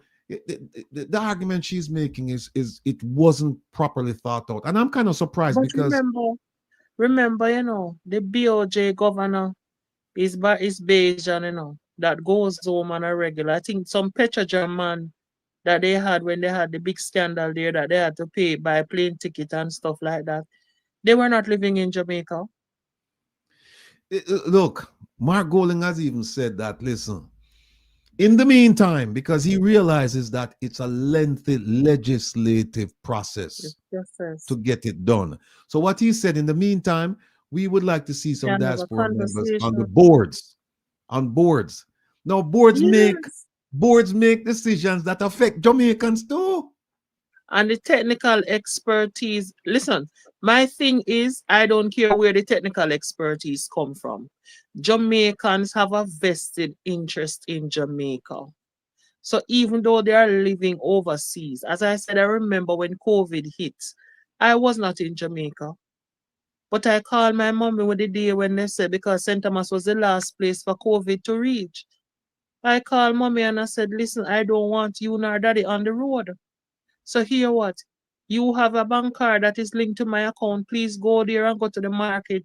Go to the wholesale and buy. You have a deep freeze. Make sure so the fridge full of meat and stuff. And you buy where you buy, stuck up in the standing fridge and go your yard and tell daddy don't come out of the house. And that was what the diaspora members did. Thousands of dollars. How many times this one say, you know what? May I send one barrel come? And persons come together and they send money. Look, up to today, I send money to Jamaica. Somebody called and said, listen, while I'm there on my last, I need something. You have to help me. I sent money 2 weeks ago. And here it is somebody calling and I had to send money today. One of the plea I'll make to Dion Jackson Miller is this. Embrace the change. Do not create the division. because that is what you're doing. You're making it us against them. We're all one. We're all one. We're all Jamaican at heart. We all come from that piece of the rock. We're all tied to the soil. So I don't know why you would want to say, why you would want to create this chasm, why you would want to create this division. I don't know why you would do it. Because at the end of the day, when the proverbial shit hits the fan, who no turn to? By the way, Miss Dion Jackson Miller, did you see the list that the Jamaican government sent out to the diaspora when the hurricane hit? Yeah, When the you see the hurricane list? Did you see that list? boat and Yeah, steel hull boat, this boat, that boat. Them want this, that. Them even want fertilizer. What them get and them do whatever them do with the fertilizer from Morocco. Have you seen the list? Remember now, they didn't turn around and say to the people in Jamaica, listen, we are inclusive. We don't want no help from them people because we don't want them in our government. We don't want them in our business. We don't want nothing from them. We know I got ban our belly and we are going to take care of ourselves. Hell no. What they did was they immediately sent out the request. And when you look at the request, yeah, you have to look now. It's back to school. And I have my own back to school initiative thing from my church that we're still looking support for. But when I came to the States, the amount of Jamaicans who were doing back to school stuff, who are shipping down half a container, school bags and something there to different places. I remember going to Jersey City where they had the Diaspora had an awards dinner or something like that there in Jersey City a month back.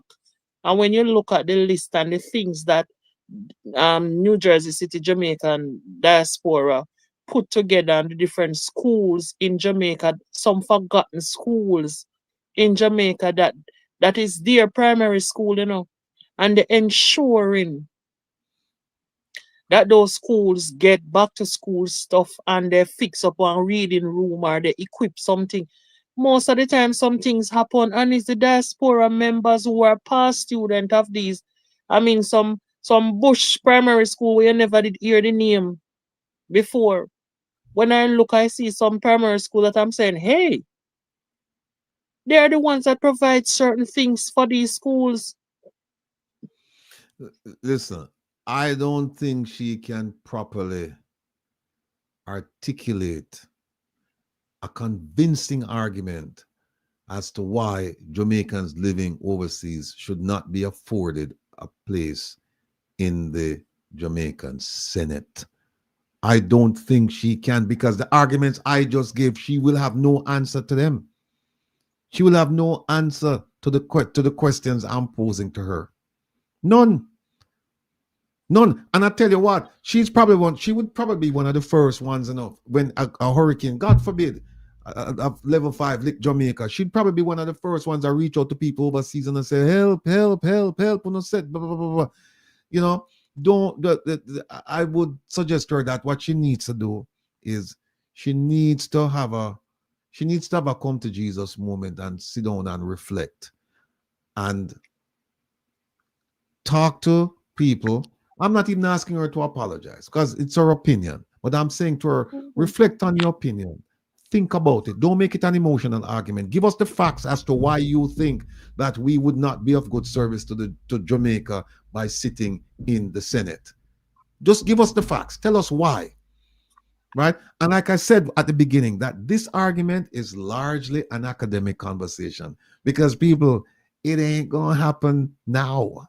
No. It's not something that you can just press a button and it happens. No, you see, sitting on a board, that's easy. They can just change the articles of incorporation or change their bylaws. They can just change the bylaws. That's easy to get somebody sitting on a board. It's a policy, so they can't change that. But to get somebody sitting in the Jamaican parliament based on the constitution that we have right now, it is going to be a very long process. It's not going to happen now. So I don't know why she would even choose to pick this and just come up with this. And I think she said that it was in the manifesto. It was in the manifesto and things like that. What she should have done, she should have said, let me look and see what the JLP has said as a party about this issue, and she would have found out that they are on the same sheet of music. The JLP has said the same thing. Yes, you people should have a seat in the Senate. They've said it. Yeah. So I don't know why she would come up there. But look, I was not planning on making any statement about this, but I've received so many phone calls as to what do you think, and just to be clear, family, people have asked me and people have said, they've asked me, would you be interested in a seat in the Senate? And I've told them, no, I have no interest. I'd much rather sit right where I am and do what I'm doing. However, there's one job I would like to have, and that is to sit. Well, it's more than one job, but if they put me on the Integrity Commission, as a commissioner, and put me in charge of investigations. Put me there, sir. Or when they move Dennis Strong and give me Dennis Strong's job. I'm sure no how to do investigation. I'm sure him, Dennis Strong, I'm sure him how to do investigation. Put me over there, some man. Make we do some financial investigations. Make we work with the Eggman group where we can get information from overseas to see which politician have investments overseas that they're not reporting. Put me over there, sir.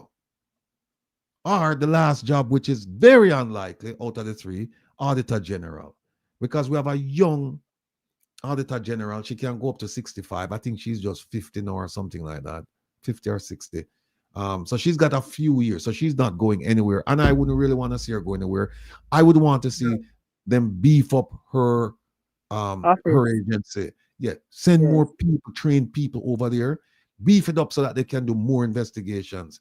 But they also need to beef up the Integrity Commission, because it's a damn shame that we have whatever the number is of people suspected of illicit enrichment being investigated, and here it is, we're on the eve of an election and we don't know who they are. So somehow we are going to vote for some of those people. Yes, that's true. We're going to vote for them. That is where I think those persons who knowingly knows that they are under investigation, they should recuse themselves. Because you know why I said so? I remember, I think 2 years ago, there was a thing that they had suspected a principal for some leaking with CXC and all those things. I remember. And instantly, he was suspended from work. And any irregularities in the education system where it relates to teachers and principals, a principal in St. Thomas lost his job because they had suspected that there was some irregularities. And when everything, they returned the bursa, but they did not return the principal. And it's a challenge in court and so going on right now. So why is it you have 6 or 8 or 11 or how many politicians sitting there knowingly know, because the Integrity Commission's statement says that they knowingly know because they have given them the information that they are under investigation for illicit enrichment, and they are still spending taxpayers' money. They are still there sitting laughing and telling, say, whether Marky a security guard or whether this one, the Rasta full up of too much conversation, and them are going to cut the dread here, and them are going to this, and them are going to that, and all manner of stuff. And calling for persons to resign. And they know, they have the letter. I think they should have said, all right, for this time around, there is a matter of question around certain things. You furnish your information and you wait. Or you gently tell them, so you're not seeking re-election, so that's nobody no know. But you sit there walking up and down and spending my tax dollar and acting as if you are Lord Almighty same way. No. You know me believe, say, from your name mention, and we find out that you go straight to prison just for lie to the general public. On the matter of the national parenting body. The national parenting body, to some extent, they rarely talk on things dealing with teachers.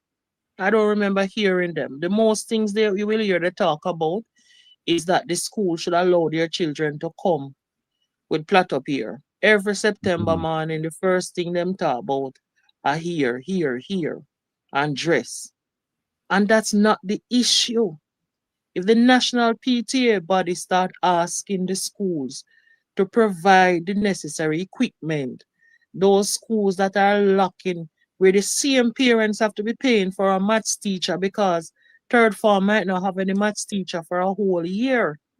So they have to be paying private tutors to get a maths class in.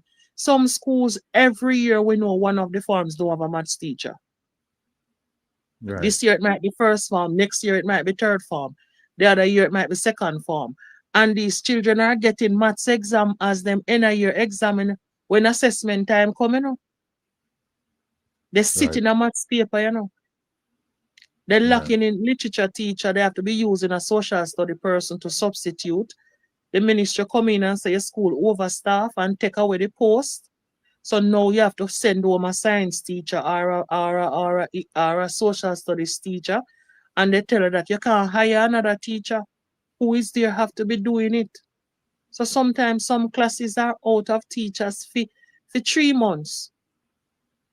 And the ministry is not granting them the appointment to appoint the post. These are the things that parents need, the national parenting body is supposed to come and talk about. Yeah, they're not. Right? They're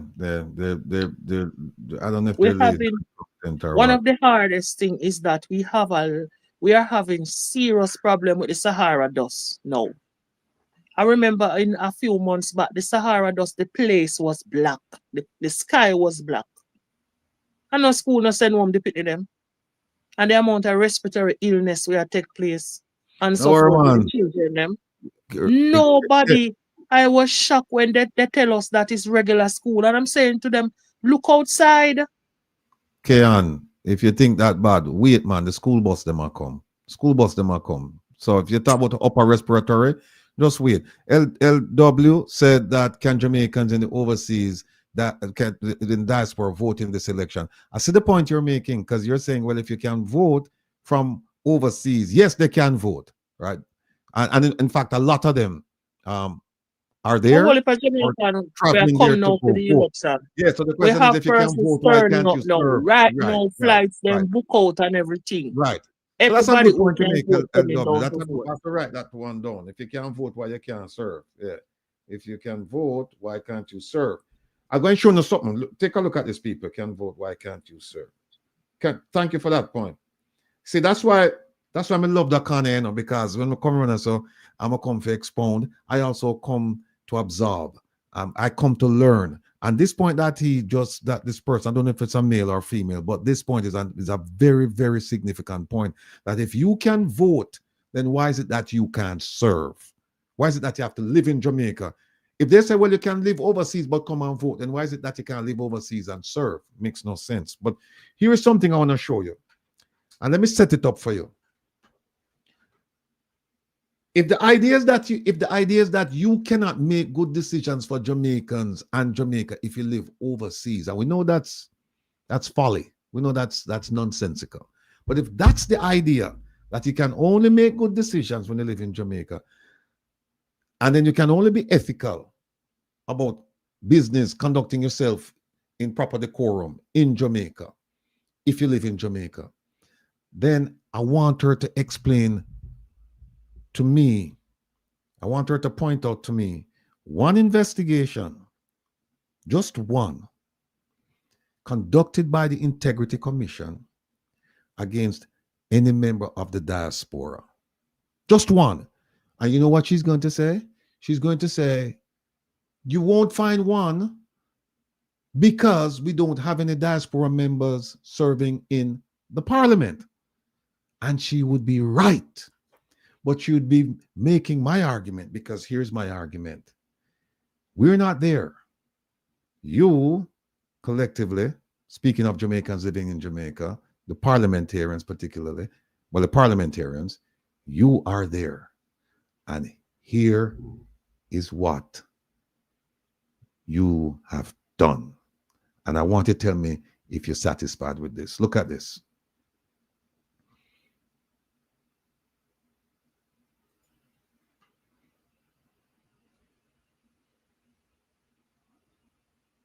Let me make this a little bit smaller.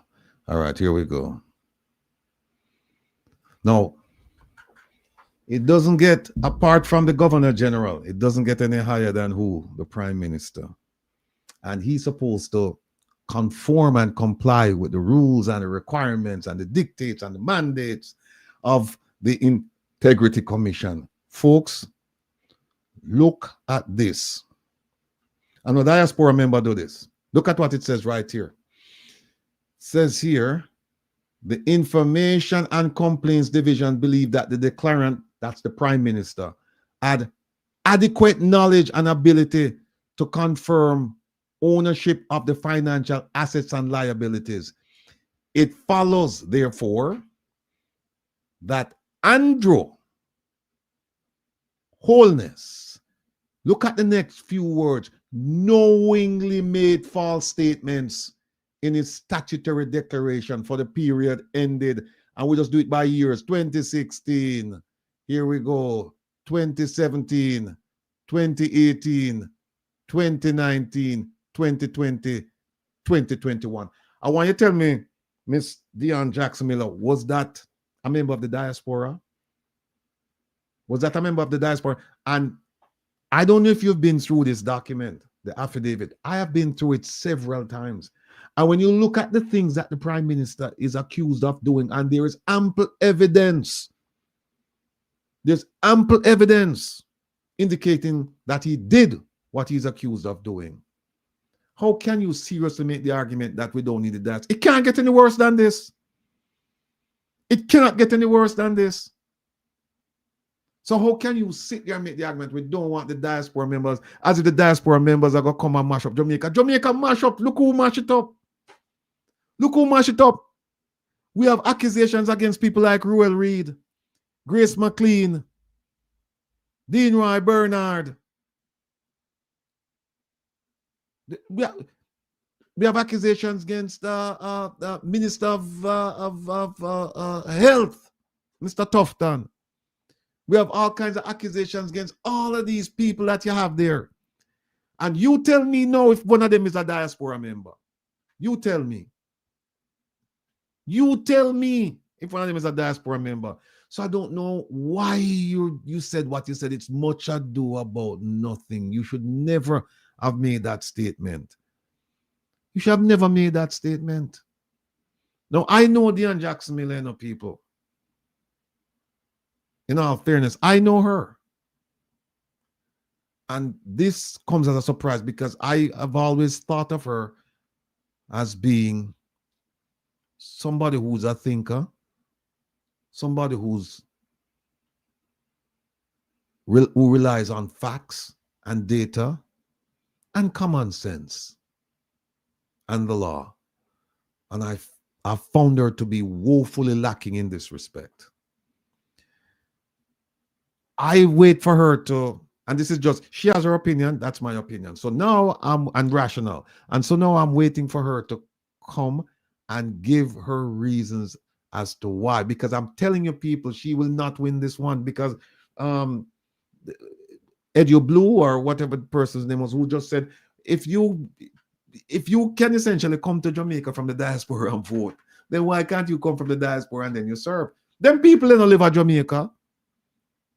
They don't live at Jamaica, and they know the ECJ electoral the commission of Jamaica, the ECJ. They know that these people don't live in Jamaica, but they accept the vote. They accept the vote. So make them put me upon the Integrity Commission. You see some integrity. Make them put me upon the Integrity Commission because it wouldn't be taking 2-3 years to conduct investigations against some of these politicians. It shouldn't take that long. It should not take that long. Jamaica is not that big a place.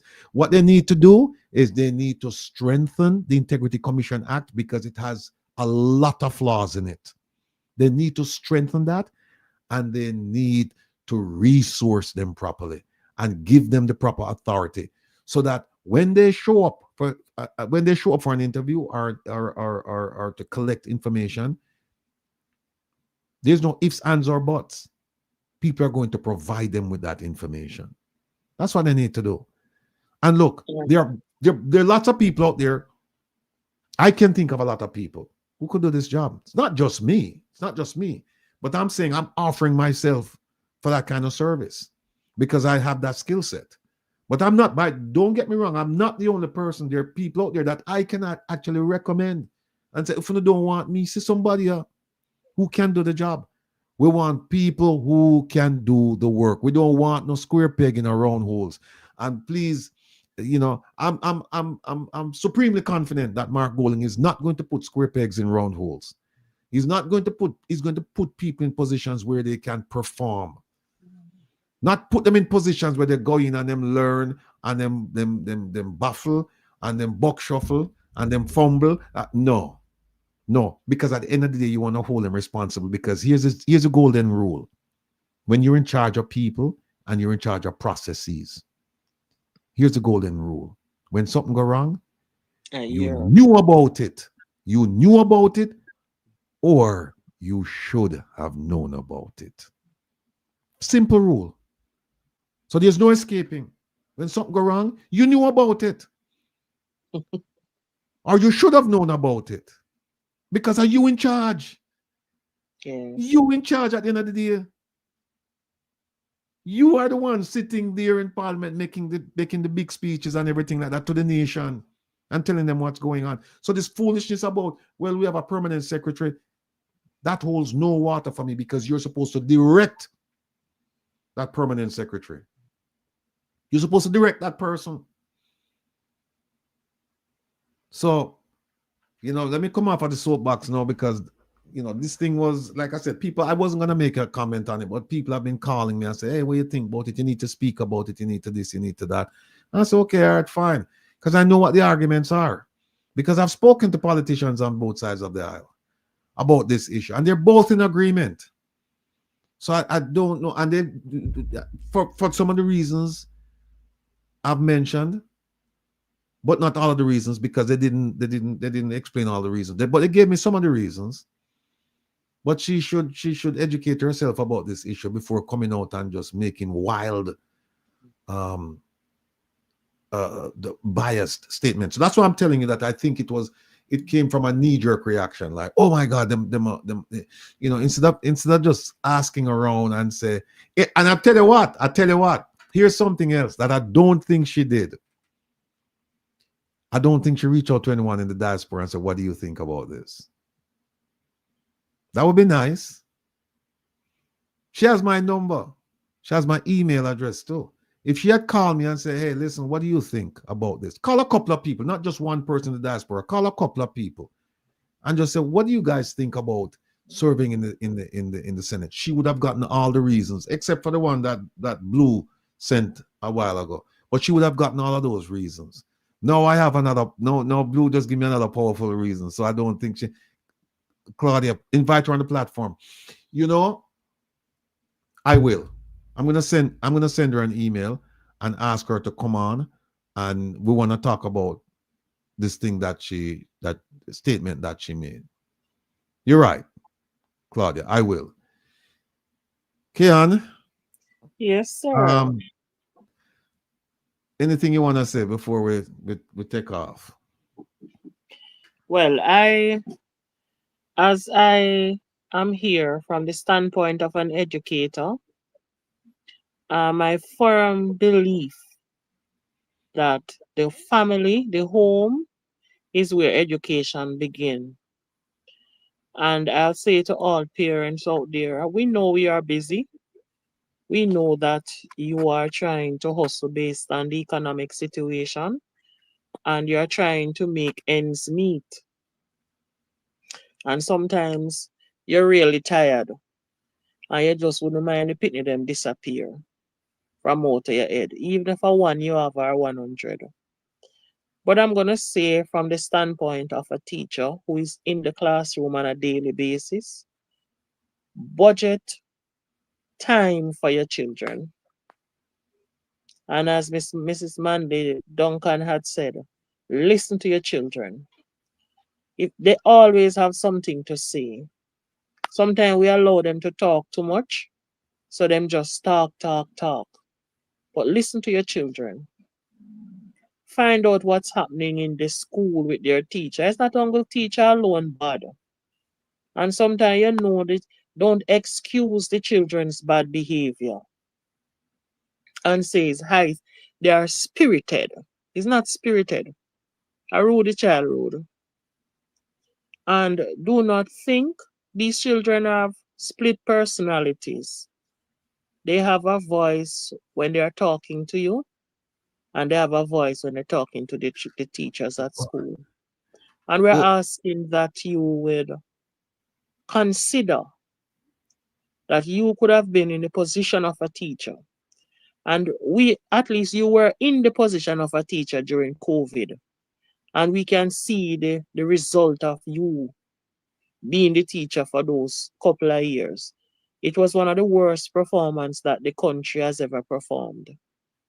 And so, therefore, when you send your child to school, what you need to do is what my parent did in years gone by. Come to school and meet the teacher and say, how can I help? Don't drop the children like when duck lay egg upon side. And you forget that you don't turn up again until graduation. Come at intervals. Find out if your child have seat. Find out if there is fan. Find out how long the tuck shop line is for them to get food. And I will say this, and I've said this every time. When I was growing up, there is never a morning my parents send me to school without a breakfast. You know you give the children them patty and drinks money to buy for breakfast. Don't give them cup soup in the early morning. Give them some porridge and something. Make them eat before they come to school. And that's where education begins, you know. Prepare for them even if it wasn't it's an unplanned child. Do some preparation because the child is here now. So you have to work with the hand that you're dealt. So we're asking you to work in partnership with us in the schools. Come out, don't just send them out and them tell us, say, yes, mommy, me do the homework. And a zero then have it homework for the whole entire year. And parents come to school and say, how in get zero? And in tell me saying do it. Yes, ma'am. Let me interrupt there a second. I just got something from somebody just sent me this, right? And it says it's from the JLP. And I hope all of you are listening to this thing now. Listen to this. Listen to this. It says, Kingston, Jamaica, August 20th. That's today. A media release. It says, the Jamaica Labour Party is concerned by comments made by a group of diaspora members about the governing party. We realize that the People's National Party has recruited these people to speak negatively of government members and to spread propaganda. We in the Labour Party ask that these persons refrain and stop from spreading false news and fake information to the public on their respective social media platforms.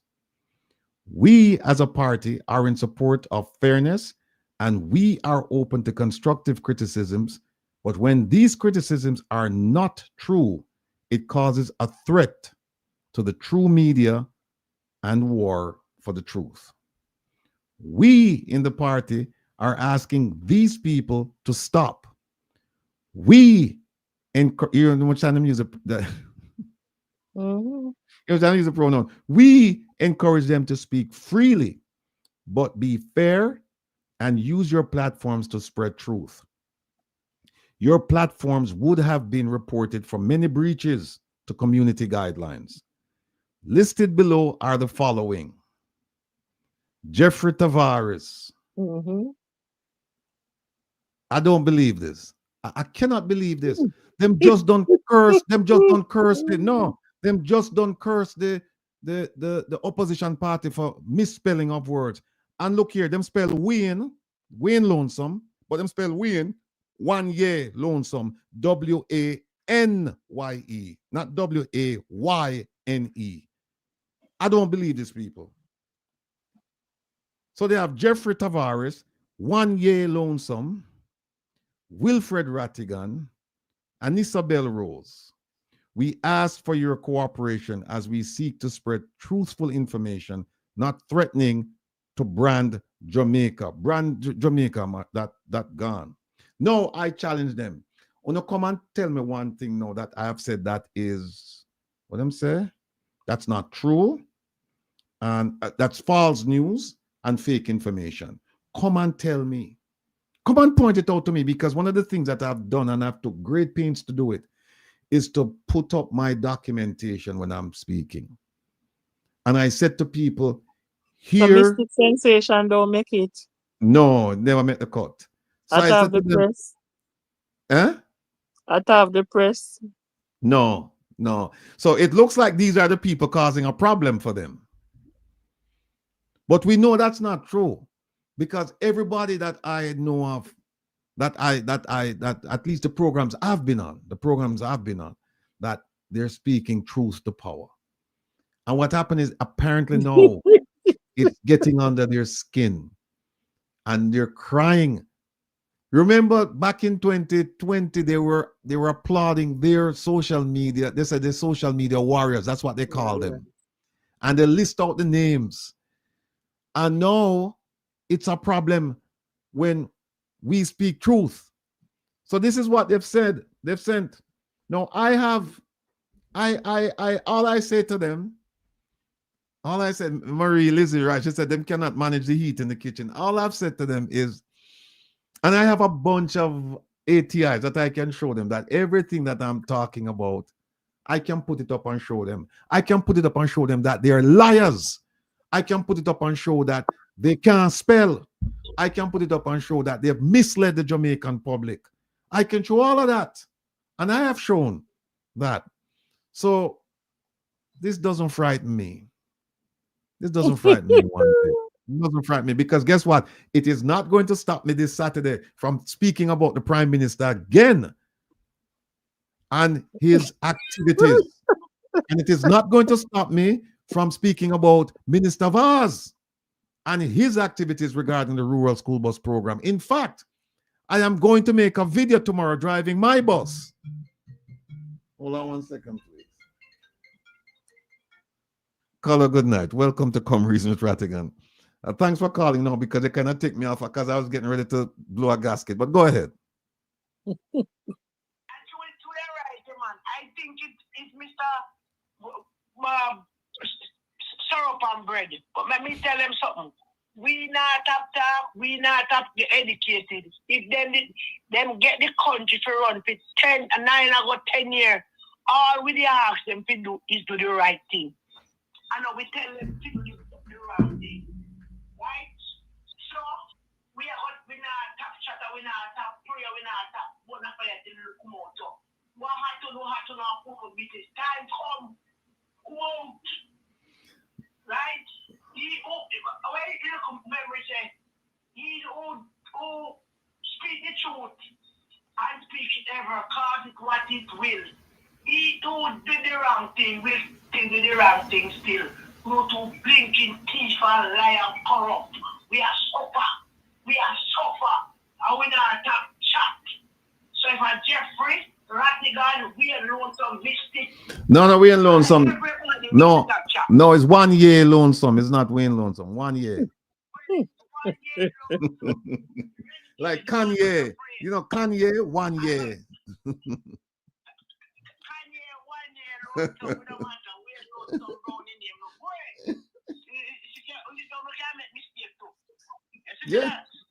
Yeah.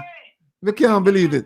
They might complain about people make mistakes. Listen, let me read. Hold on, let me speak. Not going away, folks. Let me read you something that Marlon Morgan wrote to me on April 15th of this year. He had said prior to that, back in December of last year, I'd written to him because I saw him on a program, and I said, I'd love for you to come on the program. And he kept dodging and ducking and diving, bipping and bopping. And eventually I saw him, he didn't commit. He said he had to go to a team. And then I saw him on another program in April. And I wrote to him on April 15th. Actually called him, and then I wrote to him on April 15th. And I said, Marlon, I hope all is well. I know you're quite busy, but I'm still hoping that you'll appear on my program, Reason with Rattigan. Have you discussed the matter with your team? Because remember, no, I'm telling me, I have to talk to him team. From December, I'm tell me this. Here's what he wrote to me. Greetings, Sir Wilfred. Having regard to the editorial thrust and content of your program, I do not consider it one that I would find meaningful and prudent to participate on.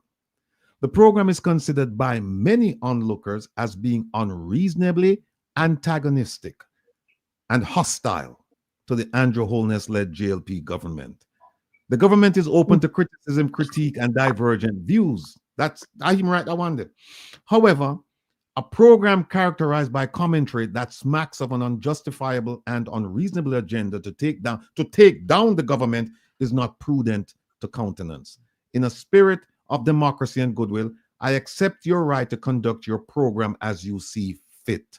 The word is love. Be blessed, bro. Now, if Mr. Morgan, if you accept my right to conduct my program as you see fit, why is your party now complaining? Why? Why? And the tenor and the tone of this thing would suggest, not saying that he wrote this letter that I just read to you, but it would suggest that he had a hand in it. It would suggest that. And then I wrote to him, I said, because remember what he said. He said, the program is considered by many onlookers. So I wrote him and I said, Marlon, no worries. I trust that you and the many onlookers will continue to patronize my program because them I watch. Right? And I said, for your information, this Saturday I will present a comprehensive view of the Cuban labor export program and the government of Jamaica's sophomoric view of the geopolitics concerning China and the US. And I put in parentheses, when the elephants fight, the grass suffers. Guidance and blessing. So I just said that. So I just laugh. If I get under them skin now. So if I get under them skin, we're going to get to them now this Saturday. And hey, I know me rile up now. No, me definitely not sleep tonight. Me definitely not sleep tonight because me go over the, me go over the Prime Minister's affidavit again with a fine-tooth comb. Me go over Craig Beresford's affidavit again with a fine-tooth comb. Me go over the Westcon investigation again with a fine-tooth comb. Me go over the 28 bank account investigation again with a fine-tooth comb. And me go over the investigation with them do up a Shenstone, I think, up at Beverly Hills. Me go over that. And in addition to which, I am going to go over the Corruption Prevention Act. I'm going to go over the Integrity Commission Act.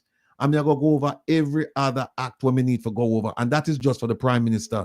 Mr. Vaz, I'm going to look at the Public Procurement Act, and I'm going to show that you violated the act, or I'm going to show it that based on the things that have been reported by you, that you violated the Corruption Prevention Act. But it wasn't just you, it's you. And we're also going to show that the cabinet was complicit in what was done because you have essentially committed waste, at least waste, mismanagement, and there are other things that go along with it. But we will wait. In the fullness of time, we will wait and it will come out because those school buses you bought, and then all of a sudden now you say that it's an emergency. You know, and the people around you, they know that it's wrong what you did. It's wrong. Some people might even say it's criminal what you did. I won't go that far right now. All I'll say is that it's wrong. And you know why it's wrong? Because I have a school bus the same year as 10 of the 26 that you brought to Jamaica in the first tranche, the first batch, 2010. And I paid, and the person who purchased that bus paid $1 for the bus, and I got the bus for free. They paid, you know what? With the bus, with the thing there. Hold on there. Why would they attack Miss P? Hold on there. Hold on a second. I can't make them get away without playing this. Hold on. OT, put up back the $1 bus thing there for me now, please. Put up back the $1 bus. Let me go play it there. Please. No, JAMRB, the Corruption Prevention Act is for the Prime Minister.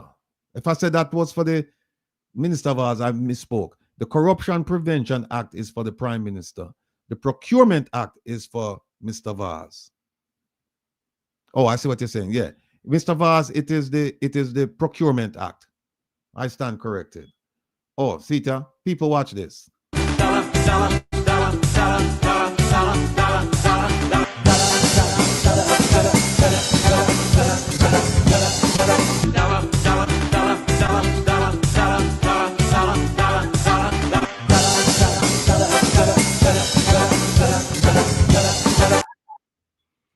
Now kill them with that Saturday.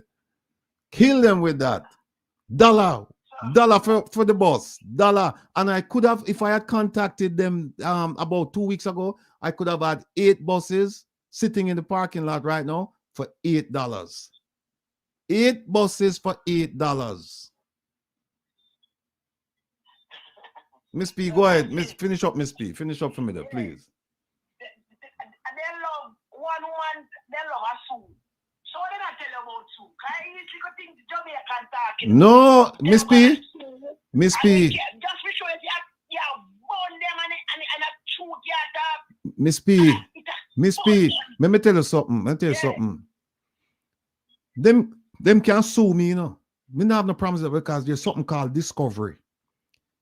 And when discovery lick them in them crocus, and now we say, bring the documents, them come. Bring the documents, them come. You want to sue? Fine, sue me. That's fine, no problem.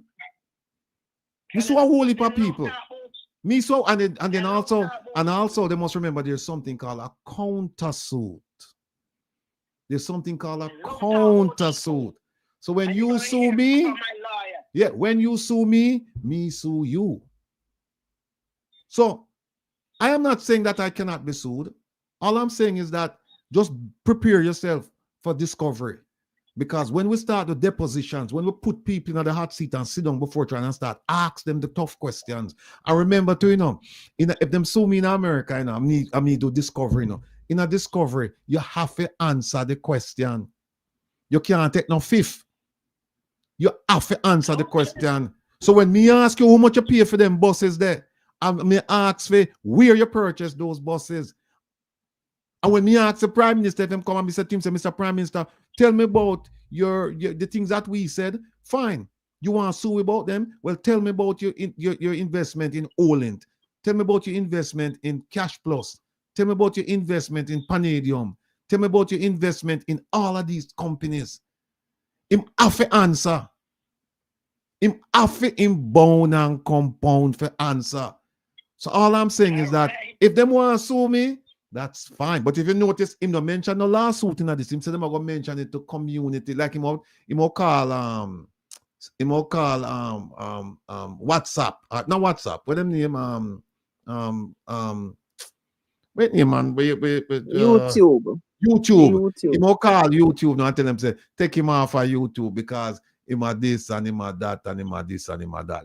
That's what them do. You notice him not mention lawsuit. You notice him not mention it. No.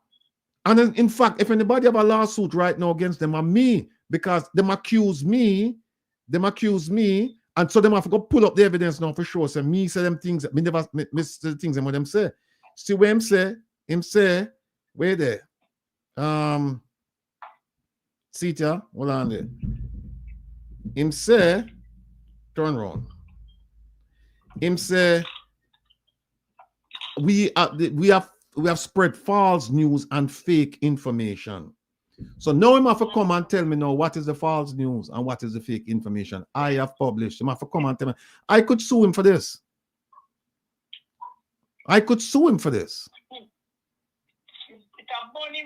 Yeah.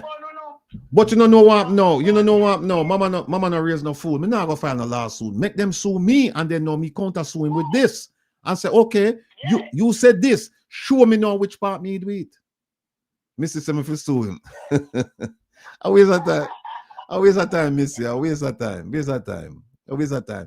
You know when it's not a waste of time, when them sue me and me file the counter suit and me put all of them things inside, and then now me can show which part them gyp the Jamaican public. When me can show that, And Zoe right. Zoe said that who's we in the JLP? Why didn't they identify themselves? You're right, because now you know what no. Because I saw the whole party. Because them say we, the collective.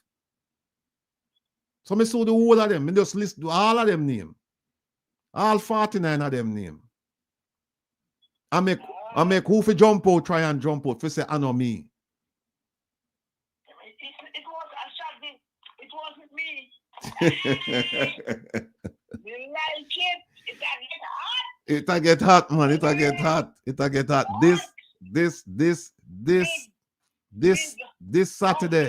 This Saturday, people only have to tune in this Saturday. You know, have to tune in this Saturday. Because if me that go hard, me I go hard I know.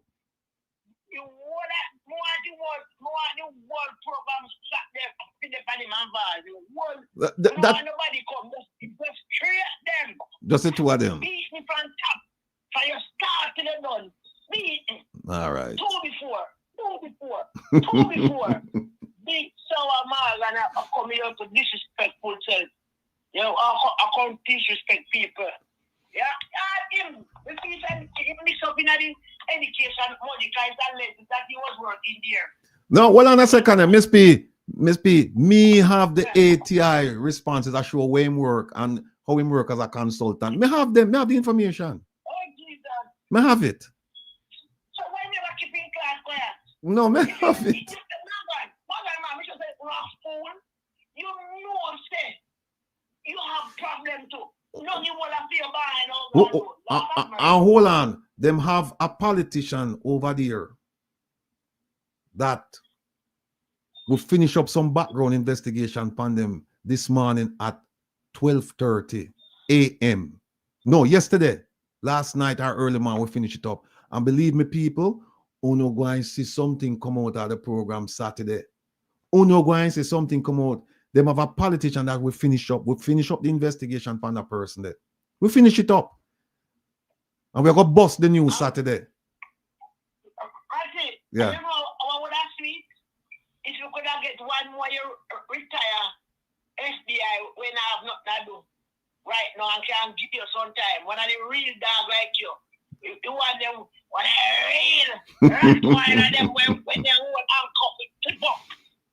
Well, show them say get it. No matter when you run, go the blood will fight. Listen, so you can't run with. Miss B, you read my mind, because what happened? We're going to have a FBI, retired FBI agents. We'll have a panel. I'm going to come. I'm going to put out this information in front of them and say, tell me what you think. Tell me what you think. If the person who is in charge, if the person who did all these things, if the people who did all those things, shouldn't they be charged, arrested, charged, and end up in a prison? Not throw it out. Yeah. Yeah, man, I make them see. I remind, remind tell me to write it. No, that's my mind. So when election 3/4, just before the grand announcement, you feel like them have some boat out at sea, there's a helicopter standby, you know. Well, Miss P, I can't tell you this, and I can't tell the audience this.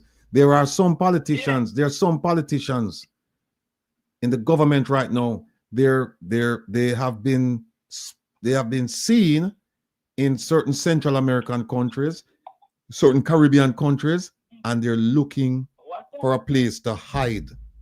They're looking for a place to run when this election is over. I know this for a fact.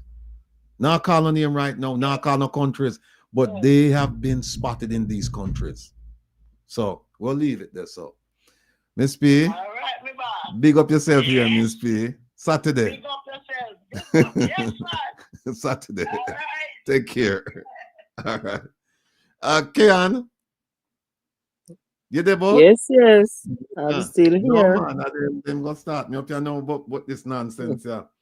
You know, them say me antagonistic, and them claim to me want to bring down the government simply because I said to them, say, come on the program and make we talk about the issues affecting Jamaicans. You know, Kian, I invite them, you know, I invite look, I've invited the Prime Minister, his wife, the Minister of National Security, the Minister of Foreign Affairs and Foreign Trade, Minister of Finance, who else may invite? Minister of Health. Me invite almost all of them. Then me invite Minister Marlon Morgan, Senator Marlon Morgan. Me invite Senator Minister Robert Nesta Morgan. Me invite you name them. Me invite them, and them don't come. Them don't come. You And in invited fact, Mr. some of them, Morris. me invite James Robertson, me invite Bobby Montague, me invite all of them. And some of them have said to me, we have been instructed not to be on your program. Some of them actually tell me that. Some of them tell me that. The key to some of the issues that we're having. No. Let me just say, Semanesh, Minister of Health came on the program, not this program. He was on 1 year's program. And that's where I talked to him. It was not this program. I think it has been right now, I think Jamaicans in general, somebody asked me, how can Jamaicans sit down and they're not riled up or anything like that? I think Jamaica is suffering from, like, you know, them battered wife syndrome.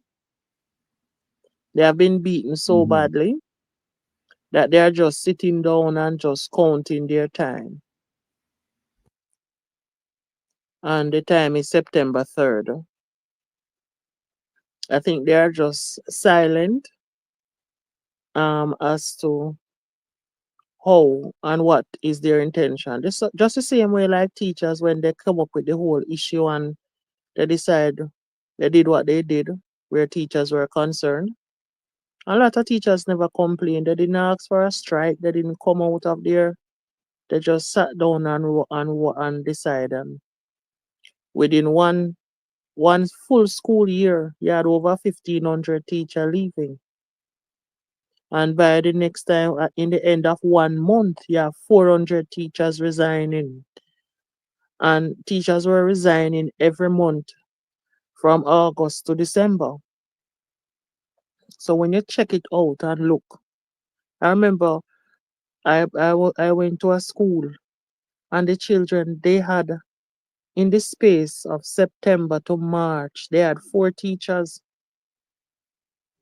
That's how as the teachers them come, the teacher them turn around 2 times and they are out. So I think a lot of persons are waiting and a lot of teachers are setting August month 10 coming.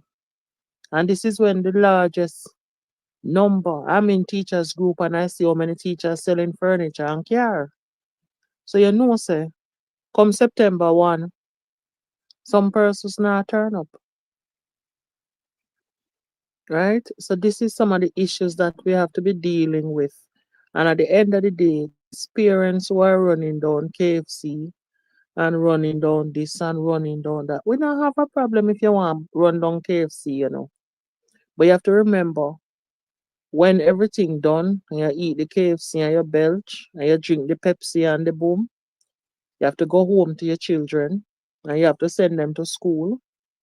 And you have to remember, same persons who are saying teacher too greedy, and where teacher want, and where the government to get money from to pay the teacher them, and where them this. Remember, you know, if you get 70,000, if you get 50,000, 50,000 and 70,000 now 2 weeks grocery money that, you know. True. So at the end of the 2 weeks after you eat done, you have to remember you have the children to send back to school. You have to find the little hustling. You have to be. I want us to move away from the hustling thing. Right. People need to be meaningfully employed. People need that quality and that standard of living that they can be proud of. And until we stop hustling and requiring more, we will never get more. My mother used to wash people clothes. And I remember sometimes she go somewhere, she have it 2 hungry belly picking them pan her. One father give money per Sunday and one no give none. So if the money run out in the week after we go to school, you know how it go. Right. As Miss Manley say, you know which kind of porridge you go drink. You don't know which kind of porridge you go drink. But you go drink porridge. But what my parents did growing up was that my mother said we not going to turn cruff like she. Because she have the downright experience of going to people yard and wash.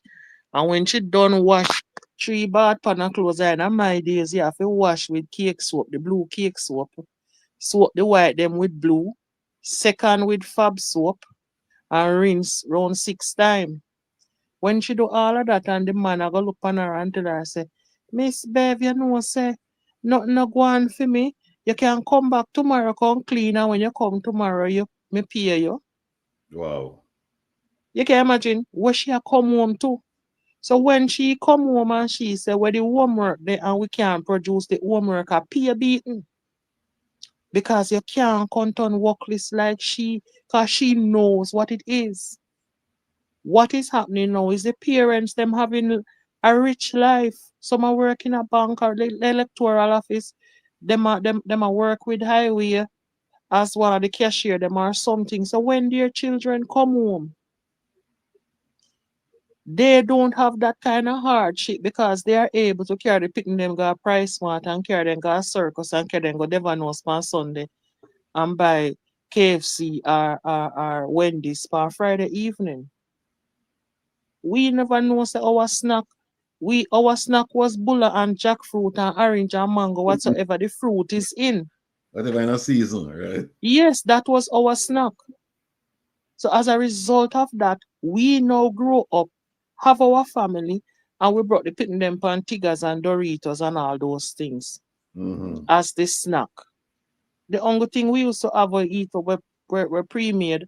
At the big bull of them, you go to market and you see people on my roadside pan Spanish Town Road that sell where you broke it in a 6 and it's served. And chip is banana chips and bun. Those were our snacks.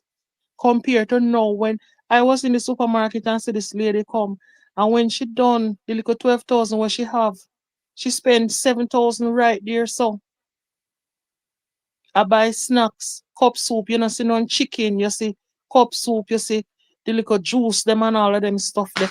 And you know, say by the time they pick the belch 2 times, the child have to come back now, hungry again, and they can't meal porridge no buy.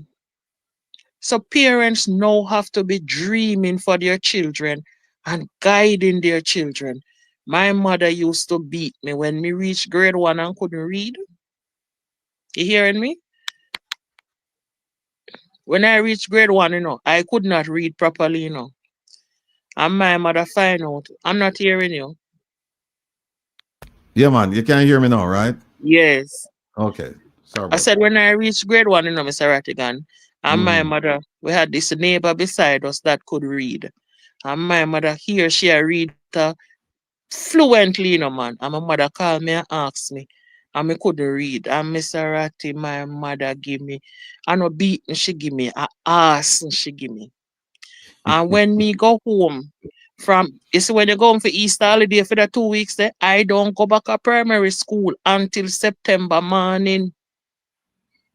My mother get fire coal and mark up on the solitex in the room. And the RAT rat and the MAT mat. Go on talk there. Go on talk there. I get some call there from some people. Go on talk there. You understand me? RAT rat, MAT mat was the thing, and you get beaten for the timetables every day. So I went back to primary school and went back to grade 1. I could read.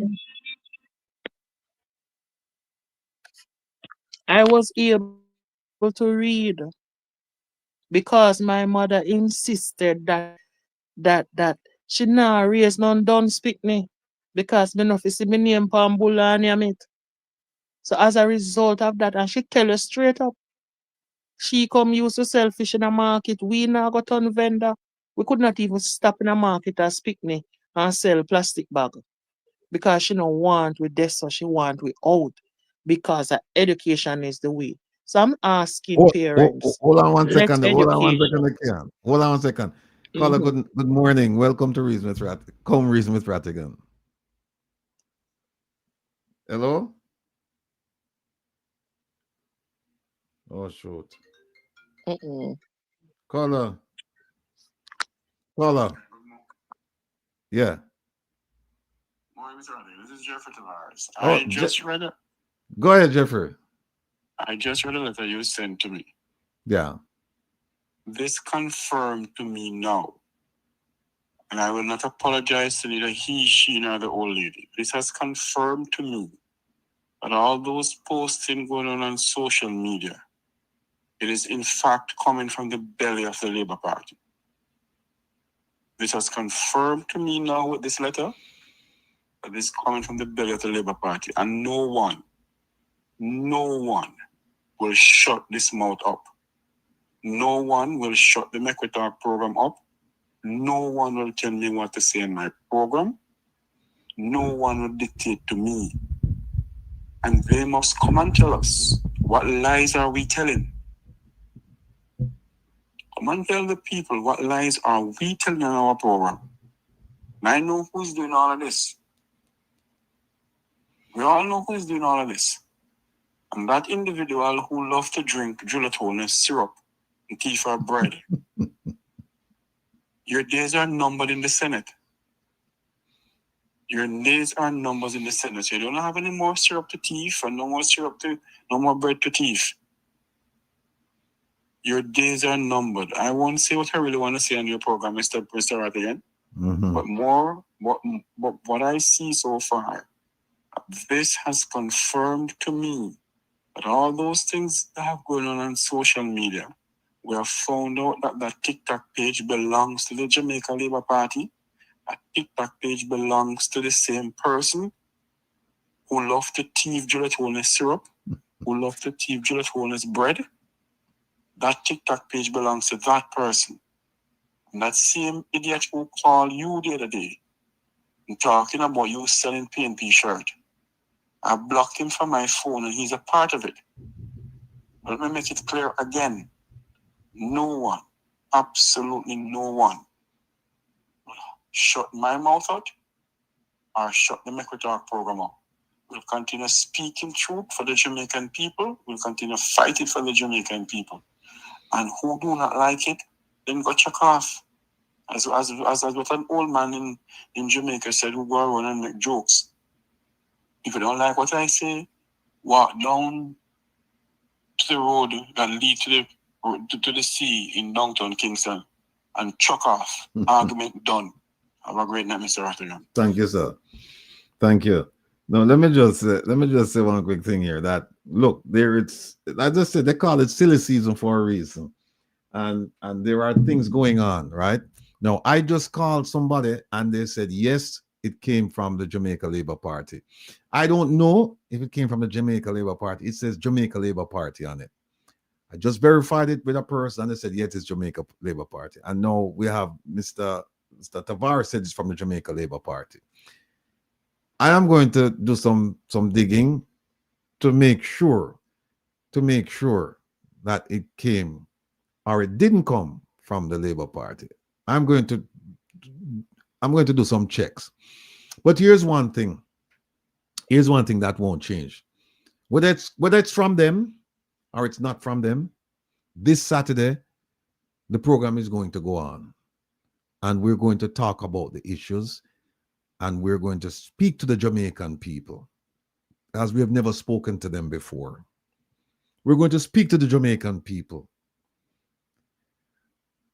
and inform them in a very strident way that they now need to see themselves. If they haven't done so before, they need to see themselves as owners, financiers, and employers. Because all of these politicians now, they're looking for a job. That's what they're doing. And we're going to, you remember they were supposed to have a job description, and they're supposed to, some of them were supposed to have job letters, and they were supposed to have performance evaluation. None of that happened.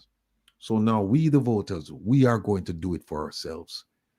And we're going to do it in an objective manner. And we should start with the manifesto. Start with the 2016 manifesto and come all the way down to the 2020 manifesto, and then come all the way down to the list of achievements. And we're still waiting for them to put out their manifesto. We're still waiting because there are things in the 2016 manifesto that they haven't done. They haven't done. There are, in 2016, they have a 10-point plan to ensure Jamaica's prosperity for all of us. They had a 10-point plan. Point number 4 and point number 10, they have to do with UDC. You ask them if they've completed that plan. This is not like this is not something that is out there. This is part of their priority. Or this was part of their priority. And when you ask them, did you do 4 in relationship to 10? They told me no. So these are the things that we're going to talk about. We're going to show the failures. We're going to show the unfulfilled promises. And we're going to show some lies too. We're going to show some lies.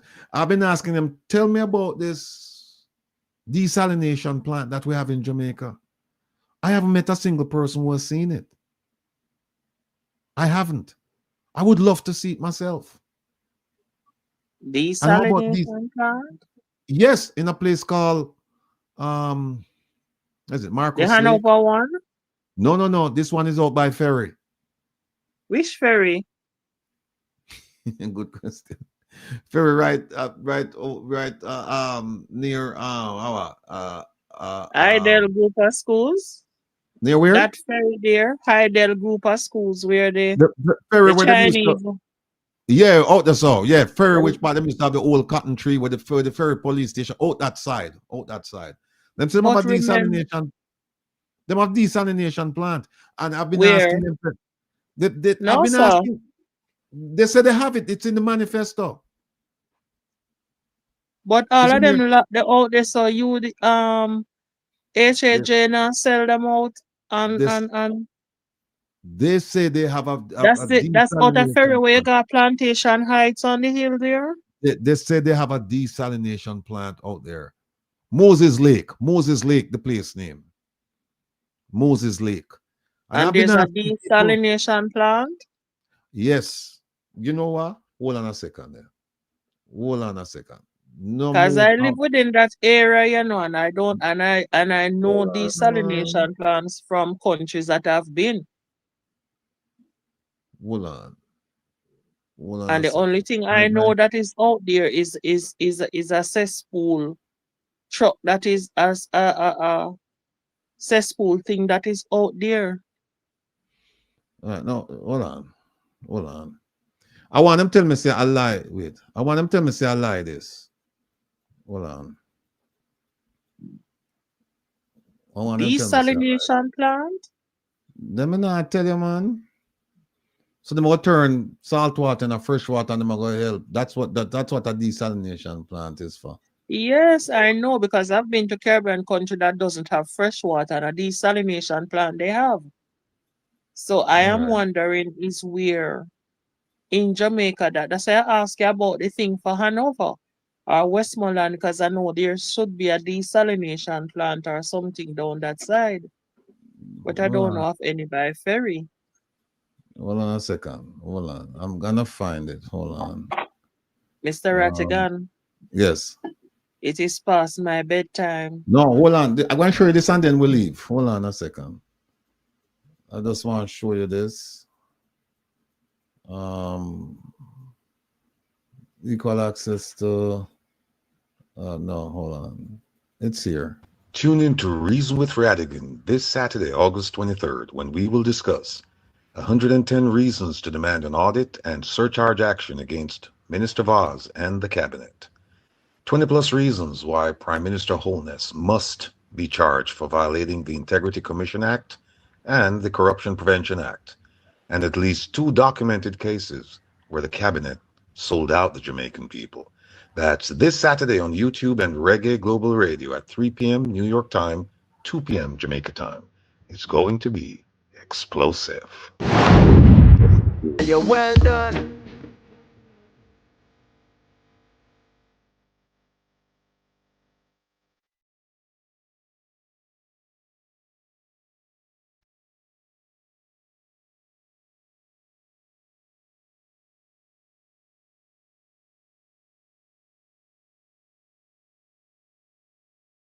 Stay with me, Ken. I just want to show you this and then we'll wrap up, then we'll leave. But I just have to show you this because hold on, with the water there. Water. Hold on. 10. All right, hold on. See it now. Because these people, them take this thing for joke, you know? And we not come around us for joke. We not come around us for joke. Run.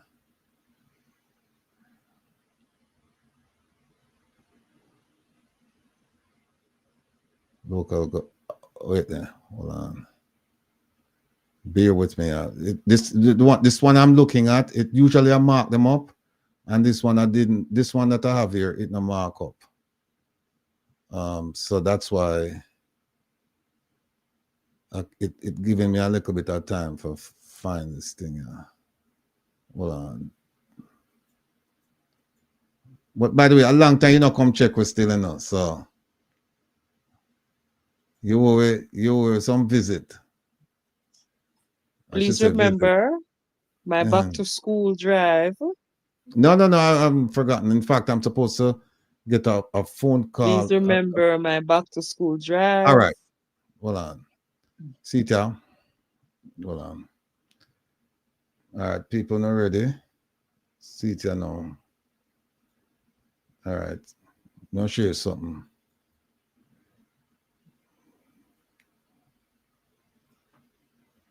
Look at the top of the screen. Where that say? You can't see it? It's a bit small. All right. Let me make it big then so you can see it. Mm-hmm. And then we'll just... You see that? Mm-hmm. These development of desalination plant, all right? Look at what it says. For drinking water supply in coastal cities to expand the options, right? Look at that. Options for water access in Jamaica.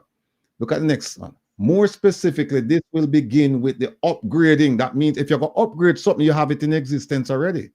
So we choose to begin with the upgrading and expansion of the ferry desalination project, which will seek to harness up to 10 MGD from the brackish Ferry Springs at Moses Lake. Now, you know which part that there? Ferry Springs at Moses Lake. But me no see. I don't know of no desalination plant there, yeah. So, well, see it there. See it there. My husband went with a group of university students to out a ferry and a sewage treatment plant, and so that is out there.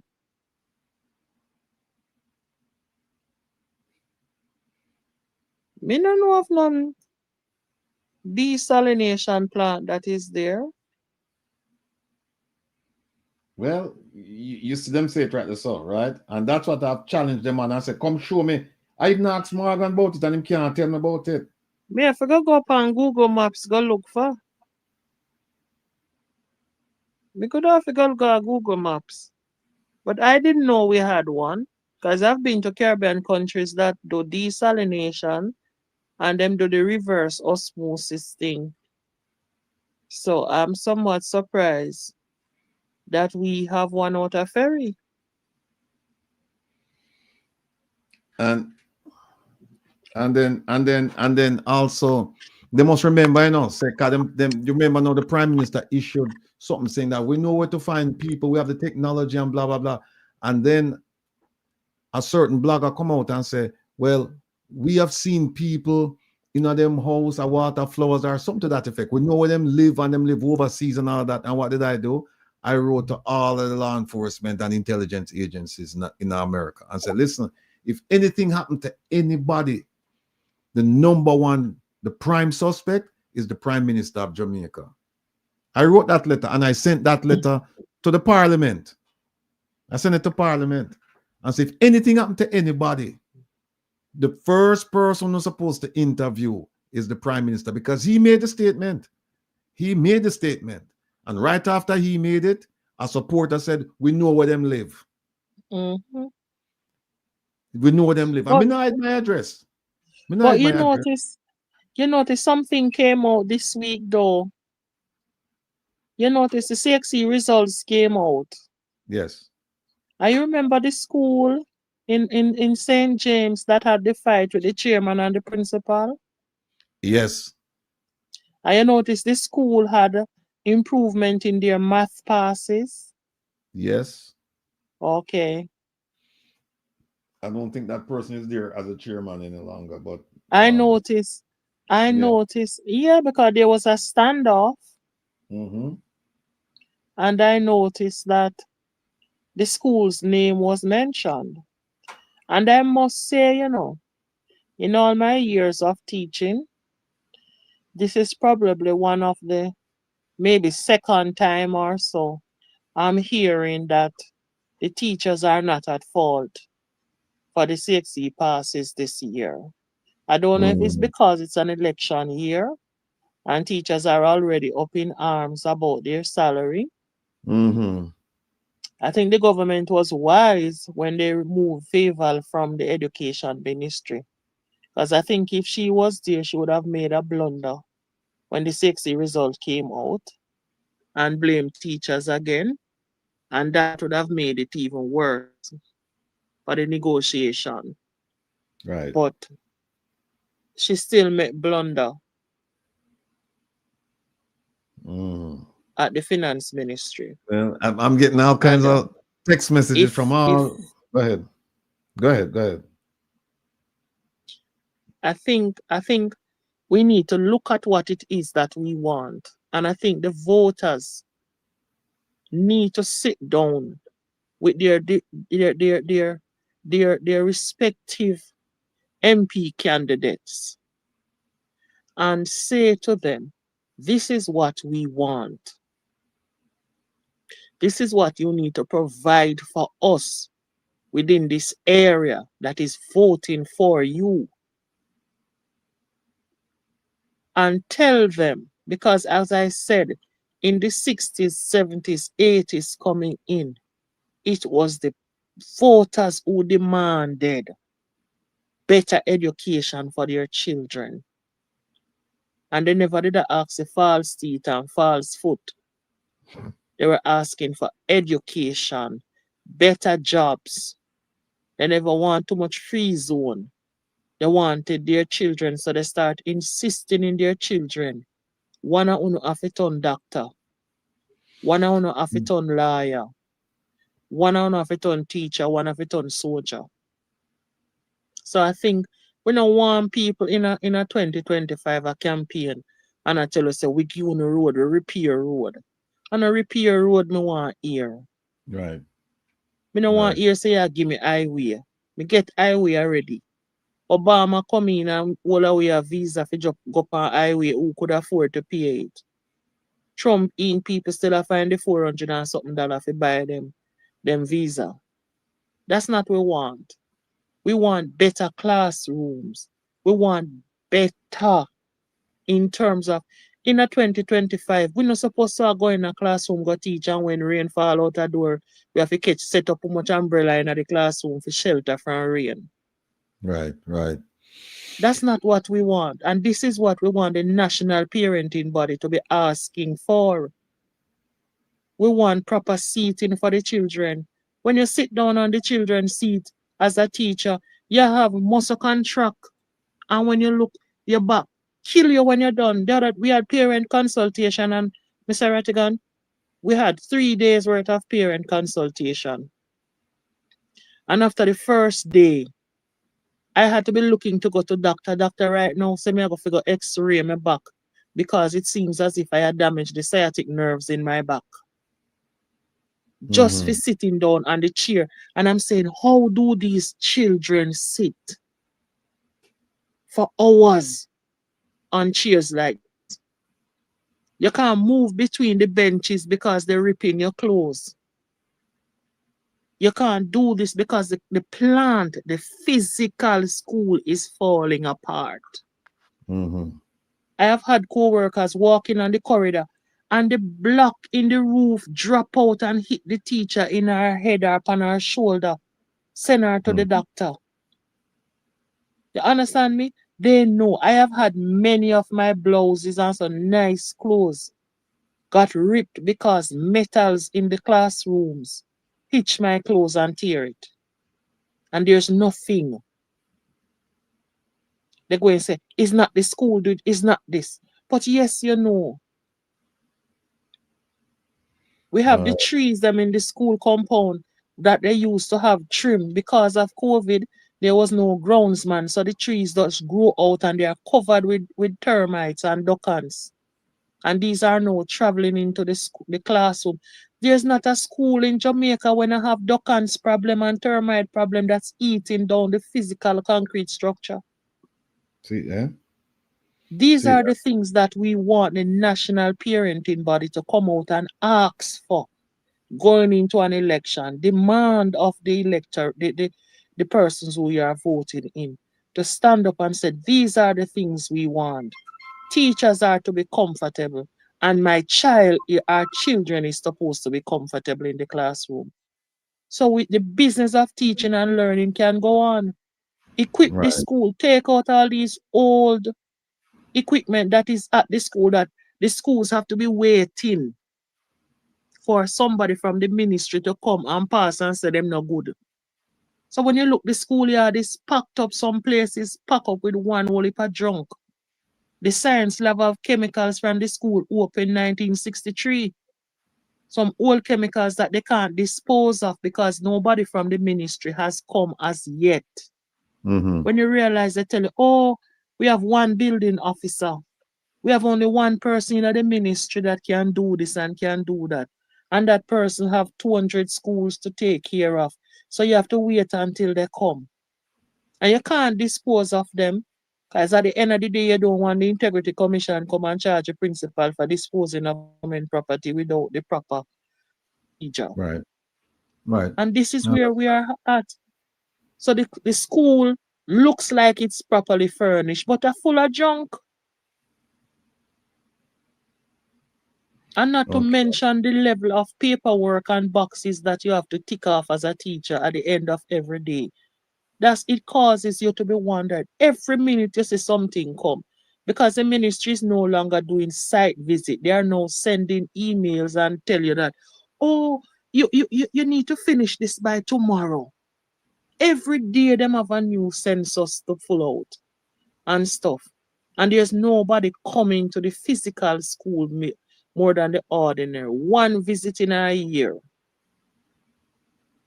First time I used to know my education officer. I don't know my education officer now. Because there's no one coming into the schools anymore to actually look at the plant. Nobody coming to check textbook to see that we don't have outdated materials. Nobody is checking to see if we are using the right curriculum.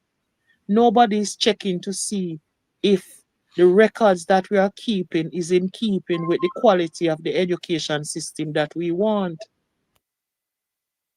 And the parents just want the pitney them come out of the yard. Not more.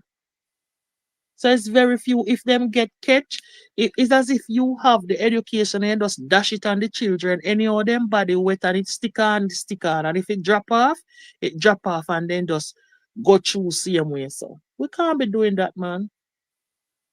If my mother never insists that me and my brother get education, we wouldn't have been in the position that we are in now. Yeah. We would have been sitting down like my cousin them and some other people who never get what we got. And I said, boss, what you can do for we? Or my father, you know, no sister nothing now go on for we. Beg you do something. No, man. Education make you have ambition and make you know what you will accept from what you won't accept. Well, you okay, and that's what we're asking parents to do. Well, you what? It's been a blast. It's been a long blast, but it's good to have you back in this.